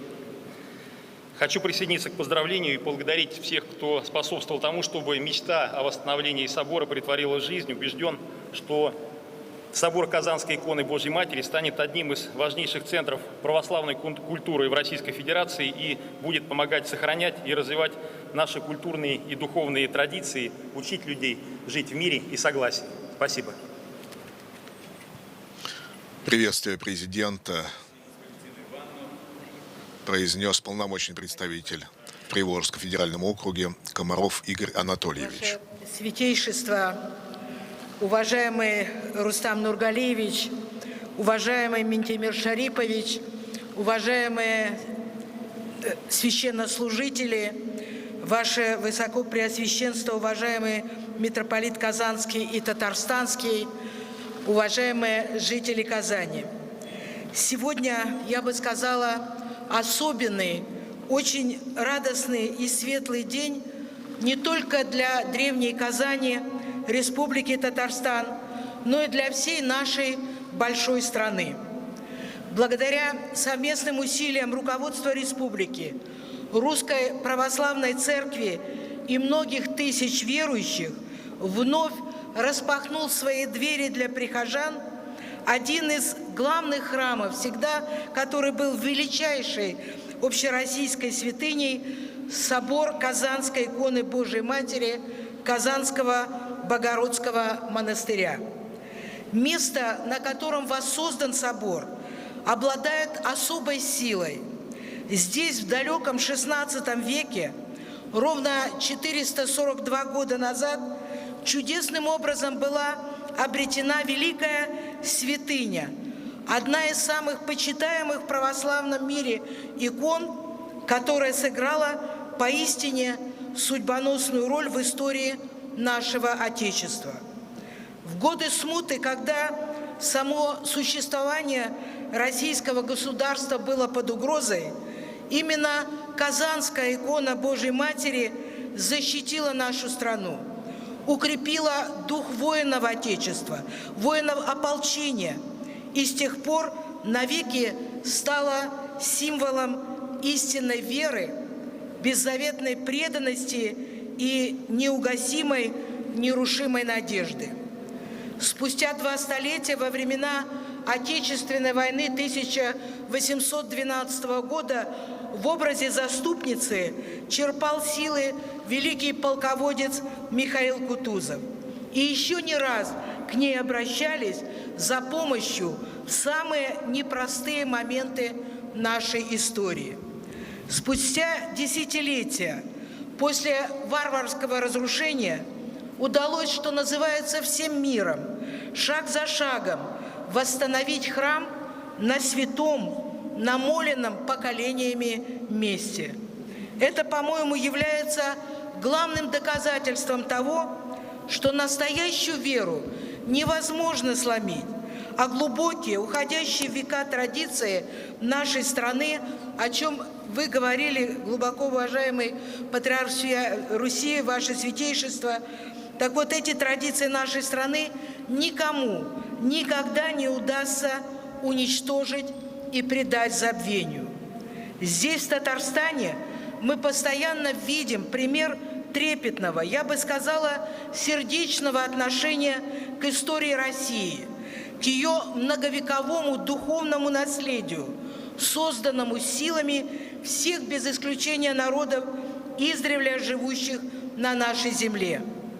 Поддержание такой созидательной гармонии русских и татар, православных и мусульман, представителей многих других этносов и конфессий – это большая каждодневная работа, в которой участвует без всякого преувеличения каждый из вас, и которая многие годы приносит республике благоденствие и процветание. Считаю глубоко символичным, что освящение собора Казанской иконы Божией Матери в день ее обретения совпало с днями одного из самых главных мусульманских праздников Курбан-Байрам, который напоминает нам также о сострадании, милосердии, благочестии. И сегодня, пользуясь возможностью, я хочу от всего сердца поздравить всех мусульман Татарстана и России с этим древним и таким значимым праздником. Мирное соседство величественных минаретов мечетей и золотых куполов православных соборов придает Казани и другим городам Татарстана совершенно особую атмосферу, особую ауру, я бы сказала, особую красоту, и создает образ места, где хочется жить, растить детей, куда всегда хочется возвращаться. Священные книги всех мировых религий учат нас, что Господь не делит людей по происхождению, языку или национальности, что самые важные ценности для всех едины. Это любовь к ближнему, забота о своей семье, честный труд, стремление к справедливости. И я уверена, что освящение этого чудесного собора в самом сердце Казани станет очередным шагом для сохранения единства, доверия, взаимопонимания между народами. Это то, чем по праву гордится наша страна, никогда в своей истории не знавшая, к счастью, религиозных войн и расприй. Как справедливо отмечал президент России Владимир Владимирович Путин, сила и величие нашей Родины заключаются именно в таком многообразии. И наш общий долг – сохранять и приумножать это бесценное богатство. Нет никаких сомнений в том, что возрожденный собор Казанской иконы Божией Матери станет, как это было на протяжении ряда веков, местом паломничества верующих со всего православного мира и станет одним из символов духовного возрождения России, возрождения нашего Отечества. Я хочу искренне поблагодарить каждого, кто помогал восстанавливать собор, всех благотворителей, жертвователей, неравнодушных людей, жителей Татарстана и всей России. Я хочу поблагодарить наше уважаемое духовенство во главе с патриархом Московским и всея Руси Кириллом. И, конечно же, Рустама Нургалиевича Миниханова и Ментимира Шариповича Шаймиева, которые подошли к восстановлению храма, вот знаете, неформально, со всей душой, вложили в это большое благородное дело немало своих личных усилий, личных душевных сил. Отдельных слов благодарности заслуживает тонкая, деликатная работа архитекторов, художников, строителей, сумевших в мельчайших деталях сохранить образ исторического храма, воссоздать его внутреннее убранство. Сегодня собор вновь становится значимой архитектурной доминантой Казани, одним из узнаваемых символов города. Дорогие друзья, сегодняшний день, я уверена, навсегда войдет в историю Русской Православной Церкви и нашего Отечества как настоящее торжество веры. Веры, которая сильнее всех невзгод и препятствий. Веры, без которой мы не мыслим нашей жизни и нашей судьбы. Давайте стремиться к тому, чтобы эта вера продолжала быть нашим главным ориентиром, чтобы свет ее указывал нам путь, чтобы с каждым годом все больше храмов поднималось из руин, и все больше людей с Божьей помощью обретали в себе душевные силы для преодоления любых трудностей. Счастья вам и благополучия! Приветственное слово председателя Совета Федерации Федерального собрания Российской Федерации Валентины Ивановны Матвиенко.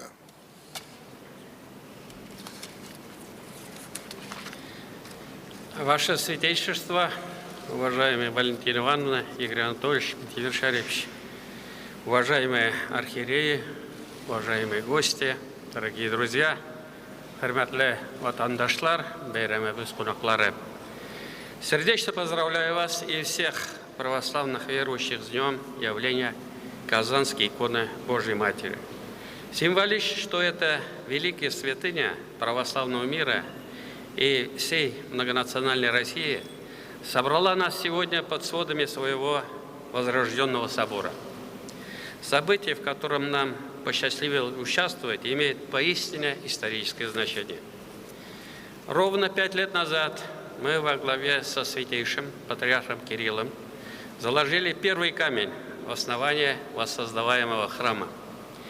И вот сегодня в этом величественном соборе присутствию патриарха и высоких гостей вновь совершается божественная литургия.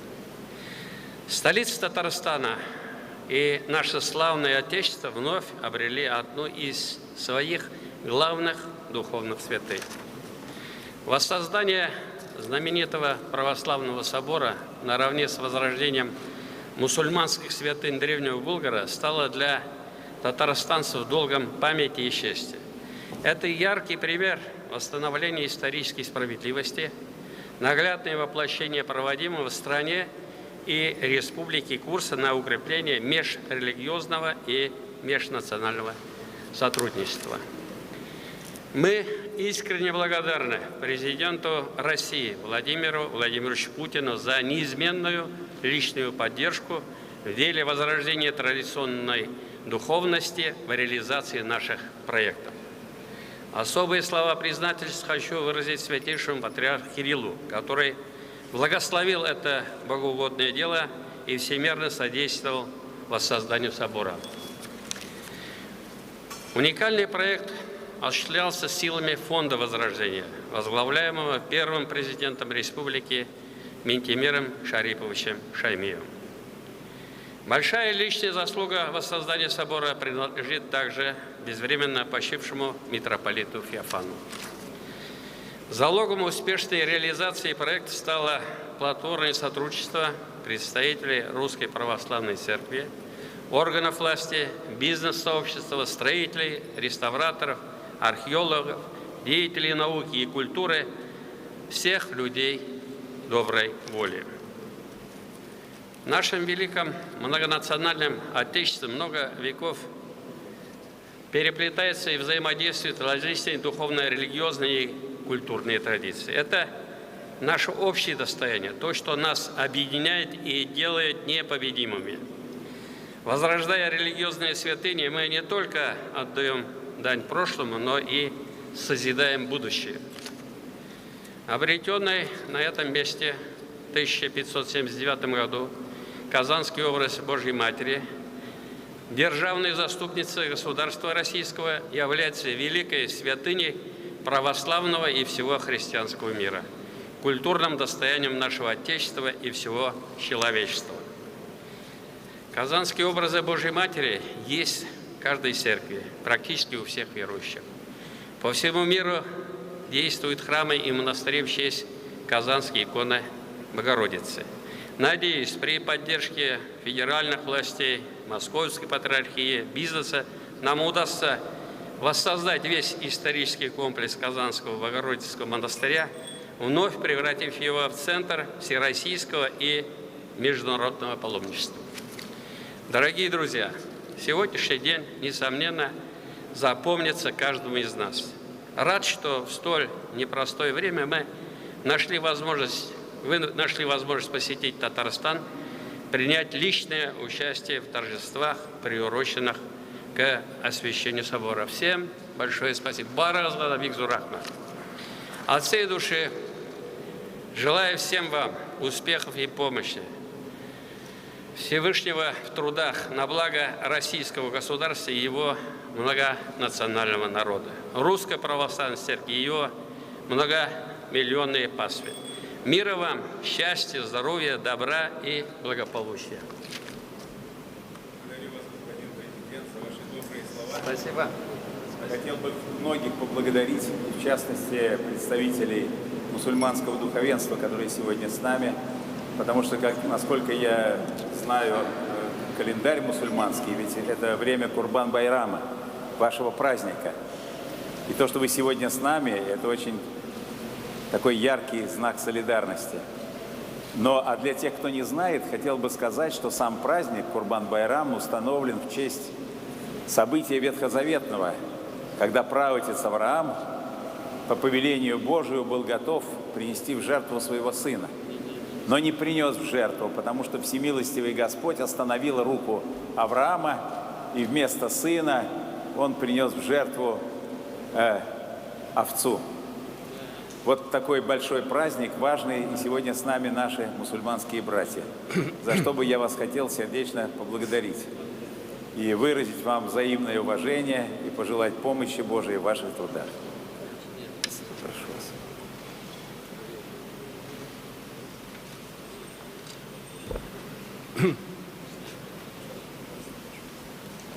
вас. Уважаемая Валентина Ивановна,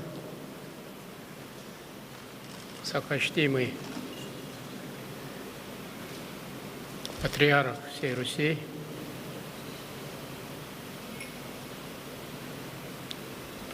то, что мы являемся свидетелями, что происходит, если так подумать, это ведь итог спасительных лет и политики нашего государства.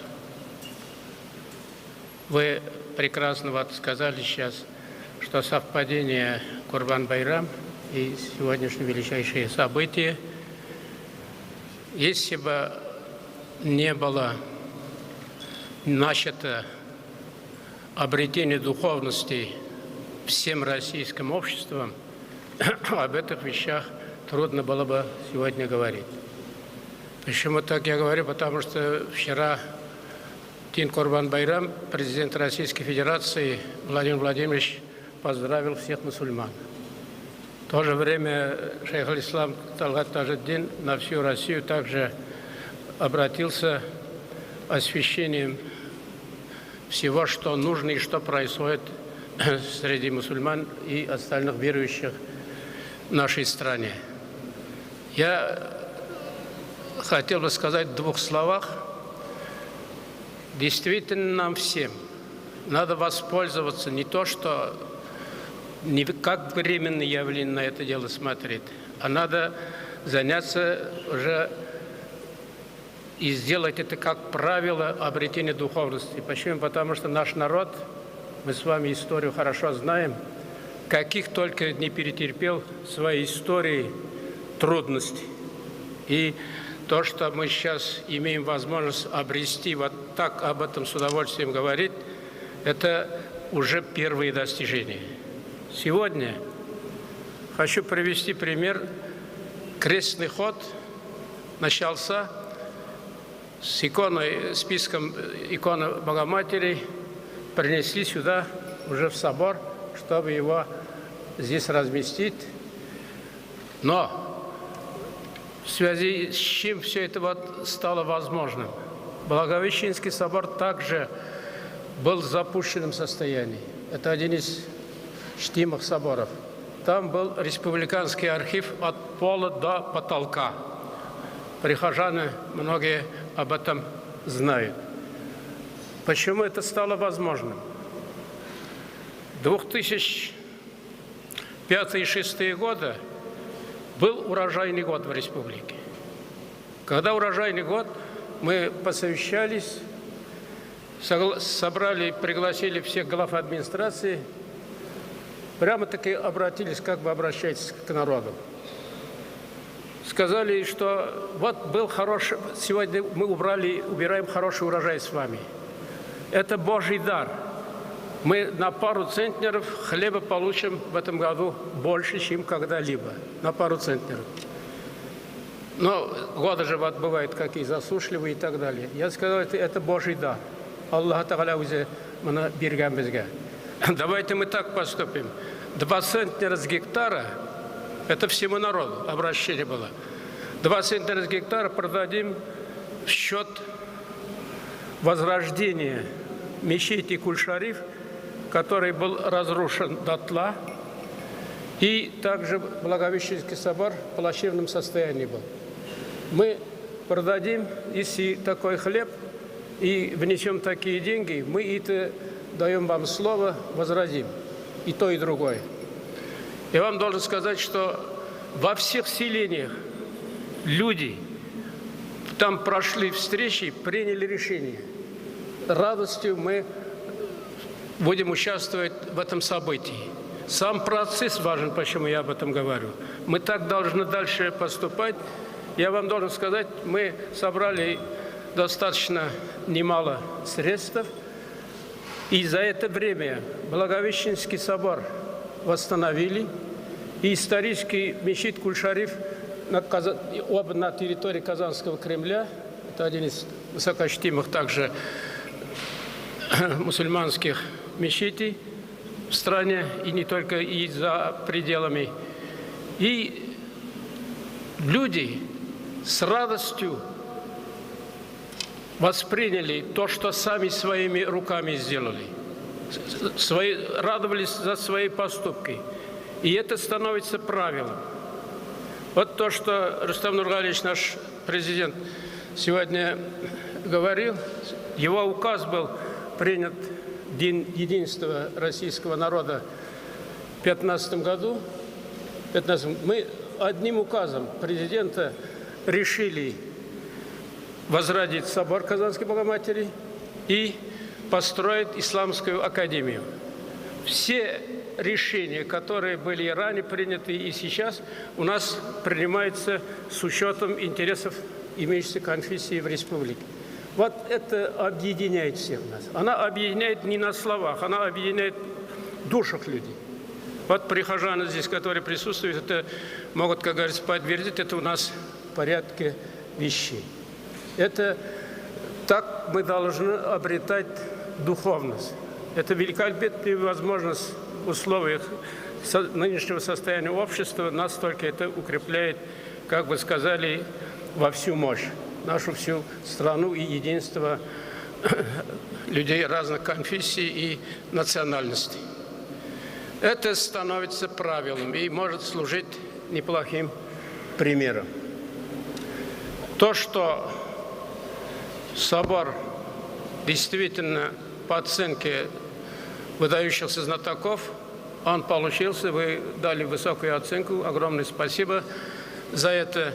Но мы также хотим быть благодарны вам. Почему? Потому что участие экспертного совета ваше, это очень высокого класса там специалиста, также эксперты и живописцы, архитектора работали, принимали активное участие. Огромное спасибо мы хотим передать через вас им. И пофамильно, и по имени мы всех знаем. Почему? Потому что день и ночь, как говорится, шла. Это сработничество. Это еще отец Феофан говорил. Это слово мне нравится.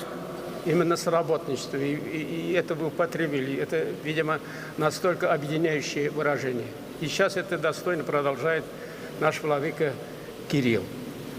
Поэтому путь проложен. Она по душе всему, как говорится, многонациональному, многоконфессиональному народу. И она себя оправдывает. Спокойно, одновременно развивая, безусловно, экономику и все остальные составляющие, мы можем и будем еще очень многое делать. И здесь еще много работы. Почему? Потому что вы прекрасно знаете, и владыка знает, здесь же монастырь был, и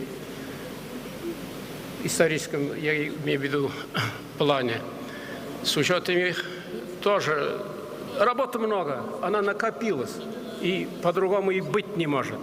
Это по всей России так, по всей России так. Но, коль такой процесс в республике, в стране идет, так скажу, оздоровление душ, мы должны приложить то, что от нас зависит, все наши силы. Огромное спасибо всем участникам, туристам, которые бывают в республике. Каждый оставляет свой возможный вклад, как говорится, на благотворительные дела. Я скажу, в свое время, когда икона Богоматери и собор были до взрыва, а взорван же был, к сожалению, и нашим же, нами же фактически, значит, 31-32 года, 1900. Поэтому мы обязаны перед настоящим и будущим поколением.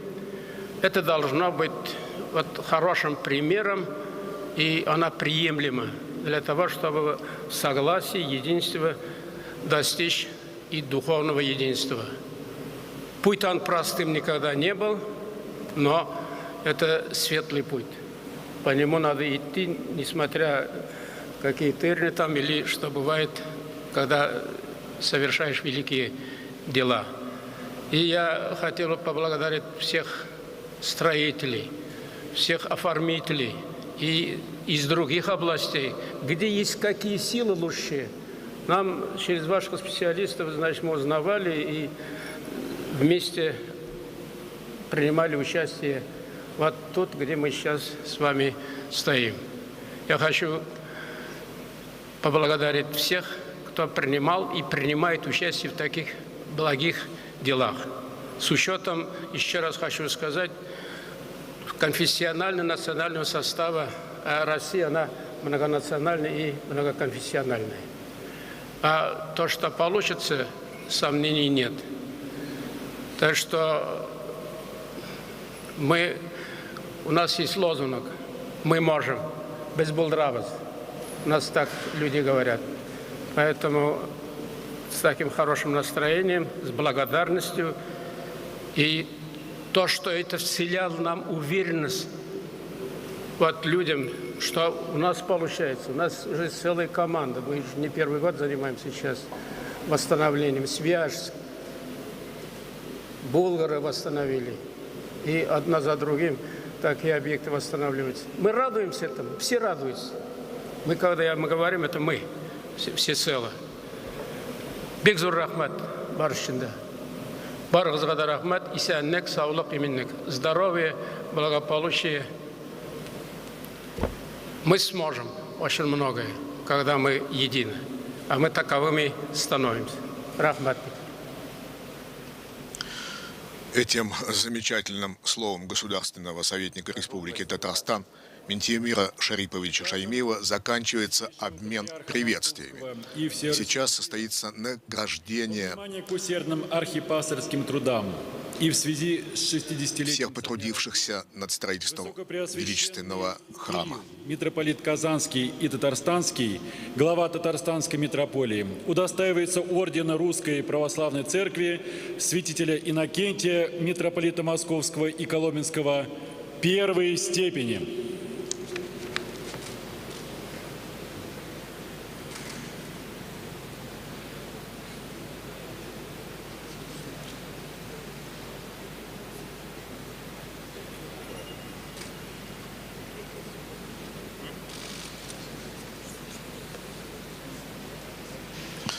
Патриарх вручает высокую церковную награду митрополиту Казанскому и Татарстанскому Кириллу. Аксиос. Звучит аксиос. Слово греческое в переводе на русский язык означает «достоин». Указом Святейшего Патриарха Московского и всея Руси Кирилла во внимание к помощи в строительстве Казанского собора города Казани наград Русской Православной Церкви удостоены президент Республики Татарстан Миниханов Рустам Нургалиевич удостаивается ордена Русской Православной Церкви преподобного Сергия Радонежского первой степени.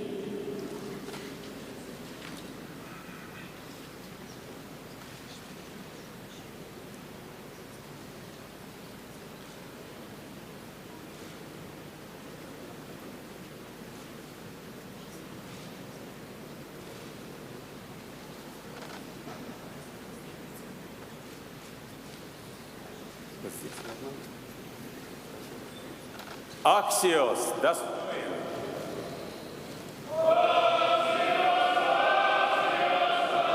Высокий орден Русской Православной Церкви.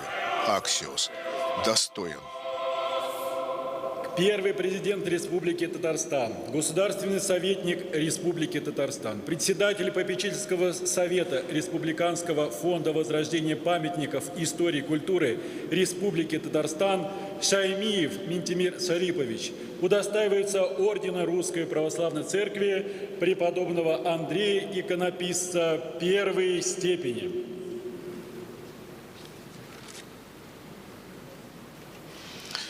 Андрей Иконописец, Андрей Рублев. Орден его имени. Аксиос. Достоин.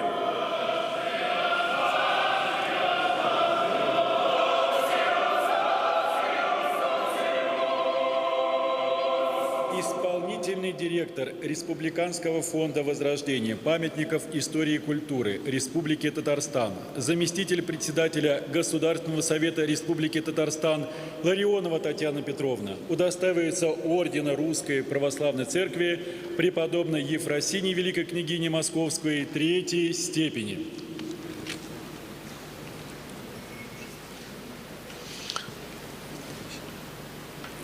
Аксия.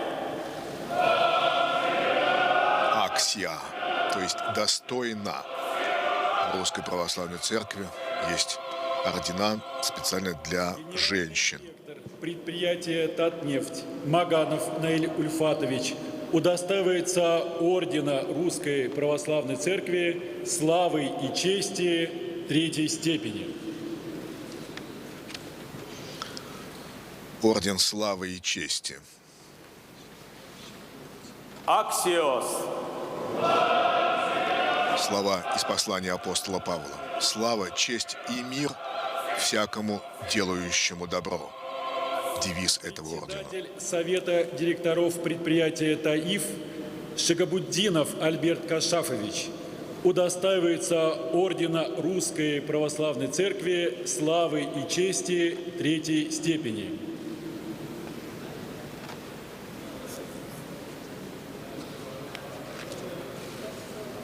Аксиос.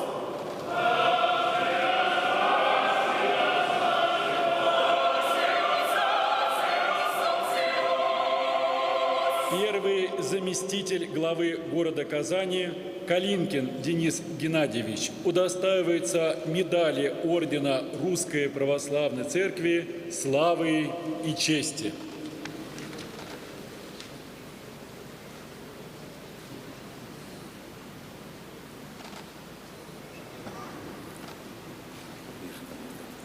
Аксиос.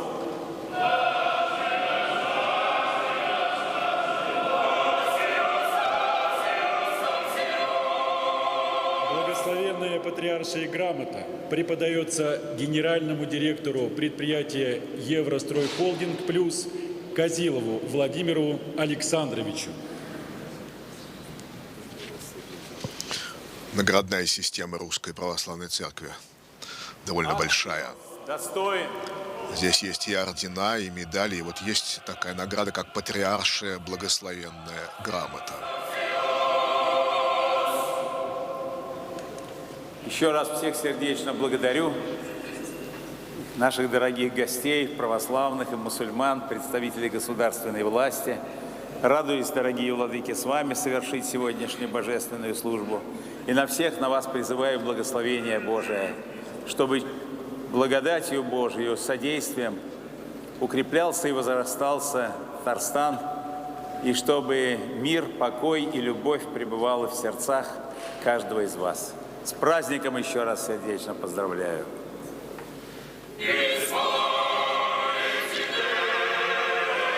Патриарх, осенив всех крестом, завершает торжественное богослужение.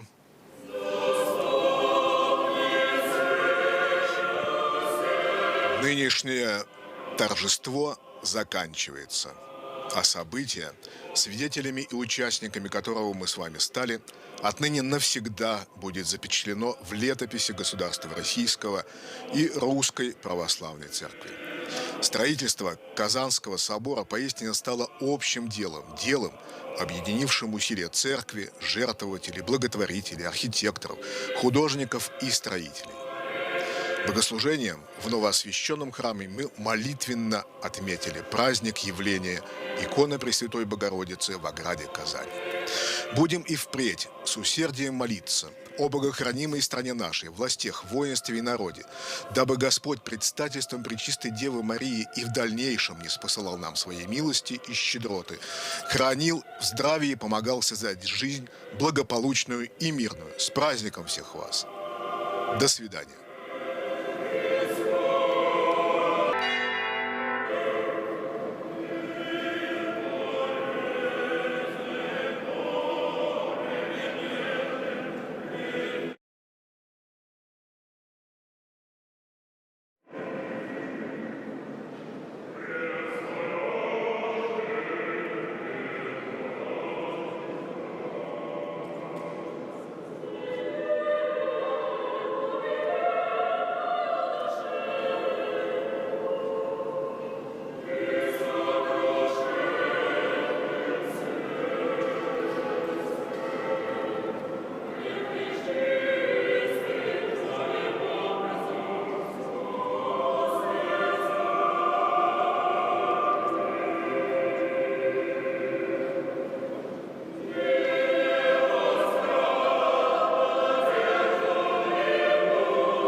О блаженном успении вечный покой подаст Господи преснопоминаемому высокопреосвященнейшему митрополиту Феофану и сотвори ему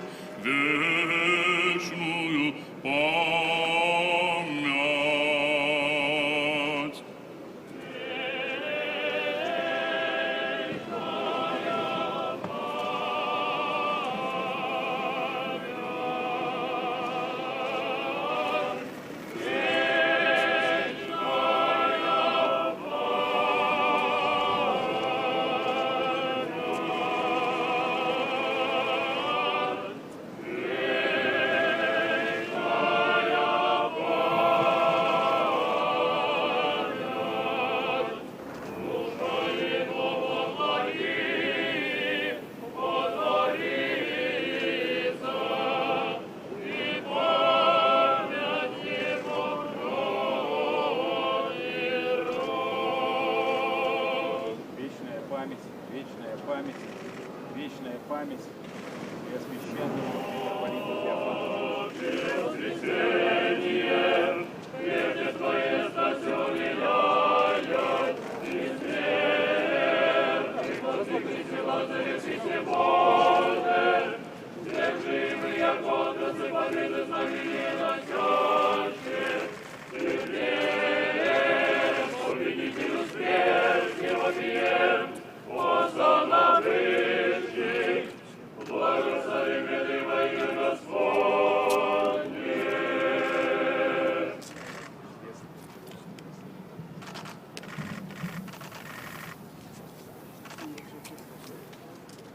Предлагаем сделать фото на память. Руслан Галерьевич, встаньте, пожалуйста.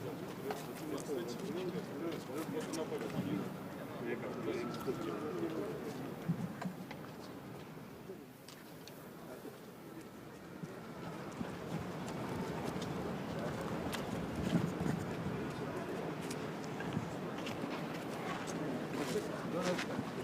В сторону перебежит.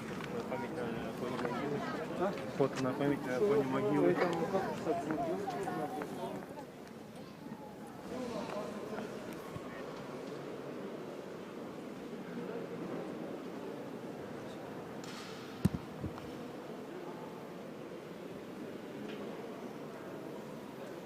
Это самое было 10.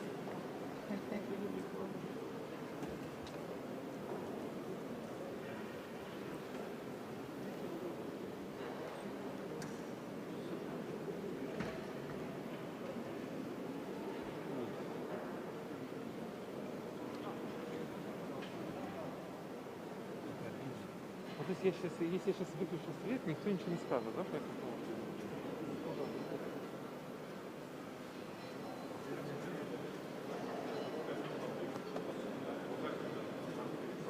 Это мой. Оставь здесь, сейчас в это. Я потом откачу ее подальше. А что-то смешаться быстро от всех.